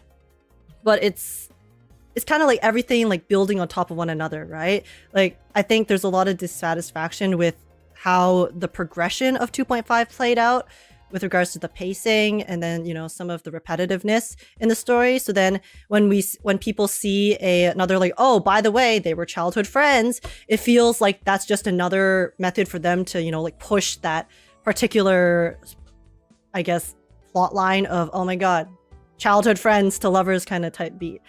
So yeah, but for that in particular, I was actually thinking about it because if that is a false memory, one of the things I was thinking that it would be really interesting if in the future story, we start to get even more instances of Proxy, right? Like us, the proxies, being an unreliable narrator in terms of the story. Yeah. Because we have seen at the end of 2.5 that we very clearly have the creator's mark on us when the proxy you're playing as, their eye glitches out and they have like kind of like that migraine for a split second that when our sibling is with us, and then the creator's logo is front and center when that happens. It's overlaid. It's overlaid on the CG, which I think is a very direct way of saying that now the creator is kind of like tapped into our brain very directly. So who's to say that some of the future story won't involve us seeing memories that are false, and that'll be a very interesting narrative way of telling the story and offer a lot of cool ways for them to do plot twists and do like big reveals with us, the audience, without really letting us know what's happening until the end. But doing an unreliable narrator executing that kind of storytelling well is very difficult. And I do hope that they are able to do it if they do decide to go down that route, because that would be very, very interesting. And I think that would also solve a lot of the issues in terms of how there are some things in the Zenless story that feel very repetitive, like, oh, NPC that we expect to be good, but is actually betraying us. That happens time and time again. Yeah. Like, I think Damien was a crazy breath of fresh air. It's the eyebrows, guys. Yeah, like Damien was a crazy breath of fresh air, right? Because that was like one of the first times we saw someone who was clearly on the opposing side, who was like, okay, maybe it's like we can see the kind of grays in terms of good and evil, right? You have the people who are good, people who are bad, and then you have the people who are kind of just, caught in the middle in this world where there are so many politics and so many powers that are kind of fighting their fights together, and then the effect that can have on citizens who are just existing. So that could be pretty interesting. Yeah, anyway. I do think it'd be really cool. Like I said, I'm very excited for season 3 and whatever they do for it. Because I do think that whatever they go, they'll knock it out of the park this time. Mm-hmm. Yeah. Okay, so Josh, what's your opinion? Because Josh, what is your opinion? Well, you are the biggest Shunguang sim, so as Shunguang's boyfriend, I have to rate. Yes, official, guys. It's all those POVs. Those are mine, by the way. Yeah, yeah. As the number one Shunguang haver, I rate, and I love to subvert expectations. I also rated it a 7. Oh.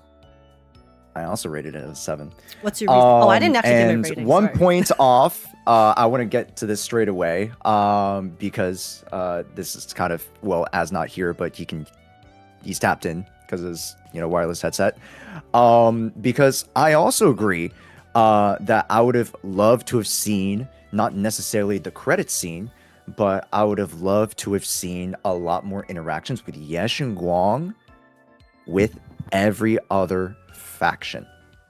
And this goes to not necessarily the quest being long, because a quest can be long, but instead, regardless of whatever time it is, you got to use your time wisely.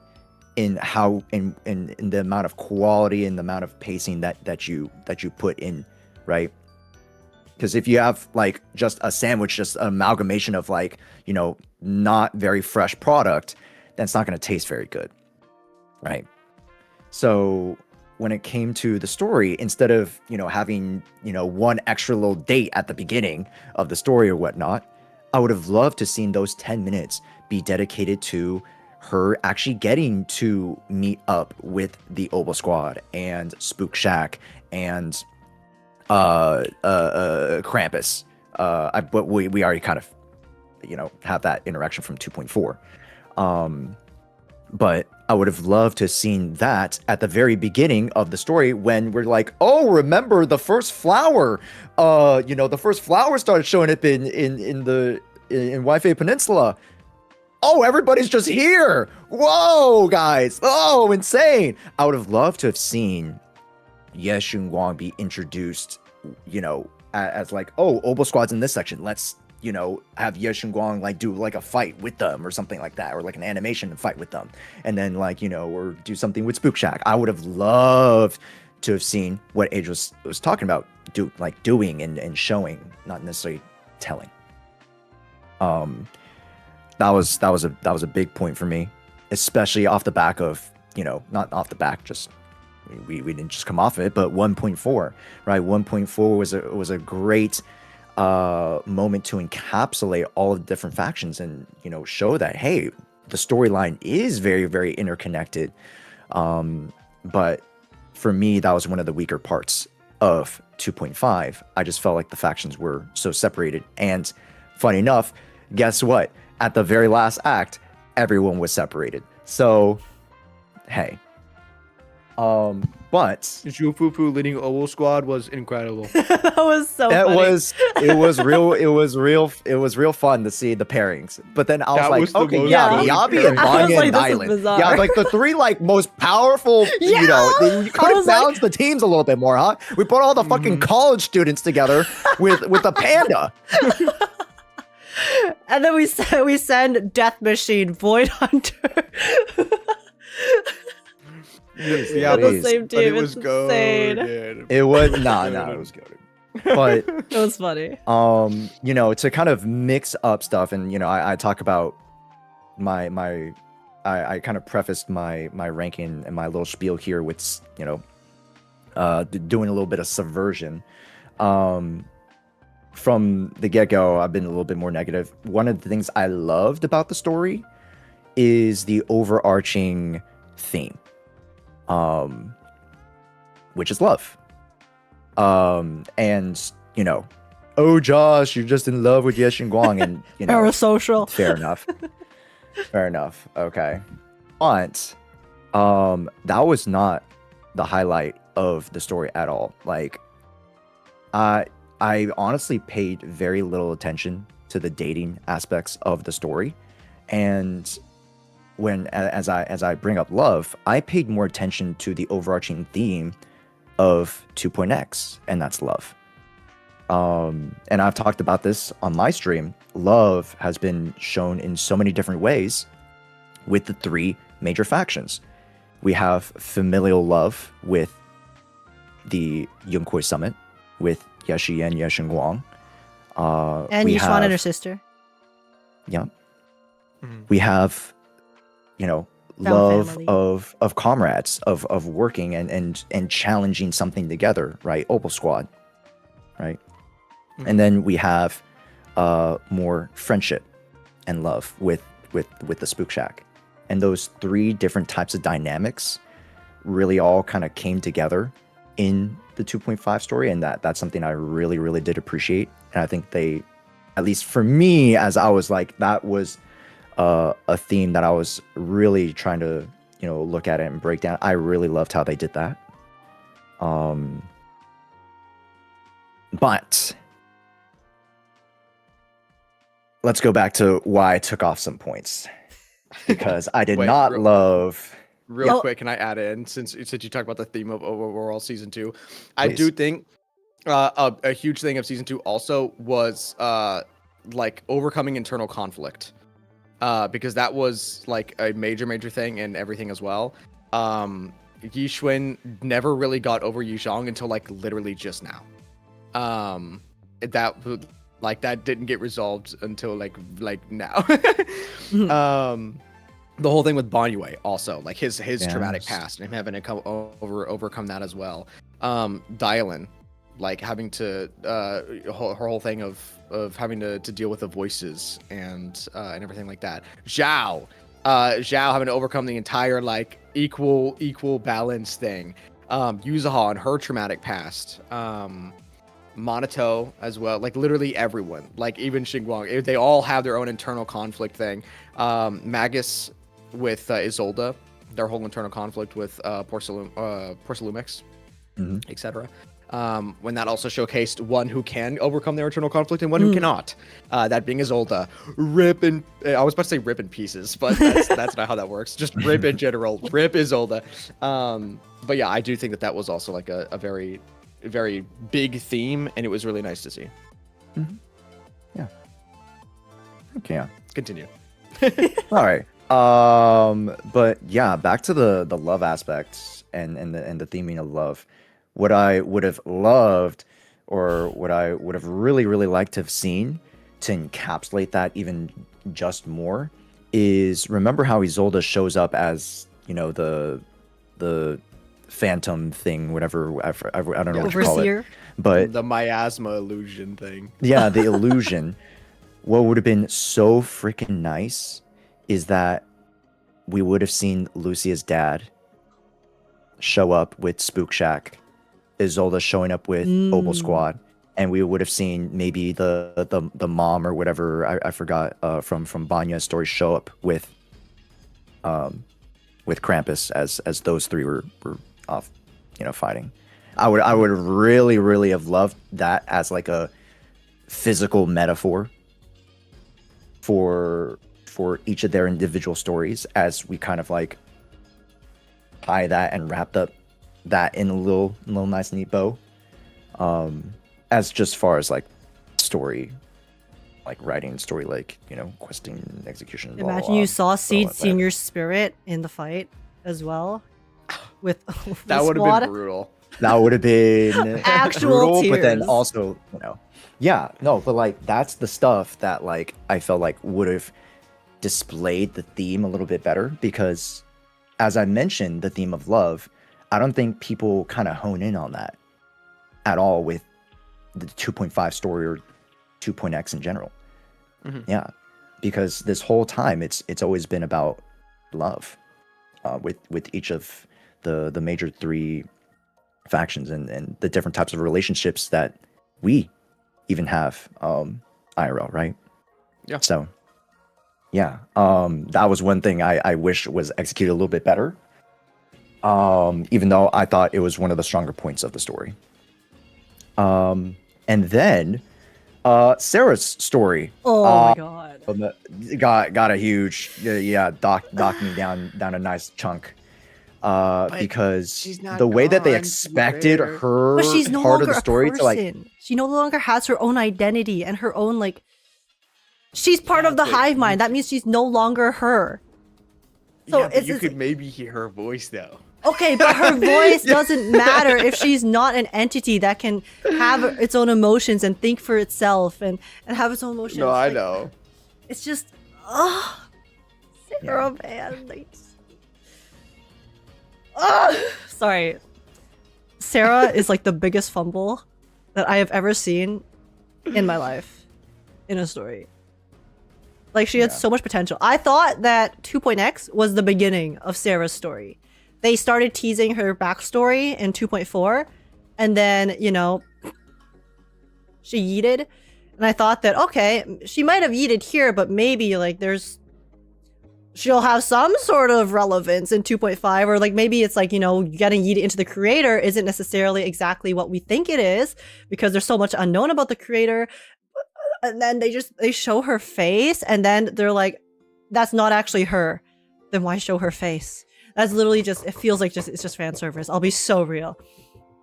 Like, no, I don't think it's fan service. I disagree with that. I do think that that it wasn't necessarily a good resolution of her story, But I mean, her whole thing was that she wanted to offer up her flesh, and like even in the description, right? Like it does explain that, like she offered up her flesh to be used as like a vessel. So I don't think it was necessarily fan service, but I'm just frustrated I because did I think wanted that it more was from her. yeah. I wanted No, so much no, more and from I her. don't blame you, and I don't blame you. So I I saw do her think and I the was like, oh, concept of her being like dead inside, like that was literally just like that was just a shell. Like that was literally just her body that was being puppeted around. I thought that concept was sick, but yeah, I would agree that the like if this is truly the end of like Sarah's like full story, then yeah, it was a little lackluster. Yeah. And hey, apparently the big bad is you know the emergence of AI, guys. Like, whoa. What do you Springtrap, I mean? think. Oh, You know, okay. sorry. Yeah, Springtrap. Yeah, Springtrap. He was there. Yeah.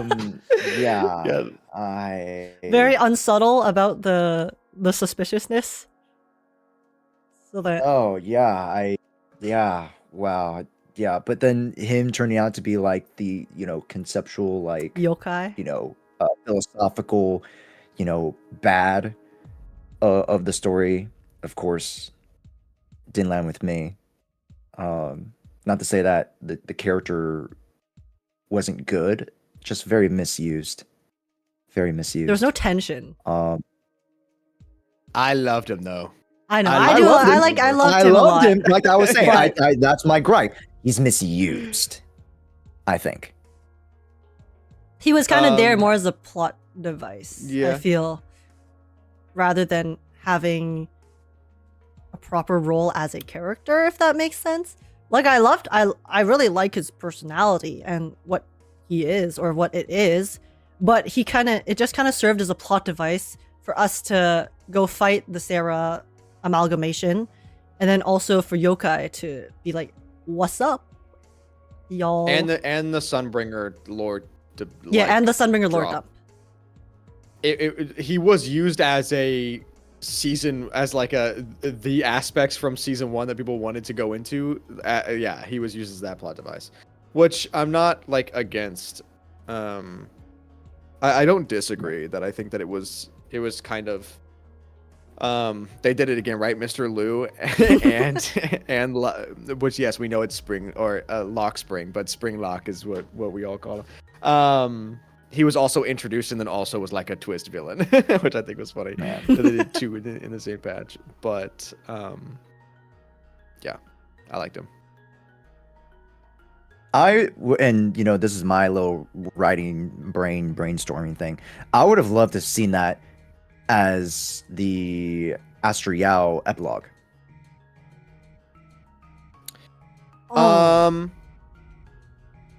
Like the Lock Spring stuff in particular. With I would have loved to have seen not Voidbringer, us with like take Sunbringer? that concept, put it as an epilogue. I don't know if that would have worked, if I'm being honest with you. I think because due to the fact that Sunbringer, right, the creator took Sunbringer's power, we needed that Sunbringer drop then. I also think that this was a very interesting way to showcase yokai, because if there wasn't like, they still could have done something where yokai was using like Lockspring to do something funny, haha, like during the AOD arc, as like the epilogue. But I think showing that one of the great 4 AIs that we've been looking forward to being this much of like I'm just gonna fuck shit up because I know I can, and it's fine. Like, I just want to do twisted shit because the plan that's gonna happen is gonna happen no matter what. So I'm just gonna have fun while I'm here. He's like, the Eon of Elation. That's basically, yeah. I mean, that's not wrong. I think doing it on this scale was a good way to introduce that like aspect of yokai. I see what you mean though. 100%. I do see that. I think it was an interesting little like add-on, even though we needed him there for Sunbringer. Yeah. That's fair. I just don't really know what they would have written him for in terms of like the epilogue, with that also being with AOD.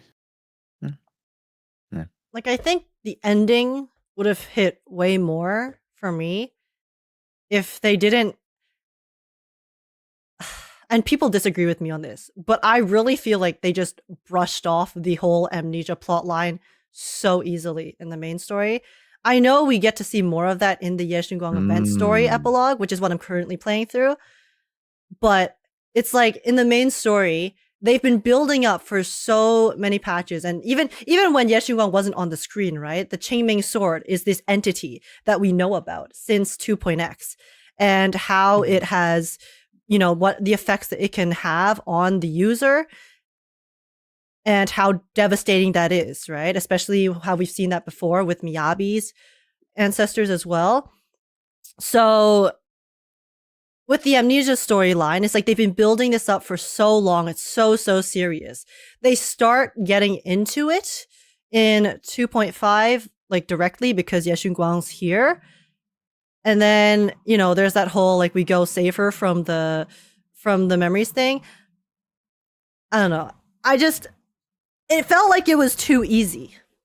You know, it felt like we fixed it way too easily because we used a bit of the creator's power. We helped her recover her memories. And then after that, they just kind of waved it away with like, oh yeah, these side effects, it's like they're still there, but they're not that bad. So it's fine. And then it's like, maybe they'll come back in the future because it's still there, because it's the sword. But that kind of just feels more like they're just like covering their loose ends, being like, yeah, the sword still has effects that are still affecting her, but you don't really feel them anymore. And again, as like you said, yeah, like if they had introduced her earlier, and then we could see a more gradual deterioration. Oh my god, deterioration. Wait, is that? Yes, deterioration of her sanity and her senses and all of that whole shebang. And then we get to see that alongside her as her most trusted companion. That would hurt so much, right? And then it all accumulates, and then I mean, I was mentioning this during the event story. Again, I haven't finished it, so I'm not sure if the end of the event story would change this. But I kind of feel like from what I've seen of the event story so far, it's like, oh, you know, like the trials of the sword to kind of help her learn more about it and accept it. Because in the final fight, she's like, yeah, I just needed to accept the sword wholly. And then it's like, now everything is better. In the moment, they were quite unclear, to be completely honest. It kind of sounded like they were saying, yeah, everything's fine now because I've accepted the sword. They did clear it up in the dialogue after that the sword effects are still there. But just like the entire way they handled the amnesia storyline just felt really cheap to me. And like they built it up to be the main storyline, and then they kind of just hand waved it away for other stuff to like keep us interested in other stuff, I guess. So I really wish they would have handled that with a bit more care. Just because stuff like memory loss is very serious and I think very emotional and also very scary, right? They try to hammer home the point with the osmanthus cake, oh, like she's forgetting all the memories, but then again, because we just help her fix her memories after she essentially goes overboard, it's like, okay, so let's just find another convenient fragment of the creator's power and then go back in and lead her out of the memories again, and she'll be fine again. And so I don't know, that's kind of how I felt playing it, but I would agree. I do think that it happened way too quickly. I did think that it was interesting. I had somebody say that it impacted them a little bit more because they don't look at drip marketing, which I did bring up as a conversation. Wait, impacted because who? I mentioned More? one of my viewers. Oh. Like it impact, like the story, they felt more impacted by it because they don't look at any of the drip marketing, so they did not know that she was going to be a Void Hunter. Because going into this, right, we all knew that she was going to be a Void Hunter, that she was going to be given the title, and that means when all of the stuff happened with the big moment with Freaky Guang, like disappearing and whatever, you know, doing that final like sacrifice. And then her losing her memories. Yes, it's like her having to go through that is sad, but it's hard to get to the emotional like peak where I feel it, like I did, for example, Seed's story, right? Where I was like literally bawling because of the fact that I know they didn't give respectfully, they didn't give a fully crippled like version of Shunguang the Void Hunter title. Like, obviously she was gonna get her senses back. So it was like oh damn, like this is sad, but she's gonna get it back, and then she gets it back in like 20 minutes. And so that's just a thing of we are always caught up on the drip marketing, like the advertising. Like, we knew she was gonna be a Void Hunter, but for those that don't look at the drip marketing or any of the trailers or anything like that, technically they would not have known that she was going to be a Void Hunter, because in game they do mention like, oh, she seems to be the one to next be a Void Hunter. Like, if anyone's going to be a Void Hunter soon, it would be her, but they don't know, right? Like, when she's drip marketed, we know like she is a Void Hunter. The symbol is there. So I feel like that definitely impacted my ability to have a deeper emotional connection to the moment, knowing that we were about to solve it. But here's the thing. Yeah, like, it was just about like how we get there. Like, for me, I actually expected her to essentially, like, all the stuff that we see of her doing all the Void Hunter feats, I thought that basically at the end of the story, she would basically go all the way to, save everyone. And then that would be the feat that got her the Void Hunter title. And then we would feel some lasting effects of her having to exert that amount of power. So then, like, post-story, maybe she's kind of going through it or struggling with the side effects really starting to get really bad. And then maybe the post-epilogue, you could see her kind of in this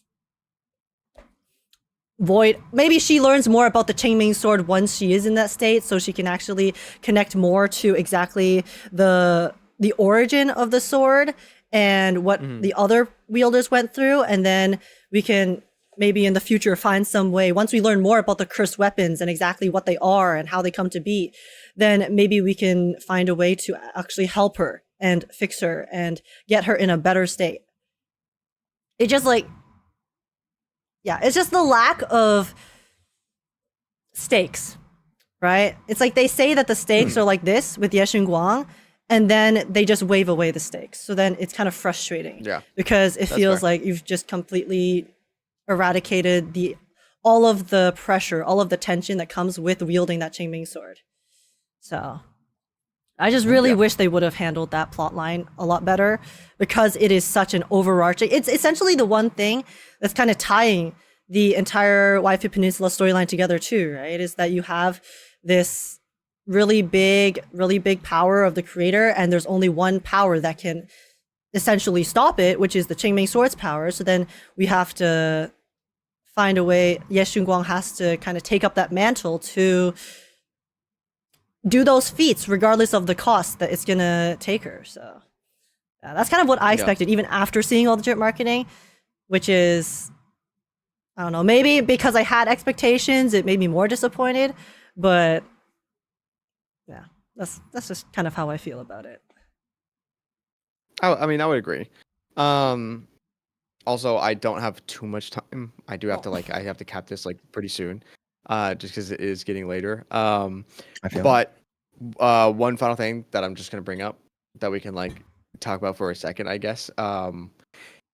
I do think that the events were so good. Oh yeah, the events were so good. Oh my god, very good. Specifically the co-op event, because obviously, I think everyone really enjoys the interfaction interactions, and we got some crazy interfaction interactions with the co-op event. Oh yeah. Seeing Lucy and Lighter talk with Xiao Jiao was so awesome. That was trust her. That was the last duo that I expected to see there. And yeah, seeing all of those cool pairings was really fun. And it felt great. The writing of that was awesome. The lore in that was awesome. Interactions were sick. My only downside, why the fuck is the co-op of it not in Redo Chronicles? I understand it is a beta for feedback in the co-op thing, but the lore is so important, I feel. Keep the story part in there. It's it's so important. The lore was very important. This isn't this is so much worse than Enter the Ether that happened in 1.1. Like that was the one where they first introduced like the concept of the Exaltist, and then that was not a permanent event. But this is what the fuck? Why is it not in the redo Chronicles? I don't understand. But yeah, anyway, the character interactions were really cute, and I liked it, and I'm excited to see more of that in season 3. Yeah, the events were top tier. Go ahead. Sorry, I no. cut you off. Just really quickly, yeah, for the co-op event, dude, the lore went so hard.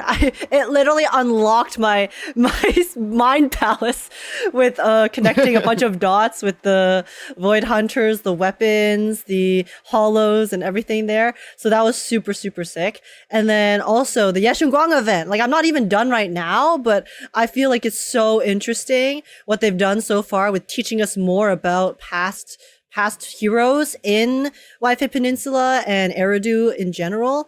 And I'm really excited to see what the ending is going to be and how that's going to connect to whatever is going on. It's just like the lore and world building as a whole in this patch was so good. The Sunbringer stuff, the joyous stuff, I complained about how there's not enough Qingming stuff in the main story, but I am getting Qingming stuff in the event, right? But why? Yes. My only thing was, why was the event story, like the Qingming stuff, not in the main story, right? It's like it's okay. Yeah, leave it. Yeah. I'll leave I will say though, the thing that you just finished, like the tiger stuff, that was my favorite part of that because we heard that entire thing in Zhufufu's agent story. Like we heard about that, but now we're living it. Like we got to witness it this time, and that was fucking cool. So yeah. Anyway, now Josh, go. I'm not really the biggest. I guess. Sorry, there was like a big crash outside. Whoa. Okay? But I love me some semi-open world. I play me some Genshin. I love me some exploring and diving and going into the mines. I love the mines. So when it came to the Sunbringer stuff, I was like, whoa, like I get to go through the lore and go through quests and like explore these areas and like, just man, the Lemnian Hollow, I hope doesn't I understand not everybody like loves exploring in the Lemnian Hollow and what that area and mode entails, but I do hope it's a great stepping stone to what we can expect and see in 3.0 because lore wise we're going back to what is it, like the non-static hollow, because Lemnian Hollows, these are like static areas. What do they call it? That's the hollows that change because the you're talking about stable hollows? Yeah, stable hollows. Yeah, is it just stable hollows? Wow. Well, I don't really know what you're talking about, if I'm being honest with you. Yeah, no, just like stable hollow areas where like they don't change versus like, I see what you're saying. Okay, yes. Yeah. Because the only reason why that's there is because of the Lumite ore stuff, because it's like blocking the ether, and that's what's creating like safe zone stuff. And the Lumite the procedurally generated. I see what you're saying. Hollows. So yeah, I'm excited because there's a lot of like, inklings about like how we can expand this, and like integrate like quests and stuff like that. And I really, really like it. Outside of like, of course, what you guys said, I want to double down on the quests. And not only are we getting Qingming, lore, not only are we getting, other hollow lore, we're getting faction lore. Because the Angels of Delusion quest is coming, as of this recording, next week. Exciting! Wait, is it next week? Or is it this Friday? Should be next week. Wait, but there's still 25 days left of the patch. There's still 24 days left of the patch on Shunguang's banner. Not at the beginning of next week. At the end, I think at the end of next week or something. Or is it the week after, Chad? I think it's the week after. I forgot. There's 20. I forgot that the AOD event was happening this patch. Oh, is it happening this patch? Okay, you're talking about second half of 2.5. Because I was like, wait, 2.5 is still 24 days left. So No. Yeah, there is an AOD event. Yes. Oh, okay. So maybe it's the week after, because next week is when we get the rerun banners. So maybe it's the week after. Right. We will be there. But my bad. But And yeah, Will be there. I do also yeah, excited. on that note with the like hollows and the gameplay, right? As much as I've been complaining about the story, I give the devs a lot of leeway for season 2, and at the end of the day, I am trying to be very understanding with the flaws that did exist during 2.x as a whole, because of how they had to remake their entire game and, you know, basically try to find a way to tell the story completely differently from how it was originally planned, because they're completely like revamping their gameplay system, right? With the hollows and having everyone inside. And I do think a lot of the writing issues did come from the fact that they were kind of probably trying to fix the story patch by patch. That's why we didn't see some of the overarching characters and plot lines until it was like time for their patch, because they were working to try to, you know, like make the gameplay experience better, try to fix all of those, try out the different things so that the gameplay itself doesn't become stale. Because even though I am mostly a story enjoyer and I don't care too much about the gameplay, there are definitely a lot of people who play Zenless Zone Zero who do care about the gameplay. They care about, you know, how, like, what you can do outside of just the story itself. Some people just skip the story entirely, right? So they have to make sure that the game is solid as a whole for people who enjoy the combat, people who enjoy the puzzles and exploring the hollows. So because they were probably so focused on that, I give them a lot of understanding for why there were so many issues with the story. It's just also important to talk about those issues and how they can fix them for 3.x, which is why I am very excited for 3.x and hopeful that they don't have as many of these types of writing issues in the future, just because, okay, now you have like a solid gameplay. You have, you know, you set up your base, you've structured everything how you need it to be for the gameplay and the game itself that is now different from where it originated in 1.x. So from this point onwards, it's like, please lock in. Please lock in on the story and make sure that it does not feel so disjointed, I think, throughout the overarching patches. That is my hope. That is my hope for 3.x. And I do have faith and I am excited and hopeful that they will be able to follow through on that. So, yeah. To end it off on a positive note, I guess, since I have been complaining a lot this podcast. I'm sorry, guys. I'm sorry. I am that annoying yapping bitch, okay? But no, you got to talk about the things that you know are a problem. Also, Phaethon will not be getting out of the hollows. I hate to break it to you, chat. That will not be happening. Yeah. I would say that one you're just gonna have to get over. Because we will only see that more. But yeah, I would agree. I think I'm really, really excited for 3.0, and it really depends on how they actually do the writing. Because they mentioned that this was the first time that they tried to do, in season 1, they did bite-sized writing, where like it was complete stories within each patch. And this one, they tried to do an overarching story that went throughout the entire season, and they said that they were not used to that writing style, and obviously they hit some road bumps along the way. So either they figured that shit out and they're going to lock in and do the similar thing of an overarching story in season 3, or they'll return to the original writing way, which was like stories per patch. I do not think they'll be returning to the original way. I think it will still be an overarching story throughout the season. However, I do think that they learned a lot of lessons via season 2, and that they will do better for season 3. But yeah. Fingers All right, crossed. folks. As we'll see. I mean, here's the thing. I know we talk a lot. Like we were like, oh, we're very hopeful for 3.0. We haven't even wrapped up 2.x yet. With I know we still have that epilogue. Oh, the angels! So, like, I'm so excited for all the marketing. It's gonna be so some good. people might be like, "Oh, I don't like Angels of Delusion. Did you get us to 3.0 already?" Nah, give me that Or EP, they might be bro. very excited about it. They might be very the excited about music. it. So Give me the Zenless music. It's a music company, you know, Zenless Zone Zero. They just make a game on the side. Hoyo is a music company. Yep, that is factual. Yep.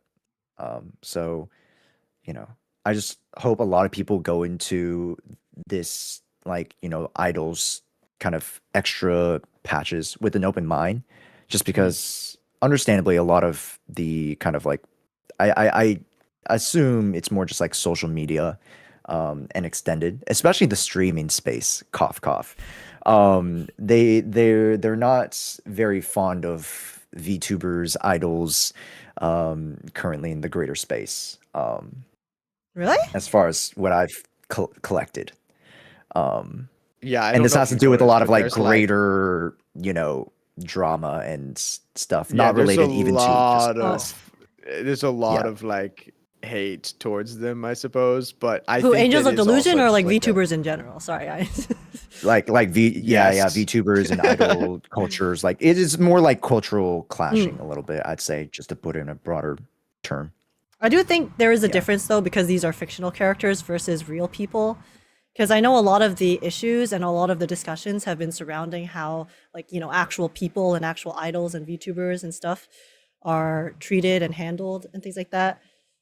So, I don't know. I feel like people won't care as much because these are fictional characters. So at the end of the day, it's like they're not real. But we'll see. I'll be so straight up honest. I've seen discourse already. I could be very naive because I haven't seen any of the AOD discourse. I gotta fucking get off Twitter. I was gonna say you just gotta get off Twitter. It's one of those like the Twitter things. But yeah, I'm gonna have to take my leave now. I am gonna have to go. So if we would, are you all gonna keep going? I mean, before we have you go, let's kind of talk about what we have coming up in the near future. I guess any things we were, current events that we might be looking forward to for the near future. The near future, the stream for the AOD event, and then just more videos. This might be, like I said at the start, I think there's gonna be a little lack of streams for like soon. I am gonna stream at some point soon to do the current event, like the combat event or whatever that just came out, like that Zhao's a part of or whatever. Oh, the Zhao combat event. Yeah. So I'll be streaming that soon. But after that, there might be a lack of streams, but more videos. So yeah, look forward to that. And then actual projects in the future. I just have no like actual time. That won't be near future. That's future. So yeah. Age? I mean, for me right now, I'm gonna try to start up like story reviews again this year. I kind of stopped doing them, so I'm going to finish the Shunguang event story since people told me to finish that before I do my review for this patch. So after that, I'll probably do a review and start posting those. So I'll probably have a 2.5 review out this week for the overarching story and my thoughts. I mean, I did talk about a lot of them on this podcast already, but still, I'll give like a more like list style of my thoughts and how it can like improve or what they did well and things like that. So yeah, I guess that's like the near future for me. And then I'm going to, this is not Zenless related, but I'm going to the Wu event end of the month. So I'll be trying to do an IRL stream for the 4th time and see if that works. It'll work this time. It'll work. Fingers crossed. This will work. Yeah, because we have set up. Yeah, because if I can just figure out how to do an IRL stream properly with no scuff, then I'll try to go to more conventions and stuff in my city this year as well. Hell yeah. So that I can show you guys lots of different stuff. And yeah, that's me. If I can speak for you, Age, one more thing. When are we going to see part 2 of our surgery? Part 2 of our surgery? Oh, my surgery is complete. Part 2 of our little account surgery. Oh, my surgery was completed because Kate refused to give up. So we sat there for 5 hours. For context, folks, I didn't realize you actually finished because I didn't get to the very end of it. Because yeah, if you guys don't know, good friend of the Proxy Podcast, an amazing Zenless creator, Kate the 7th, was brought upon to help Age with their account. How'd that go though, Age? Just as a quick see, I thought my account was fine. I'll be so real. Like, yeah, there were some things that I knew were like, yeah, lol, this is pretty bad. But I decided to keep it for the meme because I thought it'd be funnier. But then it turns out, apart from those, like overall, it was a lot more than expected. So it was kind of wild. I've had people blaming me literally today earlier. Someone was, I don't know if they were rage baiting or just hating, but they were like, yo, you call yourself a Zenless player with that kind of account? That's crazy. Some people genuinely were angry. People genuinely got mad. They did the same thing. Some people were genuinely angry. So I'm like, but I had people DMing me saying to check out how dog shit your account was from Kette's thing, which I thought was really funny. Listen, because guys. my account was also dog shit when Kette went through mine. So No, I know, but this is the thing that people don't understand. I literally have 3 M6 characters, so I don't need to build my other characters. I built my 2 teams, and then I could clear shit. So everyone else was like, I literally cleared with money. So that's why I didn't build my other characters, because I was lazy. And then now I'm being flamed for not being a proper Zenless player. Not even Zenless creator, just like a player. I am not beating the tourist allegations, unfortunately. So never. Whatever. I dug my own grave. Now I must lie in it.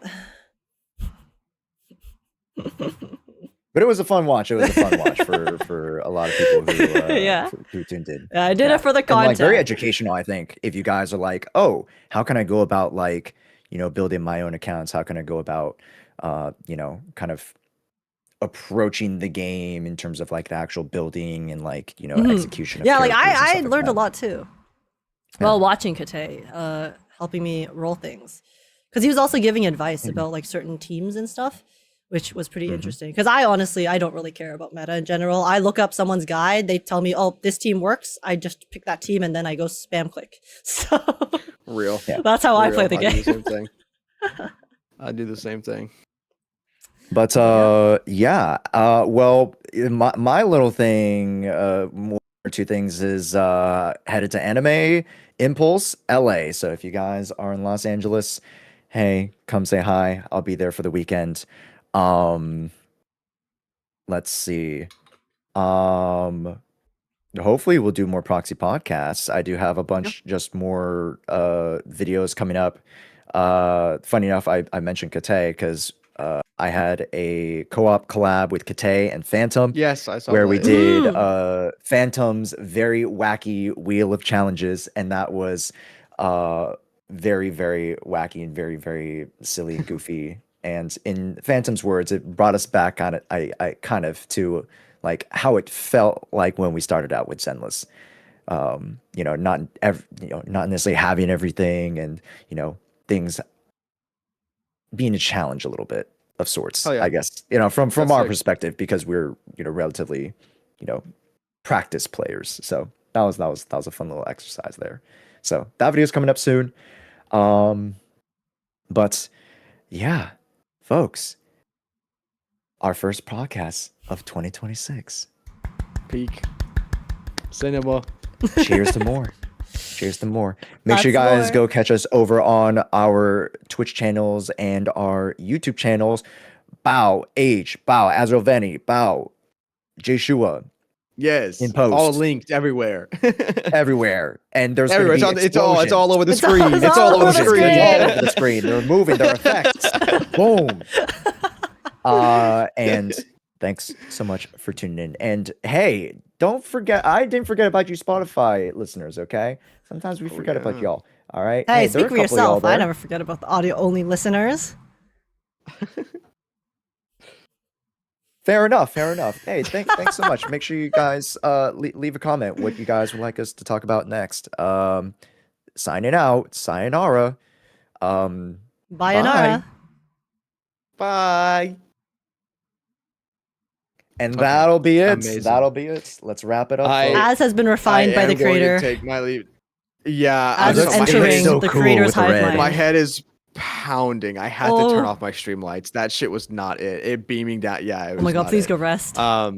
Yeah, I'm gonna go take some headache medicine. But thank you guys so much for coming out. I'm sorry that me and Josh didn't stream our sides, but at least you guys were here. So yeah, thank you guys for being here in chat. I love you guys. And, Thanks, Chad. I know we haven't done a podcast in a while. I love you guys. Thank you for being here. We will have more. and We'll have we will More have this year. Yes, and I will talk to y'all later. Goodbye. Bye. Bye bye. We'll all be on top of things this year. That's the goal. My one hope, and this is kind of like a little like post podcast thing, I do want to do more activities with us. And we kind of like, have DMs of like, oh, let's do this and this, let's meet up here and there. So like, if you guys are looking more forward to like, different collaborations and different types of like capacities and just like, us hanging out and doing different things, I think this year is going to be the year we kind of double down on a lot of that stuff. So, yeah. Yeah. Oh, one thing. Oh, shoot. Oh. Remember how we were talking about like projects and stuff that like we were going to be doing like bigger term things? Mhm. Like you were gonna try to do the trailer voiceovers and ads with the story stuff. Yeah. I haven't told my chat about this, but I was thinking of doing a bucket list series. Oh? I haven't fleshed everything out yet, but the one centralizing like first conceptual idea is that I just want to like knock off stuff on my bucket list. And one of them is skydiving. That's gonna be fun. I wanna like actual skydive. bucket list. I thought you were Actual bucket thinking like list game stuff. bucket list, but no, that's sick. Yeah. But yeah, just trying just the most crazy, wacky stuff, but then also trying to weave it in with the gacha and the gaming and the stuff that we do here. That So would be so it's cool. gonna be it's gonna be a very, I guess, interesting concept to bring to life, but Mhm. it's one of the ideas that I have just because I also just want to do random shit this year. Yeah, no, I mean that's kind of how I feel too, right? I mean traveling is part of it, but if I can, I mean I'm not gonna say if when I figure out the IRL streaming thing, I think it would be cool for my lazy ass to leave my room and go, just try out things or just explore the city or like find things to do and do some Yeah. IRL streams here and there. That might be, I don't know. I haven't really thought about it, but I just want to do more things as well. Do Maybe not more bucket list things. level, but IRL streams I think could be pretty fun. Just finding Yeah, places to 100%. hang out. Yeah. And We gotta get you conventions out are of an easy NorCal. starter. Or not NorCal, excuse me. NorCal, what the fuck? NA. Mm-hmm. But yeah, Chat, we gotta skydive get- while cosplaying we're- Yishuan.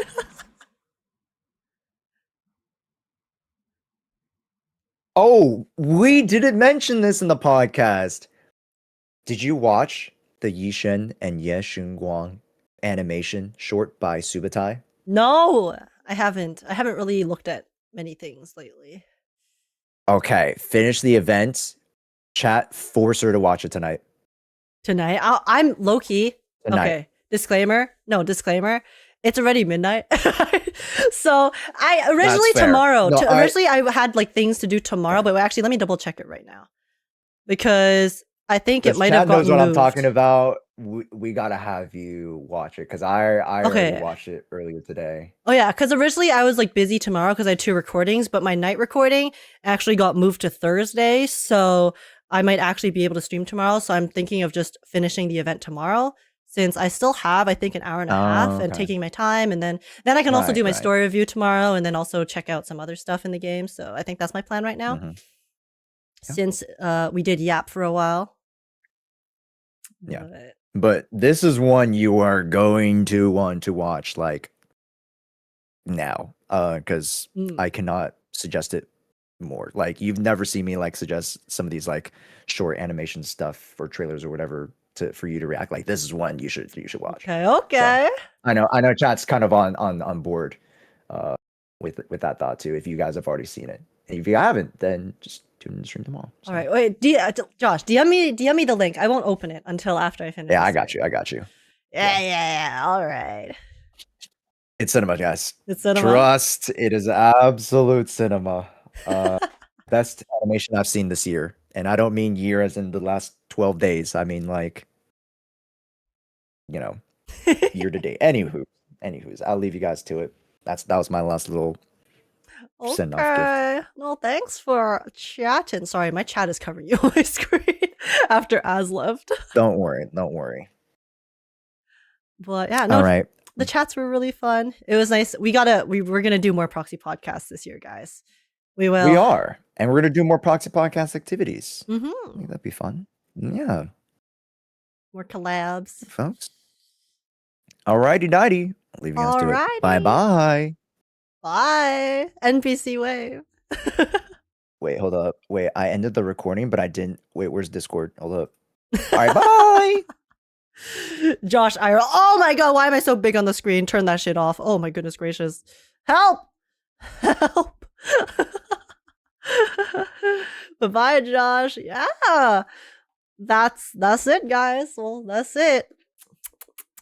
That was fun. I think I'm gonna get flamed for this podcast. I'll be so real. I already get so much flame for just existing.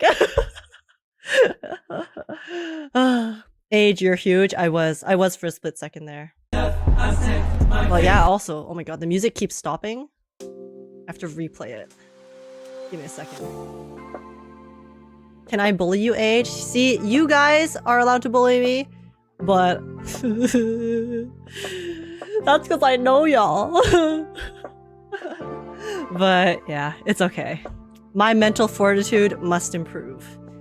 I mean, okay, guys, I'm acting like it actually has been like crazy fucking with me. It obviously is annoying, but it's whatever.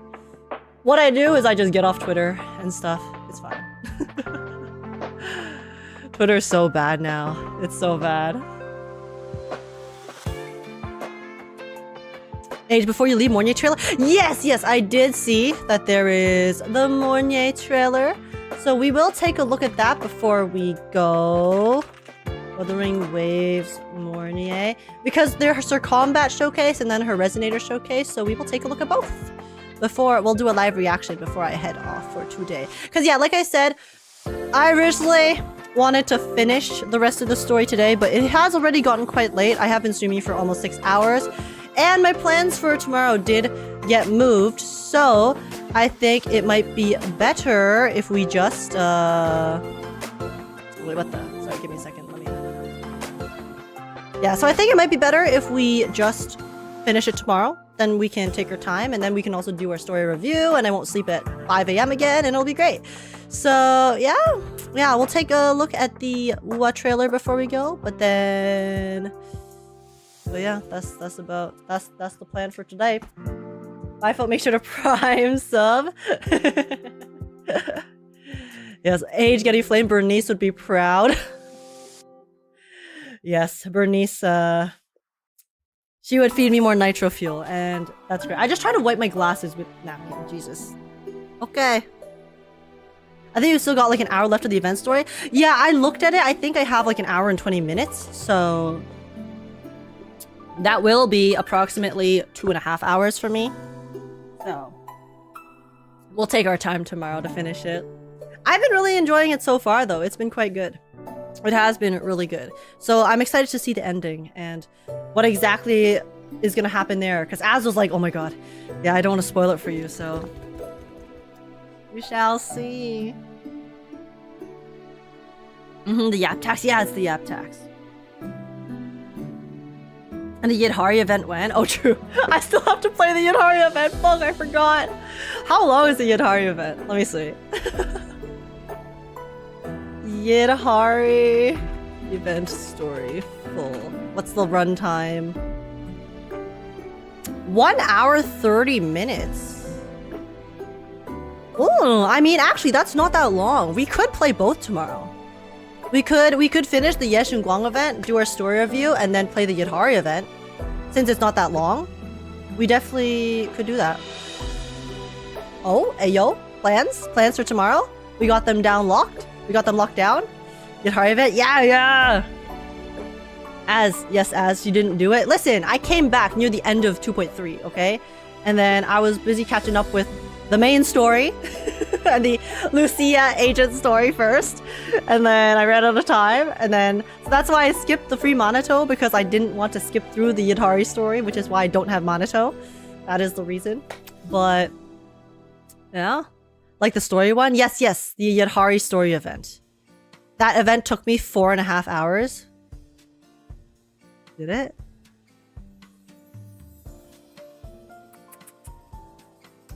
You are not doing both tomorrow, but I looked it up and it looks like it's only 1.5 hours from this, unless they cut out all of the other stuff. Yidhari event story. Yidhari event full. What is the run? Oh. No, that's a 2.3 story.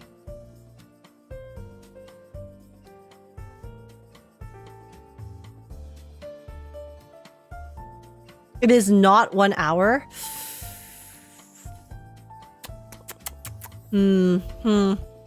Okay. Then we'll see. We'll see. Maybe we'll save it for a like full stream later then. We shall find out. Oh, what is this one? Yo, oh my god, this is crazy, chat. 4 hours and 40 minutes. Okay, maybe we do be a little bit cooked for that event. Definitely do a full stream. Okay, maybe that's the plan then. Maybe that's the angle. I mean, I am streaming more this year, so we'll have plenty of time, hopefully. Because the Mornay stuff for Wuwa that's coming out this week, it's just the second half of the story, so it shouldn't take too long. Ow! I just crushed my hand. Whoopsies. But yeah, it'll take you 3 hours. I mean, if it took Az 4 hours, 40 minutes, here's the thing. Az and I actually have a very similar yap tax. Both of us 2 times the story length, for the most part. So, I feel like Az's playthroughs are honestly a good indicator of how long it will take me to finish the story as well. Because we both yap equally as much. So I'm gonna trust Az's 4 hours and 40 minutes. But yeah. Okay then. Okay, maybe not Yadhari's story, but we'll take a look at some of the other events because I know there's gonna be there's other events that are out right now that I haven't really taken a look at. I've only played the co-op one. I mean, if anything, oh wait, we were literally supposed to play co-op on the podcast today, but then we were yapping too much that we forgot. Oh, it's okay. We were catching up, okay? We were catching up with each other and with chat, so it's fine. It's fine. As an age, the king and queen of yap tax. Oh, it's fine, guys. It's all good. But alright, Holy Proxy Podcast co-op would be so good. I mean, we still have 24 days left of 2.5, so we'll definitely try to squeeze in a co-op before the end, I'm sure. But yeah. I think he spent 30 minutes trying to figure out ZZZ's weird special text. For me, I'm usually theorizing. Whenever I play story, I'm always coming up with theories, trying to figure out what's going on myself. So that's where a lot of my yap tax goes. It's me theory crafting. And then usually being wrong, but then also sometimes being completely right. So it's a toss-up. If I'm equally wrong and equally right, then I actually never know when I'm going to be right or not. So it's actually really fun. The co-op only has 8 days left. Oh, does the co-op end before 2.5? Ooh. Well, oh, okay, you know what, guys? How about tomorrow, okay? Tomorrow, I said that I was going to play co-op with you guys. So tomorrow what we can do is we can play the Shunguang story, finish the Shunguang story, and then do our story review. And then we can play co-op together. How about that? We'll do viewer co-op. Co-op with chat. How's that sound? Sound like a plan? Grim, would it be okay to destroy my command? Sounds good. Story reviews are back. Yes. Though this story review will oh my god.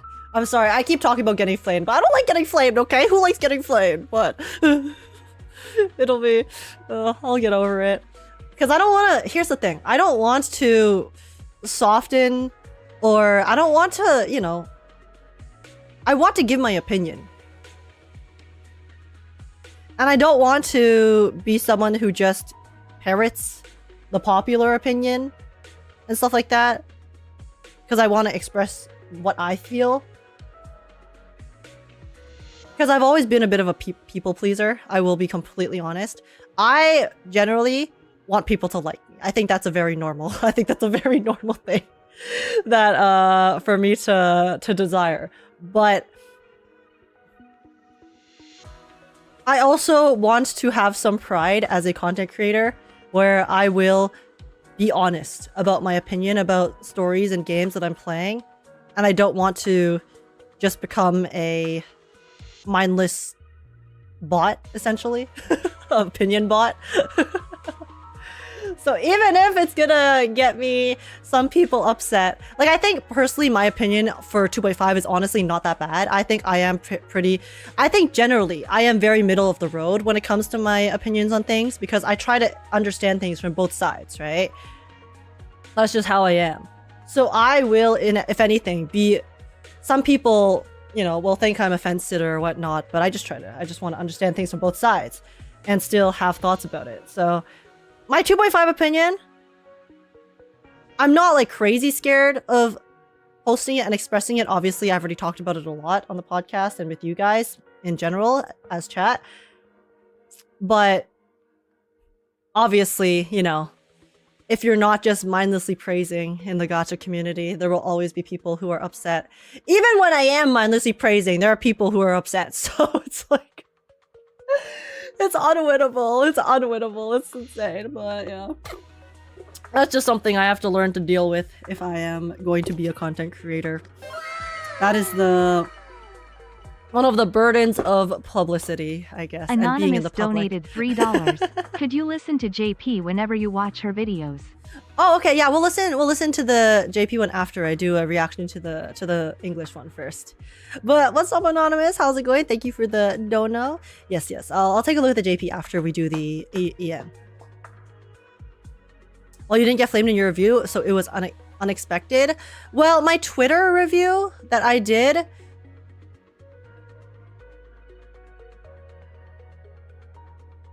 honestly, yeah, had a pretty solid response. But that's because I think the general sentiment on Twitter was quite negative towards 2.5 at the time. So it didn't really attract that much attention from the people who disagreed with it. But now the time has passed. And also, here's the thing. YouTube comments section and Twitter comments section, it's like they both have their own kind of personalities, if that makes sense. On YouTube, unironically, if you post any sort of opinion on gacha games that is not positive, you will have a flood of people just like bombarding you, I feel, sometimes. So I'm just like a little scared of that, but I think it'll be fine. It'll be fine. It'll be fine, guys. Because at the end of the day, I think I just don't want people to do that. Anyways, I'll get over it. It's fine. Each platform has different types of fans, it seems. Yeah, but again, I'll deal with it. But okay, shall we? Shall we take a look at the Wuthering Waves Banyue trailer? Actually, before I do that, I really have to pee. So I'm gonna be right back 1 second. I've actually had to piss for a while, so I don't want to have to hold that while I'm watching the trailer. So 1 second, I'm gonna pee, and then we'll come back. We'll watch the Banyue trailer and do a reaction, and then per Anonymous's request, we'll also look at the JP. So BRB.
I'm back.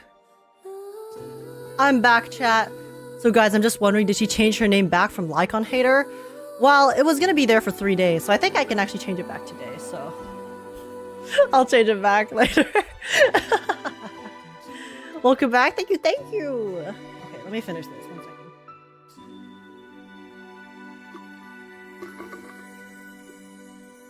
second. Okie dokes.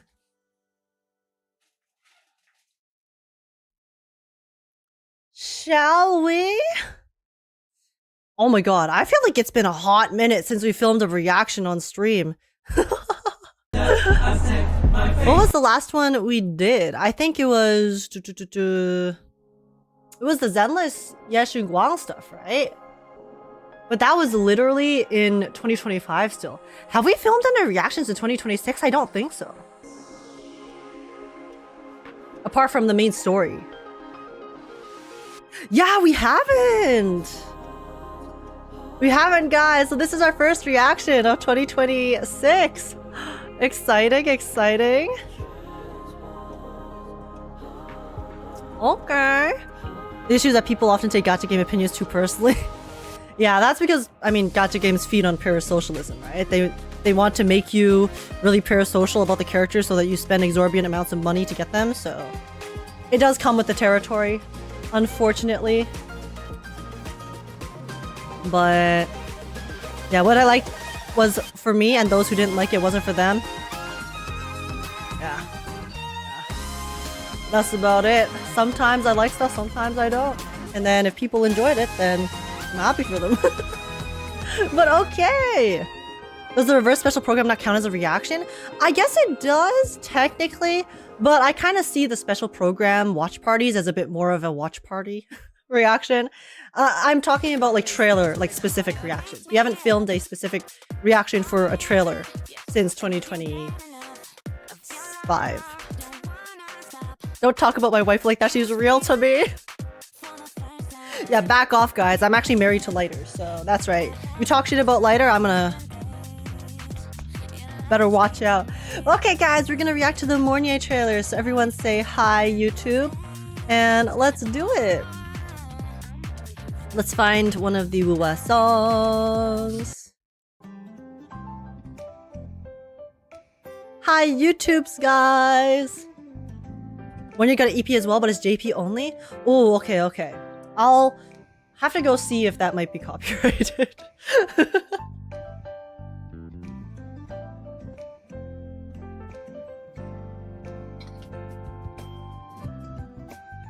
Okay, okay, here we go, everyone. Here, I'll turn my light a bit brighter. Oh, it's so bright. Maybe I'll turn it back down. Okay. Okay, here we go, guys. Let's do it. Hello, hello, welcome in, guys. Welcome in. Today, we're going to be reacting to the brand new Wuthering Waves trailers. These are for the newest character, Mornier, who is coming out in the second half of 2.0. Who is coming out in the second half of 3.0. We're going to be taking a look at her Resonator Combat Showcase and her Resonator Showcase called Very First Star. So yeah, Mornier is a character we have met her in the story so far at the beginning of 2.0. We have met her at the beginning of 3.x, and she is very pretty. She looks beautiful. She's also super, super cute, and I'm really excited to play the second half of the 3.x story to get to know her better. It seems like we do have some history with her. She seems to know us as Rover from the past before we wiped her memories, so I think we're gonna get some really, really interesting lore with her in particular, since she's gonna be the first character that we are basically encountering who knows about our past, right? Like, we've technically encountered Luke, but his, you know, story might not be till later, next patch when he comes out. But yeah, anyways, I am excited. And here's the thing. I originally, Mornier, for me, of all of the 3.x drip designs that they teased at the very beginning, she, for me, is one of the characters I have really wanted to pull. However, the 3.1 drip has forced my hand. Because my top characters to pull in Star Search Academy are Amayeth and Luke. Those are my top two. Luke and Amayeth. And then after that is Mornier and... Wow, my brain completely forgot her name. Wait. Whoa. No, the Lene. And the next two were Mornier and Lene. I've already got Lene because she was the first character, right? So I was planning on getting her. But because the 3.1 drip marketing has revealed the banners for 3.1, and I currently have 60 pulls total, they have forced my hand, guys. They forced my hand. I think the educated decision for me to do to guarantee the highest chance of me getting Amriath and Luke is to skip Mornier. So that is my current goal, is to skip her, even though I really want her. But I just don't have enough funds, and I am a little broke because I'm going to the Boo event in 2 weeks. But let's see, guys, because you know me, my self-control is a very thin thing. So we're gonna take a look at our trailers and find out if I can stick to that, especially after playing the story that's coming out this week. So let's see, guys. And before you guys come into my comments saying that Mornier is the best support for Amriath, I know, but I pull first and foremost for simping purposes, okay, or for like characters I like purposes rather than meta. So that is my current status. That is the current state of things in terms of my plans for my account, and let's see if they get broken by these crazy trailers, because the art and the thumbnail already looks kind of nuts. So let's do it. Before we begin real quick though, if you guys do enjoy, please make sure to smash like, subscribe. I'd super appreciate it. Smash the like button. Like, I really hope this does not smash my willpower. But we'll see. Comment down below, letting me know your guys' thoughts. Are you guys going to be pulling for Mornier? Are you guys, skipping for other future characters? Or I don't know, what are your plans? And also join the Discord server if you want to come chat, hang out, have a good time. And apart from that, let's just get started. And here we go. Okay, guys. Okay, it's time. So yeah, we will start off with her Resonator Combat Showcase, because that usually leads into the main showcase. So yeah, Resonator Combat Showcase usually gives us a really cool 2D animated style, and then some of her animations, which we have seen teasers of already from before. So I guess we'll see it more HD right now. Let's see. But I'm so excited for the 2D art. This is going to be so pretty. The star. Dude, the way they animate the flowing hair. Now, I can walk beside you. She fell into the water. Sorry, I get traumatized. So the last time I saw a trailer where they fell into water, I think it was Cantarella's. And then, we got some trauma there, so. Whoa. Wait, is that when she gets down? Target locked. Wait, is this part of her kit? Copper modules. Cool? Or is that just like a cool animation? Ready. What's going on? Dude, her domain expansion! Oh my god, I don't remember seeing this domain expansion in the kit before. Processing complete. She's kinda crazy, no? What is going on? What is going on in this animation? Hear my queries. Guys, the kit animation power creep is insane. Oh, that was a very pretty ending. Okay, this is a teaser for the regular demo. The first time I saw the true night sky, that was my prayer. But who was I praying to? I have no comment. Oh, you dirty dogs, you. Bringing the dogs out. I cannot believe you've done this. Well, that's the start of her showcase. You guys are going to get to see it again.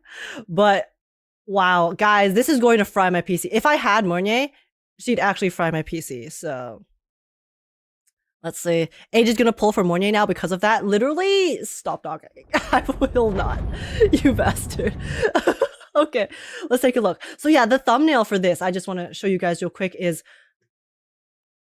she's wearing a oxygen mask, which makes me think that this showcase either, it could have multiple things. So firstly, it could either show us her doing her surgery to give herself the artificial legs.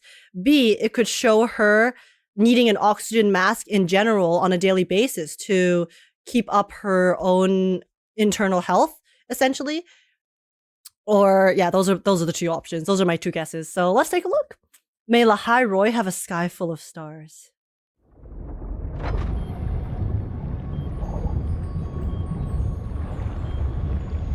The first time I saw the true night star. Chat! Why are the dogs out? But who was I praying to? Oh, she has to sleep in a water, like a liquid Holds pod. gods who care for mankind. If they can truly hear our pleas, then why do nights without light exist? Why are there those who cannot walk at all? Oh. A patch of ground to stand on would be enough. A morsel of food to quiet my hunger would be enough. Through countless nights of endless black, only one person said to me beneath the true stars. I love how they use both rovers. It's so cool. Happy graduation, Mornay. Sorry, we're reading this message. Happy graduation, Mornay. I'm en route to the Frostlands. I keep thinking of that wish you made under the stars. I'm assuming this is from Rover? It's not enough. None of it is enough. Oh. So, I will create it myself. What? String up thousands of bulbs under the dome? Oh, is she gonna light up the sky herself? Energy on such a pointless project. It's because Lahairoy's underground. I'm sorry, but we earned our survival by giving up the stars. Yo, you old geezers!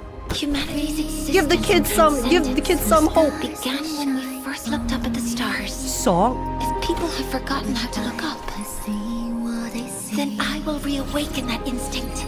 If all they see is darkness, then I will become their very first star. But when you see that first flicker of light, the entire universe has already begun to run toward you. Wait, this trailer is... Starlight must travel billions of light years to shine upon Solaris. Why is this trailer so emotional? What the hell? A new sky full of stars. What can we not cross? I don't even know what to say. I'm just... Or it's the shimmel. A void storm is coming! All the homies hate the Void Storm. It's too late. We're so close. Professor Monet, we won't get a second chance. This is so cool. We get to see her in the different outfits from the past. Professor Monet! Oh! Girl! Step. How can I give up on our stars now? Mornay, there's a Void Storm, bestie! The sky created for Lahairoy alone will not be noticed by the universe. But our lives... Yo, she's giving it all! Give it name and meaning. I need this to go up faster. Oh, I thought that was at 30%. I can't read the numbers.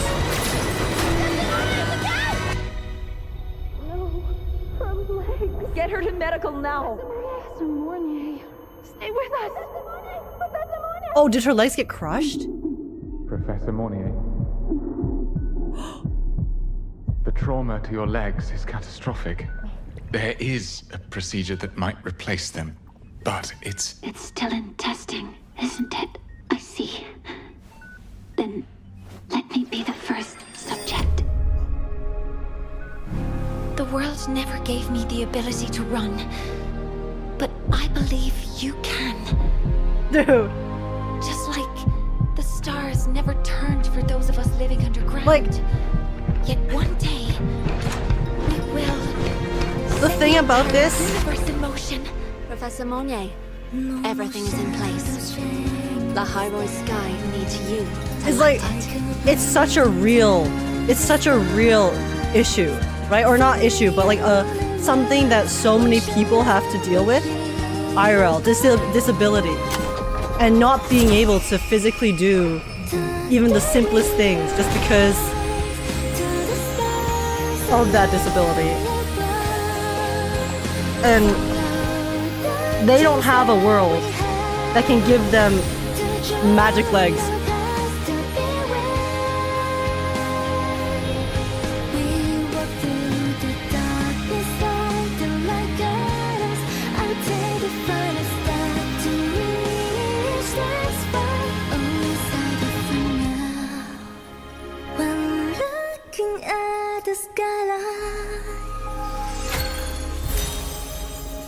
Time passed, and I finally understood. Who I was praying to that day Was Rover? was the future.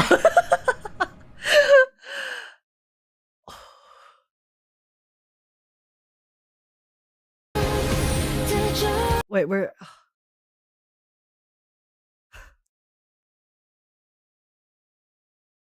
Like...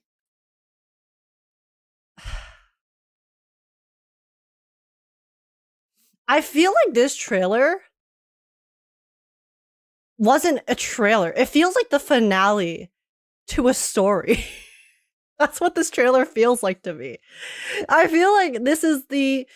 Like, I watched an entire journey and then...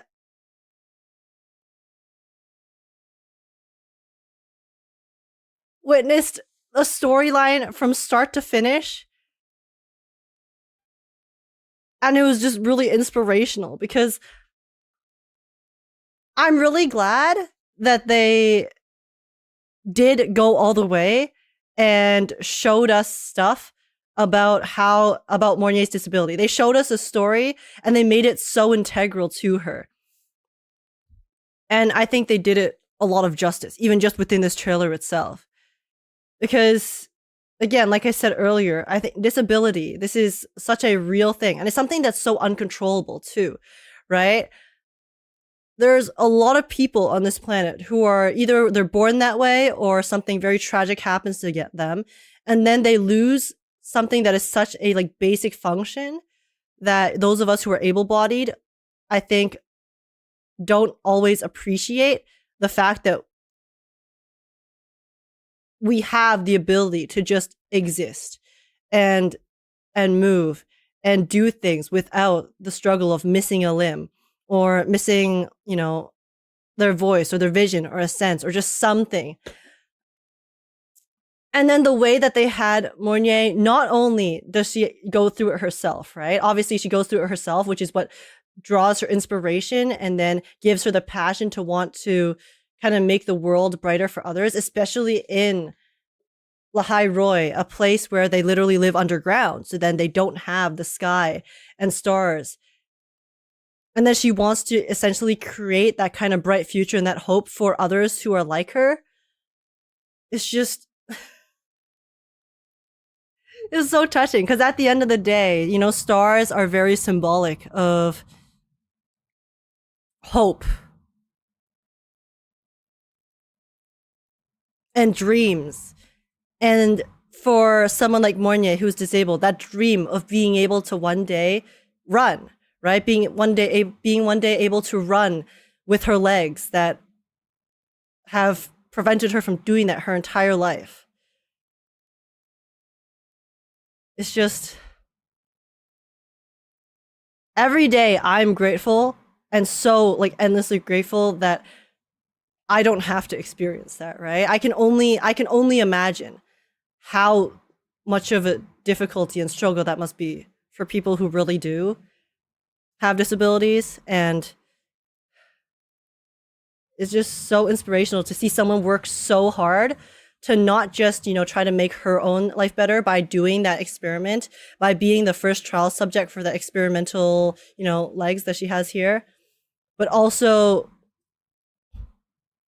just being willing to essentially put her life on the line to try to just give other kids, other people, and not even just like other people who are disabled, right? But just everyone as a whole in Lahai Roi, the opportunity to have the kind of ability to look at the future and dream, to dream about the future and dream about things that could come to pass and all of that good stuff, which is what the stars represent. And I'm sorry, I didn't like say anything during that trailer.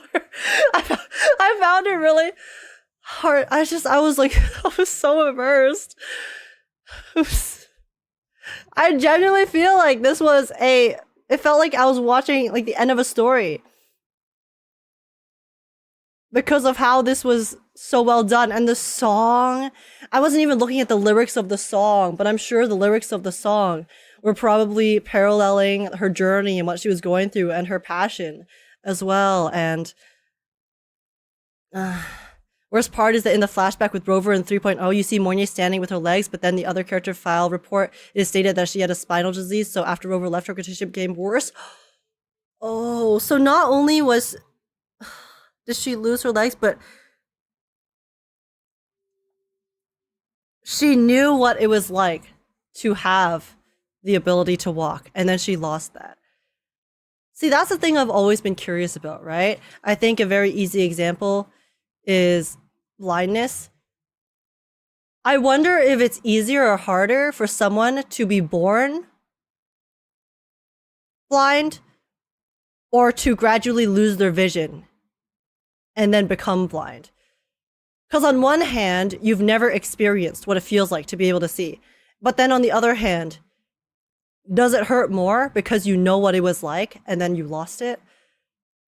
I feel like it might hurt more, but again, it's like I'm just guessing, right? Because I haven't experienced that. But then so Mornye, she literally knew how to walk, but then she lost the ability to. That must be like so much more painful. I don't know.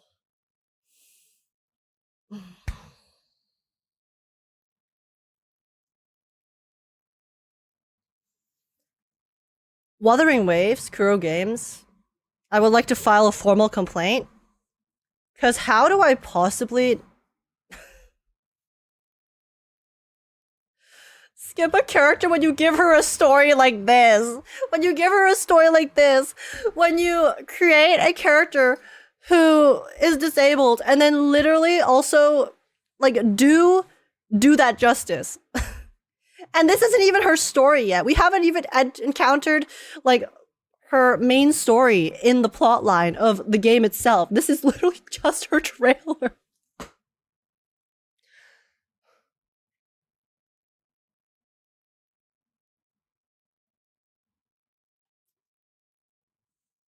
Double her pain and give it to Cristoforo, please. Yo,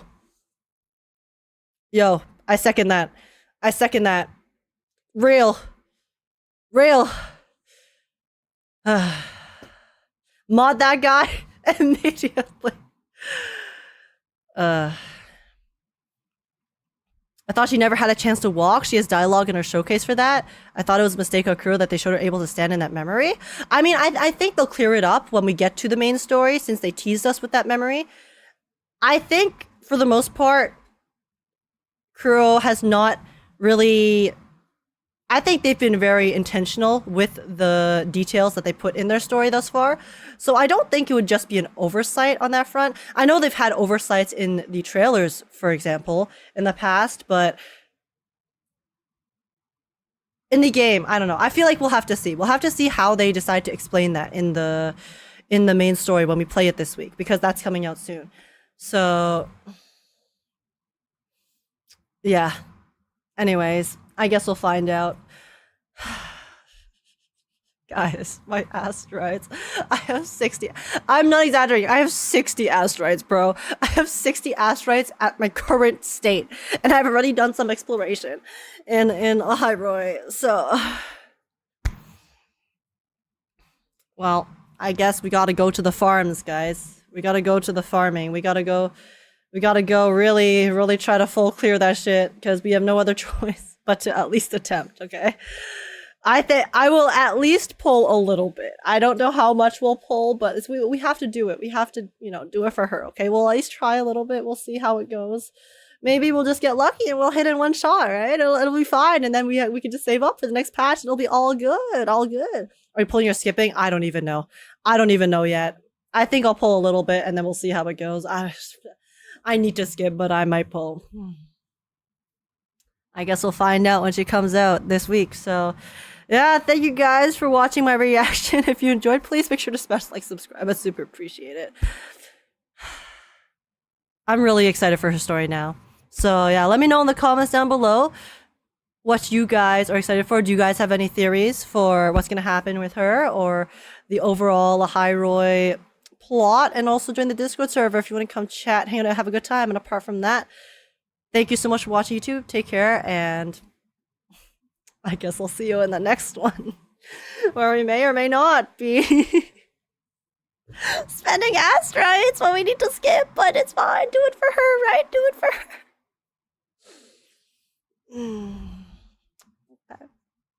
Okay. EP2. Okay, we can take a look at the EP, but I promised that we would listen to the JP version first. So let's do that before we get to it.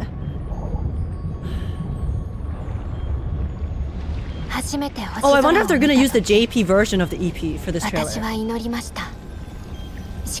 Rise shower!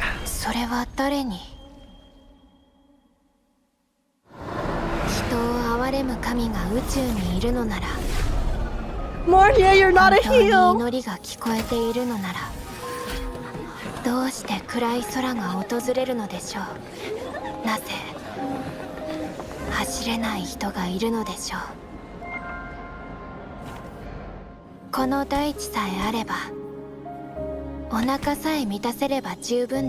Like someone said, maybe she was able to walk short distances, and when it got worse, she had to use her wheelchair more frequently. I mean, it would make sense if it was deteriorating more and more as time went on, right? But I'm sure they'll clarify it when we get to the story.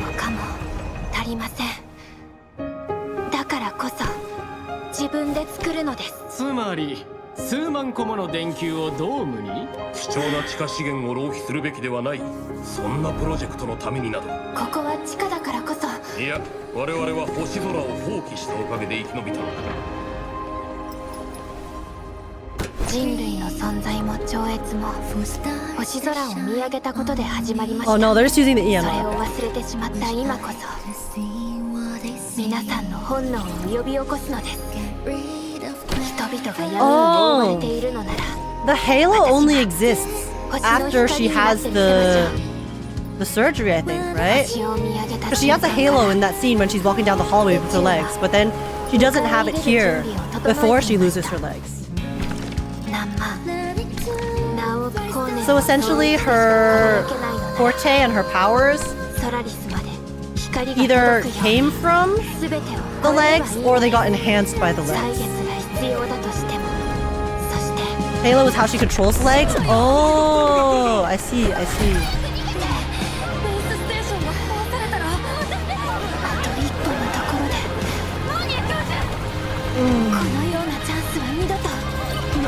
She has her forte before the surgery, but then it gets...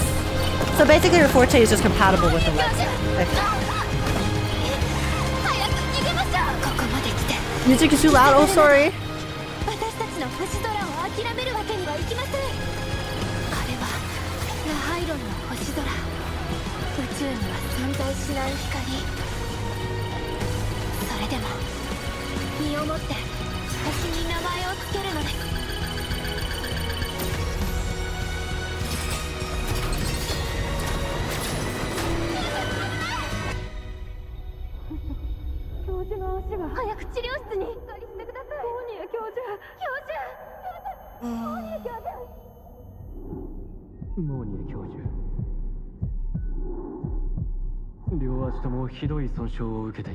How's she not dead? Well, it fell on her legs.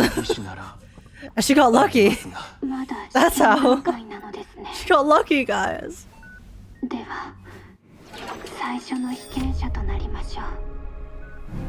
世界は私に走る力を与えませんでした。しかし、あなたたちなら、かつて星空は地下に目を向けてはくれませんでしたが、それなら私たちで宇してみせましょう。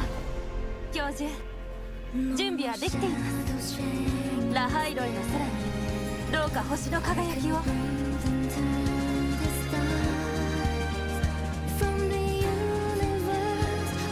The song is so pretty.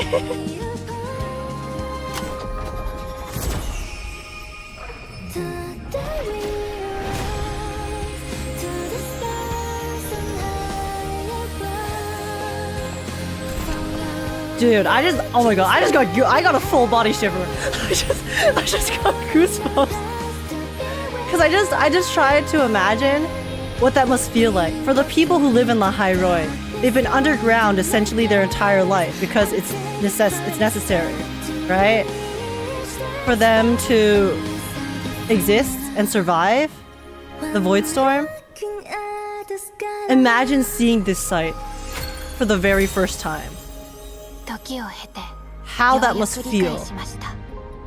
あの時、私は誰に祈っていたのか。それは未来でした。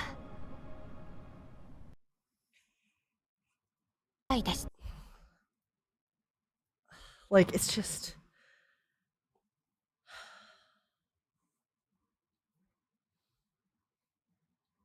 Her physical condition overview said she has congenital hypoplasia of the lumbo... Okay. Resulting in a permanent loss of motor in that region. I recommend reading her resonator report. I do not know any of those medical terms. Watch the EP2 for some extra feels. Okay, yeah. Okay, we'll take a look at her EP. And I'll definitely read her resonator report. I'll probably read it before we play the story on Wednesday. Is it coming out Wednesday or Thursday? Either way, we'll take a look. Here, her EP. Unwritten in the stars. Does it have spoilers? Wait, does the EP have spoilers, guys? Hold up. Wait, have you guys seen the EP yet? I don't know. IDK just came out. See, here's the thing. I usually like watch the EPs after I play the story just in case, because I don't know. No, I didn't mean that. Oh.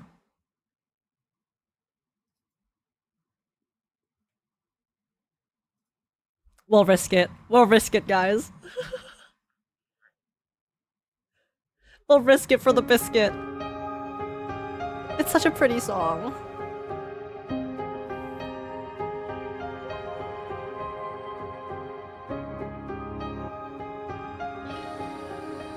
Let's risk it all. Let's risk it all.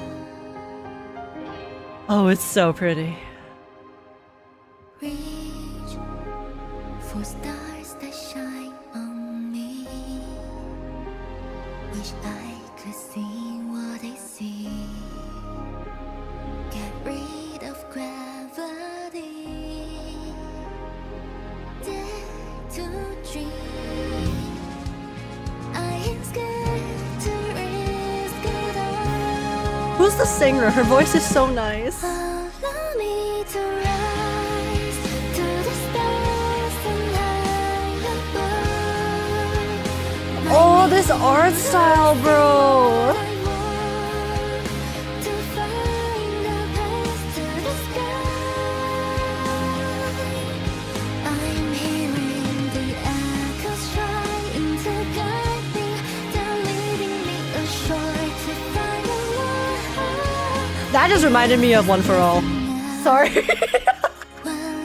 I just got fucking Boku no Hero flashbacks. Yo, One for All going through. Whenever I see that kind of animation now, I just think of One for All. Oh. To touch the galaxy. Dude, this is stunning. No more shadows shame my step. I could bring them to And having, oh my god, this walking animation too for her specifically. Because of, you know, the legs. It's so fitting having her walking through her own journey to have to get to where she is.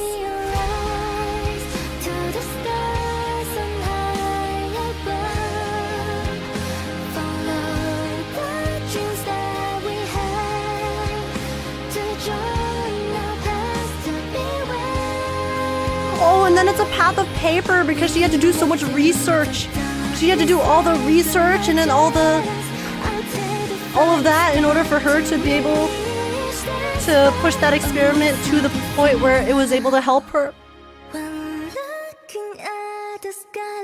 It was a literal path that she created for herself through all of her research and hard work.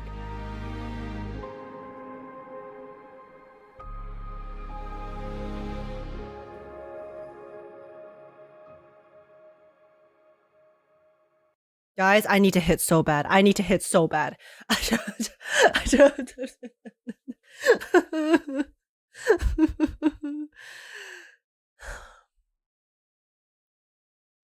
This is foul. This is foul, guys. How could they do this to me? I haven't even played the story and they already made me crumble. Just win on the first 10 pull? Exactly. Exactly, guys. We'll see. We'll see, chat. This is a very beautiful song, though.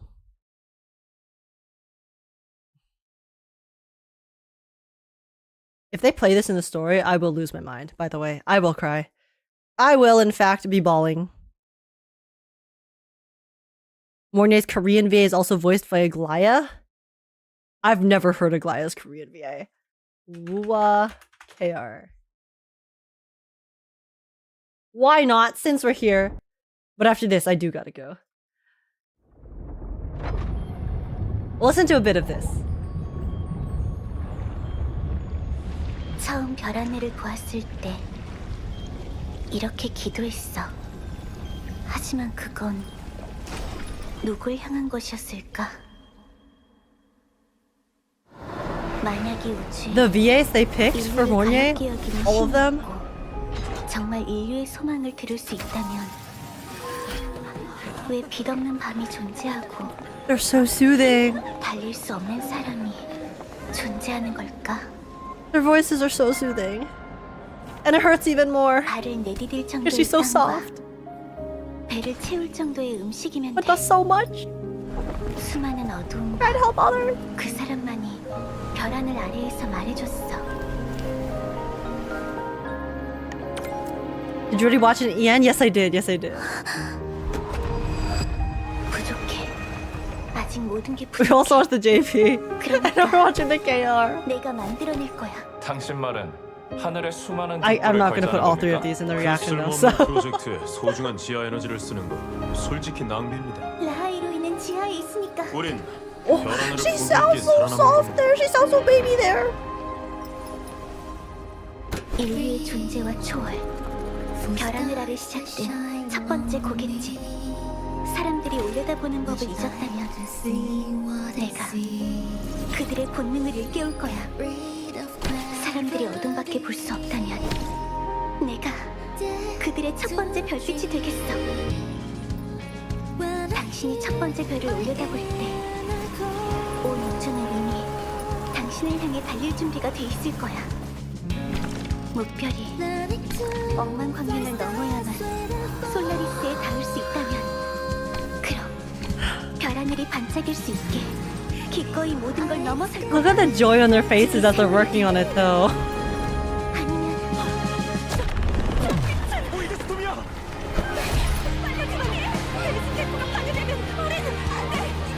이제 마지막 한 걸음인데 Guys. 두 번째 기회는 없을 거예요. 아직 시간은 있어.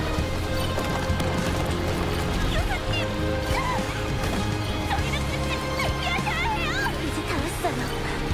저는 우리의 별하늘을 And tell the students love her though? Yeah, they're just as passionate as her about the project.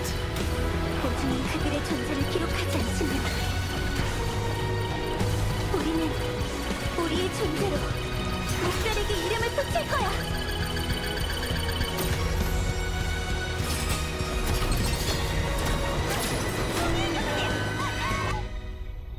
교수님, 저를 꼭 의사한테 데려가야 돼. 모니에 교수님, 모니에 교수님, 정신 차리세요. 모니에 교수님, 교수님. 모니에 교수. 두 다리에 부상이 심각합니다. 다리를 대체할 방법이 없는 건 아닙니다. 다만 아직 실험 단계인 거 맞죠? 그럼 제가 첫 번째 피험자가 될게요. 세상은 내게 달릴 Oh my 수 있는 god. 능력을 주지 You know what I even I like 당신들은 할 수 있을 거야. because they started off with the feet, right? So I was like, oh my god, you gooners. I actually did not even realize that they had so many feet shots in this because I was so immersed. I was so immersed that I completely forgot that they kept just showing her feet. 밝게 빛내주세요. Oh my goodness.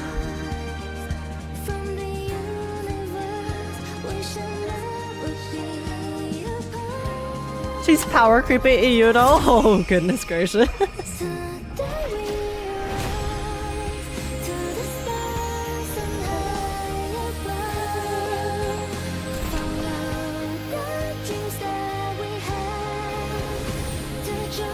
Who?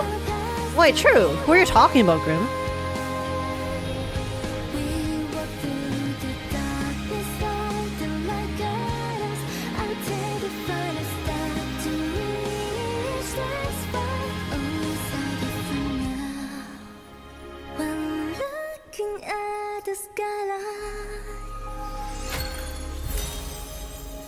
나중에야 난 알게 됐어.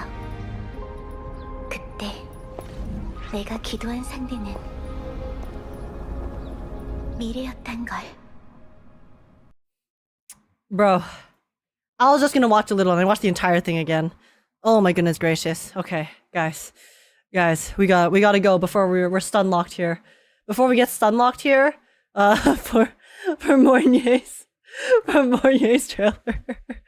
It's already almost 1 a.m. I need to go eat some food and then go to bed. Or I guess I'll like edit this real quick into a video. But thank you guys for coming to today's stream. It was lots of fun. Tomorrow we will continue. We will continue playing the Shunguang event story. We'll finish it. And then we will have our story review. And then we will do some co-op together. So yeah, excited for that. Looking forward to it. I'll see you guys then. I'll be live around the regular time. I'll be live a bit earlier tomorrow. So probably around 5 to 6 p.m. EST most likely. And yeah, so I'll see you guys then for that.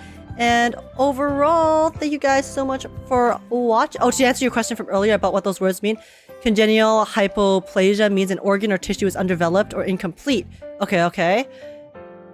And then it affects any body parts, like glands causing hormone issues, cerebellum affecting movement and balance, or lungs causing breathing problems. Oh, okay, so that makes sense. Because we saw her getting affected by all of those, I guess, in a way, because she's a lot smaller, right? So I think it's like believable that maybe she had it kind of stunted her growth a bit. And then it also affects her movement and balance, obviously, with her legs, and then breathing problems. She has to sleep in the pod, right? I mean, but the pod could just be because of her legs, like the experiment or whatever. But anyways, we'll learn more. Thank you for the intro though, Josh. I appreciate it. But yeah. Anyways, thank you guys so much for coming. This was lots of fun. I'll hang out while the Genshin server maintenance is going on then. Oh, is the new patch coming out today?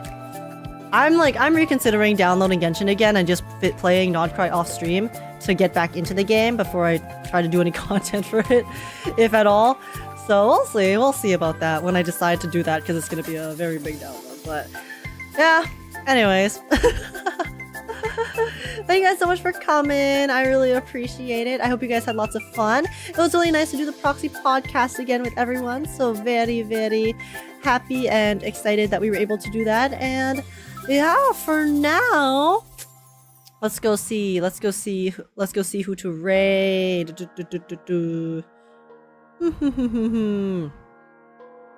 Ooh, it's been a hot minute. Why don't we go raid Maddie? Maddie's streaming again. Let's go. Okay, we're gonna go raid Maddie Chu over on Twitch. /raid Maddie, who is a very cool VTuber friend of mine. She is currently playing Wuthering Waves. So, I mean, hey, that's perfect for what we just watched, you know, very on topic. And then we're going to raid Chaotic over on YouTube, who's currently playing the Silver Palace beta, which I did not get into, unfortunately. So, yeah, thank you guys so much for coming. I hope you guys had lots of fun. And yeah, updates on the Discord and Twitter. My socials are in the chat. I give stream updates on Twitter and Discord, and you can also drop a follow or sub on the channel to be notified the next time I'm live. But like I said, next time I'm live will be tomorrow, probably around 5 to 6 p.m. EST. So, see you guys then for that. We'll finish the stuff, and then we will play the co-op, and it'll be a good time. So yeah, thanks so much for watching, everyone.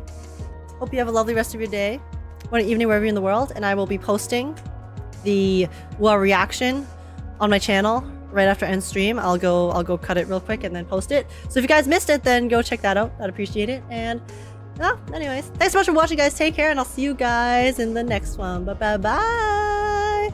Bye, Grim, NK, Akko, Laser Boy, Sebas. Who else is here? Tasneem, Dean, Kuriyami, Grim, and yeah, everyone else who's still here. Take care, guys, and I'll see you guys tomorrow. Bye. Is the raid gone yet? Okay, I'm setting it. Bye.